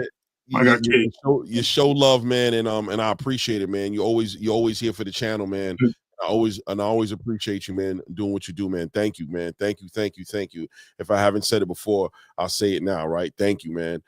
Shout out to everybody who showed up and who there's 100,000 places to be, man, but you're here with us. There's a competitor in the building. Boxing Hacker said he want to get up there twice too. Yeah, he said he did. Boxing Hacker with the $2 says he did. You asked Greg R about Shakur. I missed that. Yeah, we did, man. That's probably not very realistic, man. First of all, there's a respect, a bit of camaraderie amongst the two camps because they've done a lot of work as far as sparring and everything. Number two, Gary's really focused at 140 and trying to unify and become undisputed and get those things done. He could cut down and go to 135 and compete, but really doesn't go with the game plan they got right now for Gary Antoine's career and the trajectory of what he's trying to get done personally. He also said he's not expecting Gary to really look for make a fight until probably the end of the year. It's been a long journey from the moment that their father passed away to this moment. They've pretty much taken no breaks. So yeah, but more than likely, no, that fight's is not really on the radar for them right now, and not even on the radar to be negotiated right now, being that he doesn't even expect to really fight until maybe the end of this year. You know what I'm saying? Maybe even the beginning of next year. So yeah, Boxing Hacker for sure. It is what it is, man.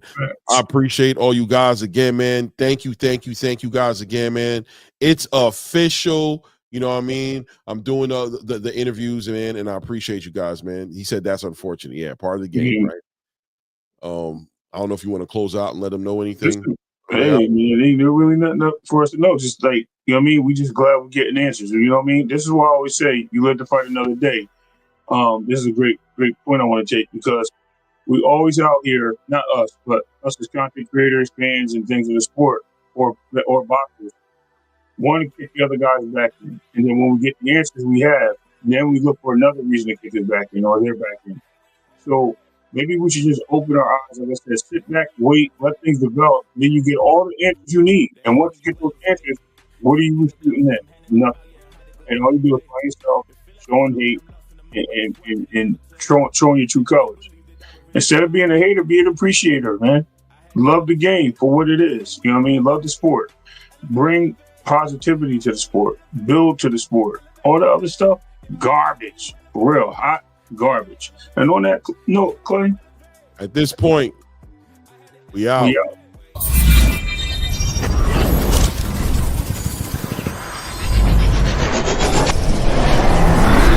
Why do they want to come take my place? I work too hard for it, don't need a replacement. This my vocation. Now I got rollies all in rotation. Hop on a jet just to take a vacation. Remember the moments was trapped in the basement. Now the hard work is all taking me places. Squatting all black like we trapped in the matrix. Bet on myself and go ball out in Vegas. Living a life like I'm rich and I'm famous. Don't see the grind that I know that it came with. I ain't make it this far to myself. I had to prove to everybody else. I had to set them straight. I had to ball, so I had to renovate. I know they hate when you elevate. The second of losses, I'm handing them out. Yeah, I had to go delegate. It feel like I'm floating, I'm lost in the moment. I swear I could levitate. They never believed that I would really fly. I had to go demonstrate. I had to set them straight. They hate when you elevate.